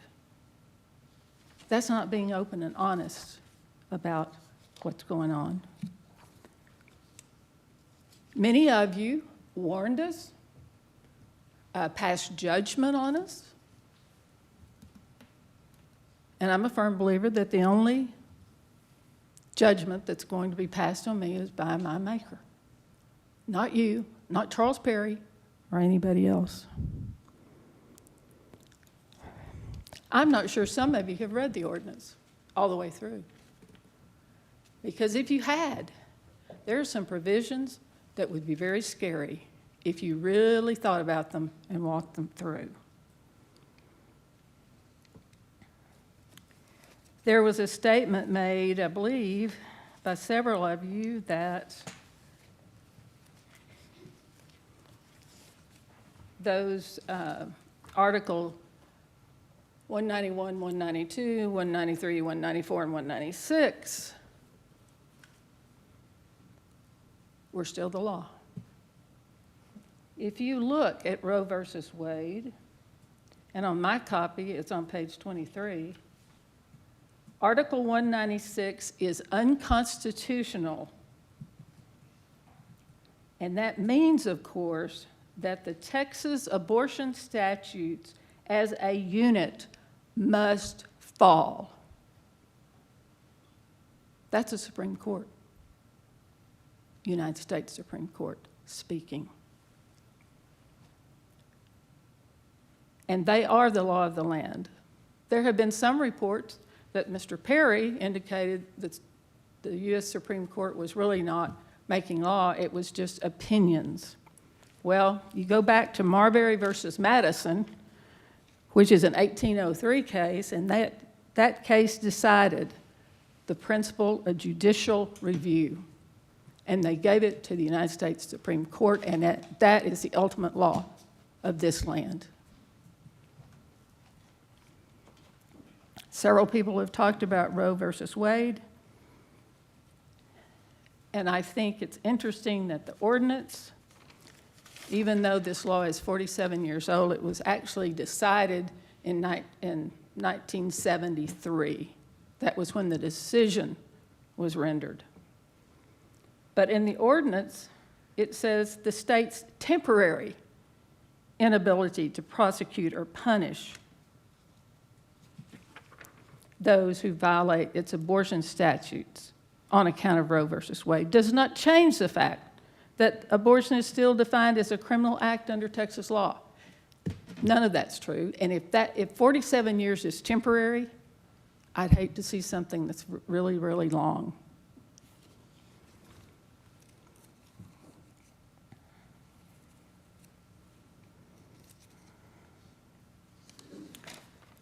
Mr. Christian pointed out that the statute actually says that it is not enforceable until Roe versus Wade is overturned, and then there are a couple of other contingencies. But the provision that should really scare you the most has to do with public enforcement and private enforcement. Under public enforcement, it allows, and this is immediate because I took this from Mr. Sego, because obviously, even if we pass the ordinance, we can't enforce it because Roe versus Wade hasn't been overturned. But the rest of it would be immediately enforceable. And let's see what it says. Any person, corporation, or entity that commits an unlawful act described in section D1 and D2, and if you've read the ordinance, you know what that says, other than the mother of the unborn child that has been aborted, shall be liable in tort, T-O-R-T, to the unborn child's mother, father, grandparents, siblings, and half-siblings. The person or entity that committed the unlawful act shall be liable to each surviving relative of the aborted unborn child for compensatory damages, punitive damages, and costs and attorney's fees. There is no statute of limitations. That means that case could be filed at any time. You could be 50 years old and you could file a lawsuit against some of those individuals. If that doesn't scare you, then you better start getting down on your knees. Then it goes on to say, any private citizen of Texas may bring an action to enforce this ordinance against a person or entity that has committed an unlawful act described in Section D, or that commits or plans to commit an unlawful act described in Section D, and shall be awarded injunctive relief, statutory damages, costs, and attorney's fees. And that likewise has no statute of limitations.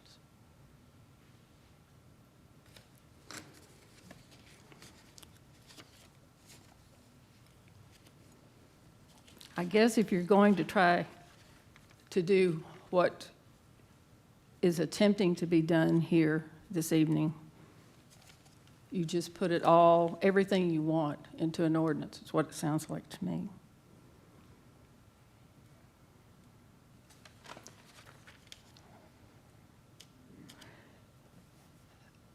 In January of 2017, Texas legislature passed Senate Bill 8. Charles Perry was a primary author, and they codified that bill in the Texas Health and Safety Code, section 171.151 to .154. And it said that a person may not intentionally perform a dismemberment abortion unless the dismemberment abortion is necessary as a medical emergency. Well, guess what? They got sued. State got sued. And this was Whole Women's Health versus Paxton. And the lower court said that since the Supreme Court's landmark decision nearly 50 years ago, it has been clear that the 14th Amendment guarantees a woman's right to choose to undergo a pre-viability abortion. The Court of Appeals reaffirmed Roe's essential holding, and the Texas law constitutes an undue burden on a woman's right to obtain a pre-viability abortion and violates the 14th Amendment. That decision was handed down on October the 13th of 2020, last month.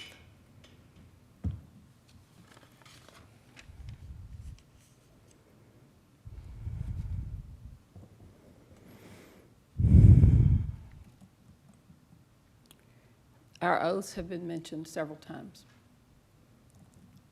I'm a lawyer licensed by the state of Texas, and I took an oath to uphold the laws of the U.S. Constitution and the U.S. Constitution and the Constitution of the state of Texas and its laws.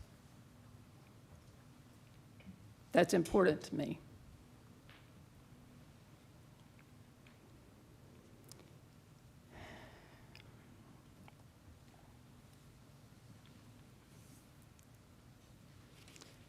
I feel like that the good citizens of Lubbock have been misled and used to attempt passage of this ordinance. It will not survive judicial review.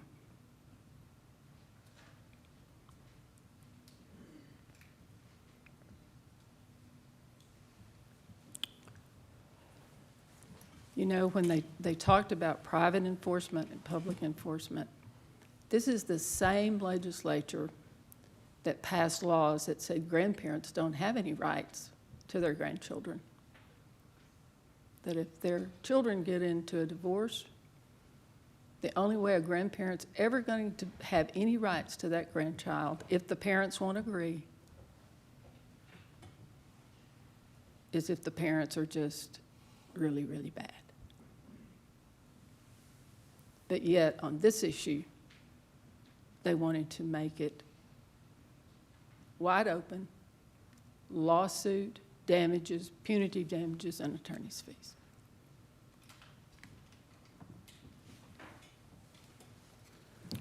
This is also the same legislature that has preempted ordinances that the city of Lubbock has passed at least 60 times. And why does that happen?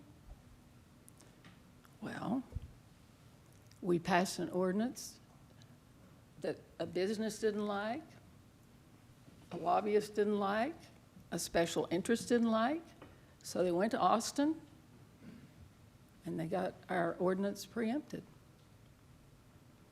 They would deal with such things as property taxes.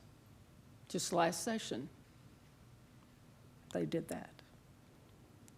Construction materials, setting fines and penalties, things of that nature. But they think that this city council should step in on an issue of this magnitude? That makes no sense whatsoever. You can keep saying that the ordinance is not unconstitutional. You can say it all you want to, but until Roe versus Wade is overturned or some other action is taken, it is the law, and it is the rule of law that is important to us. The fact that we are put in this position to have to do what we've had to do for the last few months about this ordinance is misplaced. Doesn't bother me. I do this for a living. And I love the people in my district. I tell people all the time I've got the best district in the city. They argue with me about that. And we do like for you to be engaged. You know, sometimes I wish you'd be more engaged at other times than all of you showing up at one time. But I just think you need to understand that we cannot do what this ordinance is proposing. Ms. Joy, before you finish, you did a nice job of talking to me about the offer of Mr. Mitchell being, I think your legal background gives you a pretty good way to explain that. Do you mind talking about that, please? I don't mind. I've heard several people say, well, the Solicitor General will represent you. Okay, the Solicitor General is an attorney in the Attorney General's office that the Attorney General designates to handle appeals. I think somebody thought it was an elected position or something, which it's not. Mr. Mitchell is a former member of the Attorney General's office. But the greatest right that we have as citizens and as a body is to select our own attorney. I cannot imagine the number of conflicts that Mr. Mitchell would have when it comes to trying to represent us. And that's not going to happen. The only reason it's been brought up at all is so people could say, well, you don't have to pay an attorney. You don't have to spend citizen money to pay an attorney. That's the only reason it was ever brought up. But I, for one, will pick my own lawyer, and I will not pick someone who is obviously conflicted and has been selected by some of the Right to Life organizations. Does that do it? Thank you. You got it?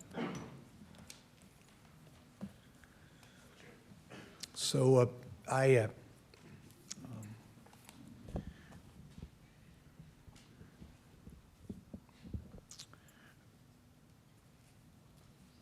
I'm thankful for a Lubbock that values all lives, both unborn and born. One of the things that jumped out at me tonight were the number of people here who had adopted children in our community, and I'm so very thankful for that. And there's so many more that are out there ready to be adopted.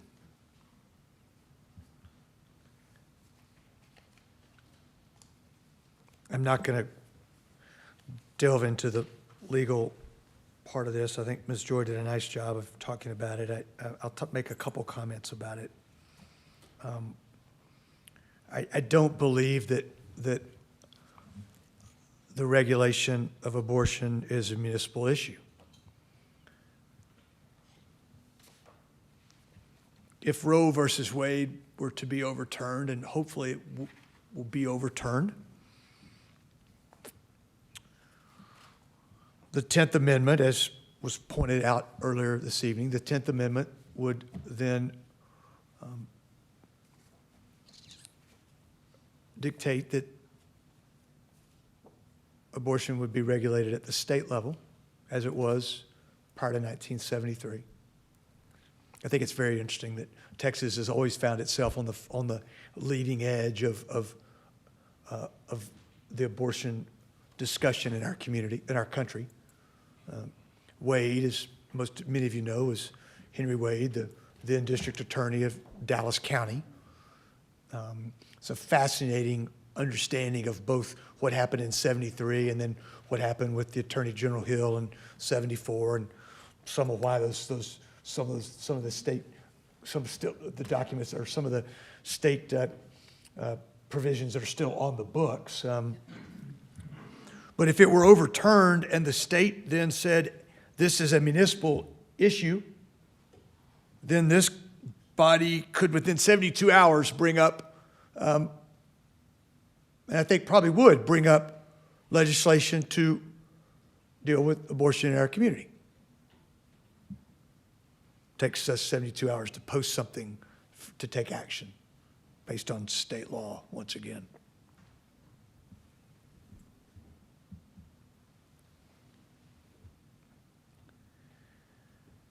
You know, the Texas Constitution prohibits a city from passing an ordinance that's inconsistent with the laws of the state.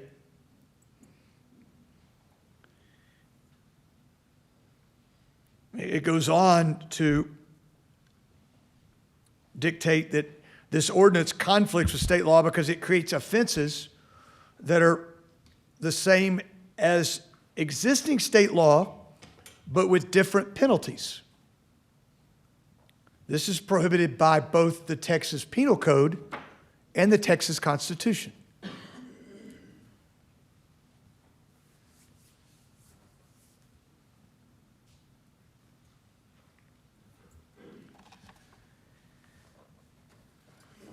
We've talked about the lack of enforceability of this ordinance.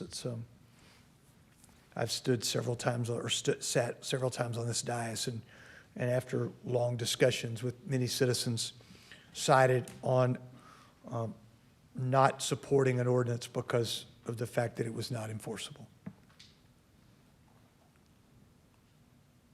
And that hasn't changed tonight. Well, one final thing from me. It was both implied and said tonight that that God's grace would only be bestowed on this council based upon the action that we took tonight. And I know not all of you believe that, but several of you made that point tonight. And I just want you to know that that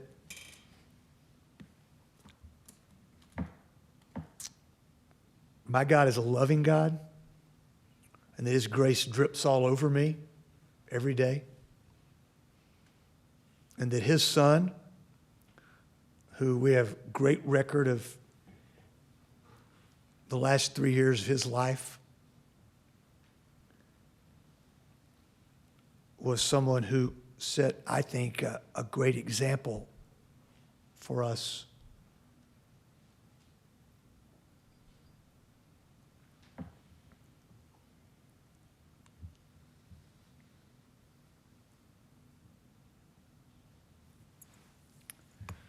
I think that concludes my comments. Mr. Mayor, I did want, the lady who asked us a question about Planned Parenthood and do we know they were coming, did they pay us? The answer is no. And since we couldn't interact with her during the public hearing, I wanted her to hear that.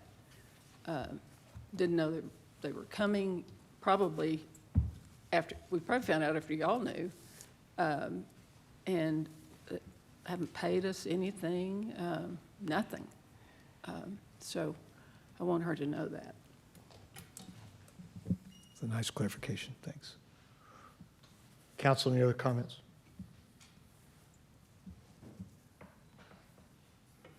Okay. There's a motion and a second on the floor to approve ordinance item 7.2, first reading from the city secretary's office regarding a sanctuary city for the unborn. All those in favor of that motion, please say aye.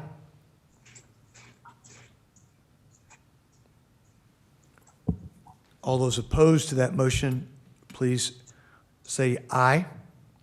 Aye. Aye. Motion fails 7-0. Council will move now to item 7.5. It's the final item on our agenda tonight. It's on page 302. Now, this item is by city charter, Chapter 1, Article 9, Section 12. We are required to elect a mayor pro tem from their members after the newly elected members have qualified and taken their seats on the city council. In this case, that was the qualification would have been the canvassing of votes and the swearing in of the that happened last Thursday, and this is the first meeting since that time. Mr. Mayor. Ms. Joy. I move to postpone item 7.5 to the next regular meeting, which would be December 1st. Ms. Patterson-Harris is ill, and I think she needs to be here in person for this deliberation. Okay, Ms. Joy has a motion to postpone on the floor. Is there a second? I'll second. Second. Thank you, Mr. Chattis. Before we, Mr. Weaver, before we have discussion about the motion to postpone, which is not, that would just be on the merits of that motion. I'm concerned about what the city charter dictates here. How do you read that? Okay, we'll pause, we'll pause and let you do that, please.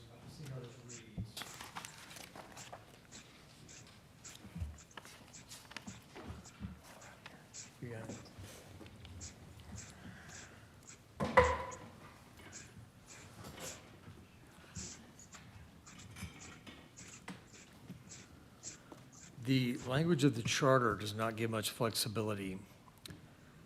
It says the members of the city council shall elect a mayor pro tem from among its members, and such election shall be held at the first regular meeting of the city council after newly elected members have qualified and taken their seats. I think because of that charter language, it must be done at this meeting. It says shall be done at the first regular meeting. So with that language in the charter, I think the flexibility of moving it may be prohibited.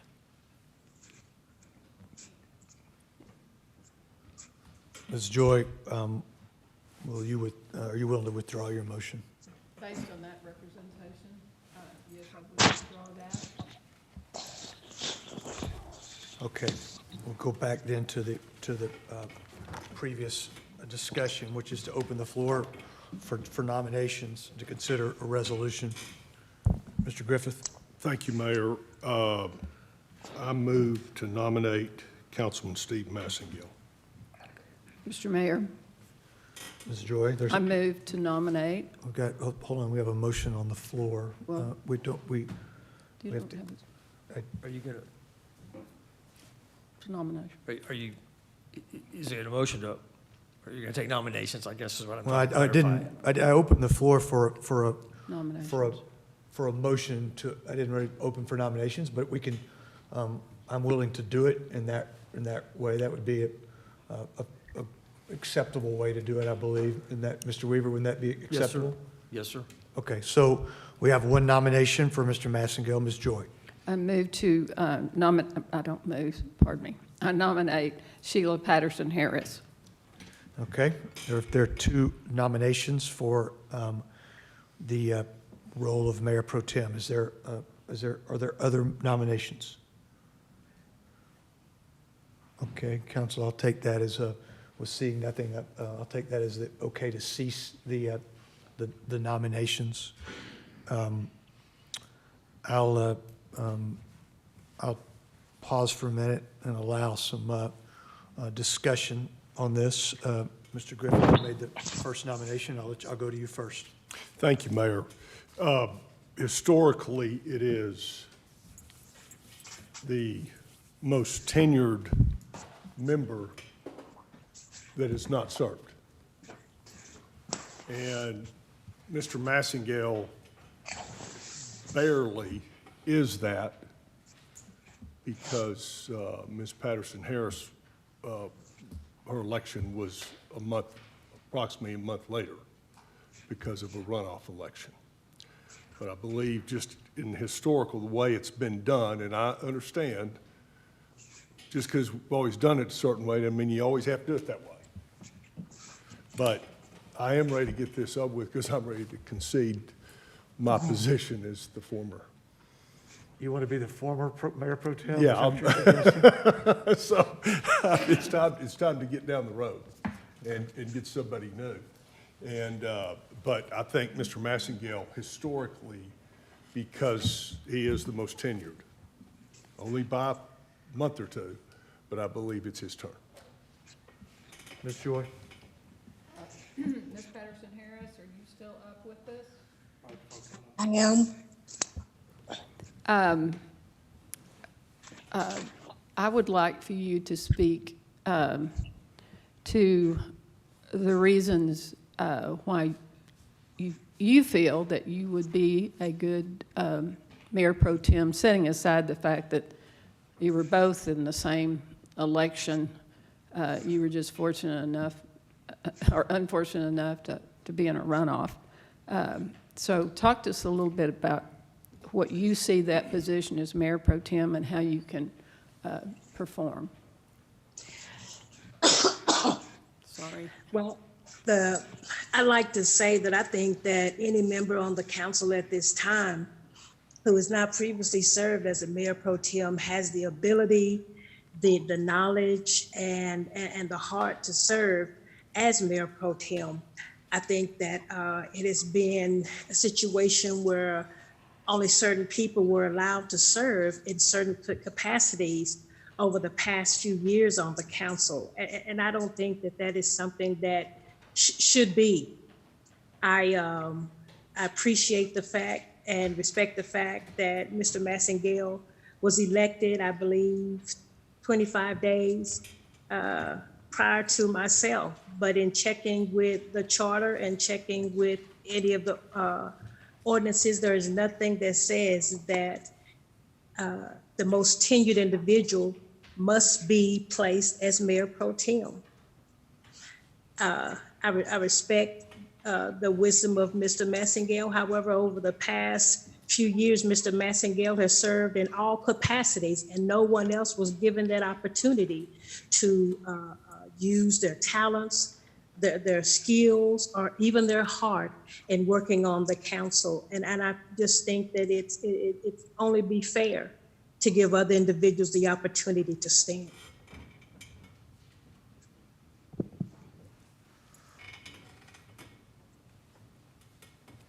Well, and I guess I would add to that that Sheila's been a very faithful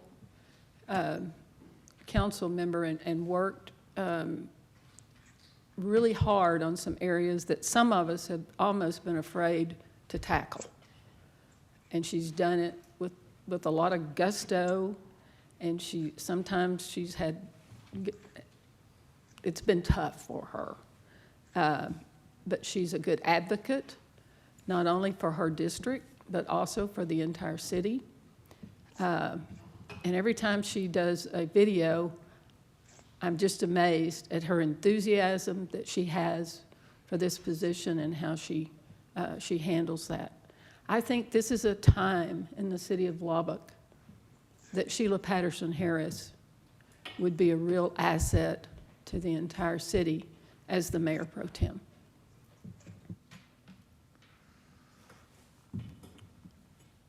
Mr. Massengale, you want to make a point or two? I guess we've had Ms. Patterson Harris sort of make her state her side. Do you want to do that? Sure, Mayor. If the council sees fit, I'd be honored to serve as the Mayor Pro Tem. My experience leading the Council Facilities Committee and most recently helping to lead our fight against COVID-19, I think has certainly prepared me to fill in any time that the mayor would need someone to do that. I come to this job with more experience than just being on the city council. I served 8 years on another governing body at the Lubbock Independent School District Board of Trustees and finished my service there as the president of that body, where I presided over every meeting for 2 years. So I feel very confident if the council elects me as Mayor Pro Tem that I would handle the job. And the other thing I would say is that if I am chosen over Ms. Patterson Harris, that I would always prioritize anything that was in her district and would work with her on that. Thank you, Mr. Massengale. Okay, any other council members have anything to add on this? Mr. Chavez, Mr. Christian, you have anything to add? I'm good. Mr. Christian? I just want to I want to start by making a couple comments in gratitude to Mr. Griffith for serving extra long term. Serving 2.5 years, and normally that's a hot potato that you're quick to get rid of after 2 years, right, Mr. Griffith? And I you know, we laugh, we giggle a lot, but he stands in often for the mayor and as Mayor Pro Tem, and he's done that without ever pushing back. In fact, more often than not, he's been a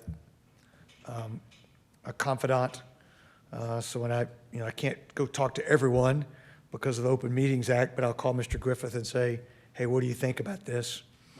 And he often is the guy that wants to sort of do the dirty work and take care of the details that are often difficult and require a lot of finesse. And so I'm very, very thankful for that. No one can appreciate that like I can.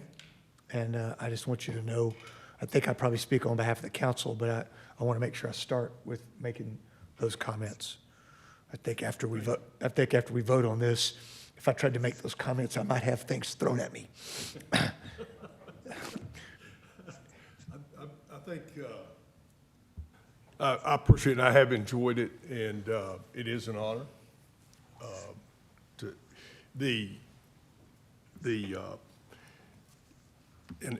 It is important that every council member, and Ms. Joy obviously served before I did, and did a great job. She taught me a lot. So, but it is an honor to serve, and I will tell you,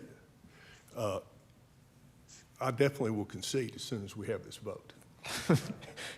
There will be no lawsuits. or recounts? Or recounts. If we can end on a good note. Anyway. Okay, thank you. Thank you, Mr. Griffith. Thank you. Yeah, I just to, 4.5 years ago, I had intervened to make certain that we followed the practice of this council. It's certainly not in writing anywhere, but the practice, as Mr. Griffith and Ms. Joy have both alluded to, is that the longest-serving member of the council who's not served as mayor pro tem is the next mayor pro tem up. And technically, that would be Mr. Massengale, because he was sworn in May, and Mr. Patterson Harris and Mr. Childis were sworn in It's been too long. July, I believe, as I recall.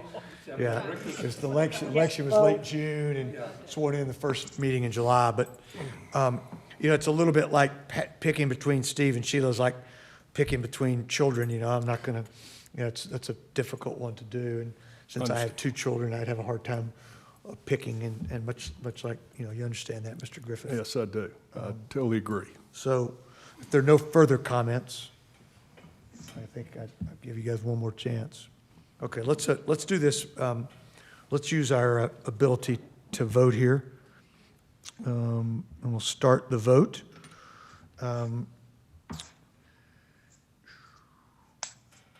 Okay, we'll start for one member. And I don't like the way this looks. Because it's a yes or a no, so we're going to stop that. We'll just do it a different way.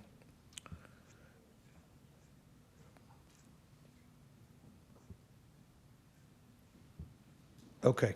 All those in favor of Mr. Massengale, please say aye.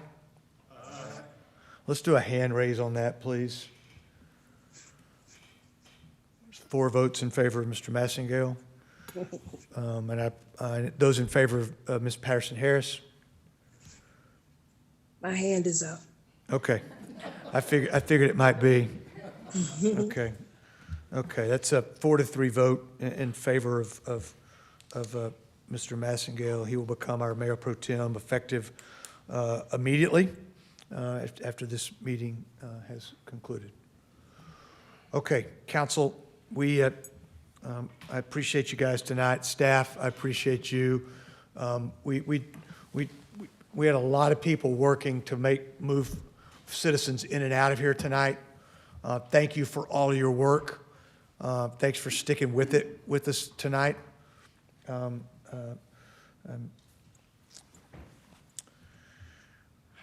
don't think I have anything else to add. Ms. Garza, we're good as far as you're concerned, right? Yes, sir.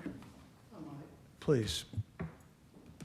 This is a night that I won't it'll be a long time before I even have a chance to forget this, and I just want to thank my fellow council members and the mayor and for the staff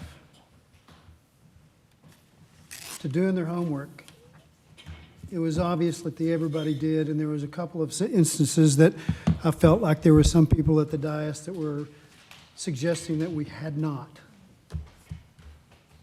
So I just want to take this thing up. I consider it a privilege and an honor to serve with all of y'all, and for this night that will definitely go down in the history books. So I appreciate it, and as I said again, it's an honor and a privilege to serve with each and every one of y'all, and to have the staff that we do to hang in there with us too. So I'd like to close with that, Mr. Mayor. It's a nice way to close, Mr. Christian. I completely agree with you. Mr. Weaver, you good over there? Yes, sir. Okay, it's a great morning in Lubbock, Texas. It's 12:21 a.m. on the 18th of November. We're adjourned.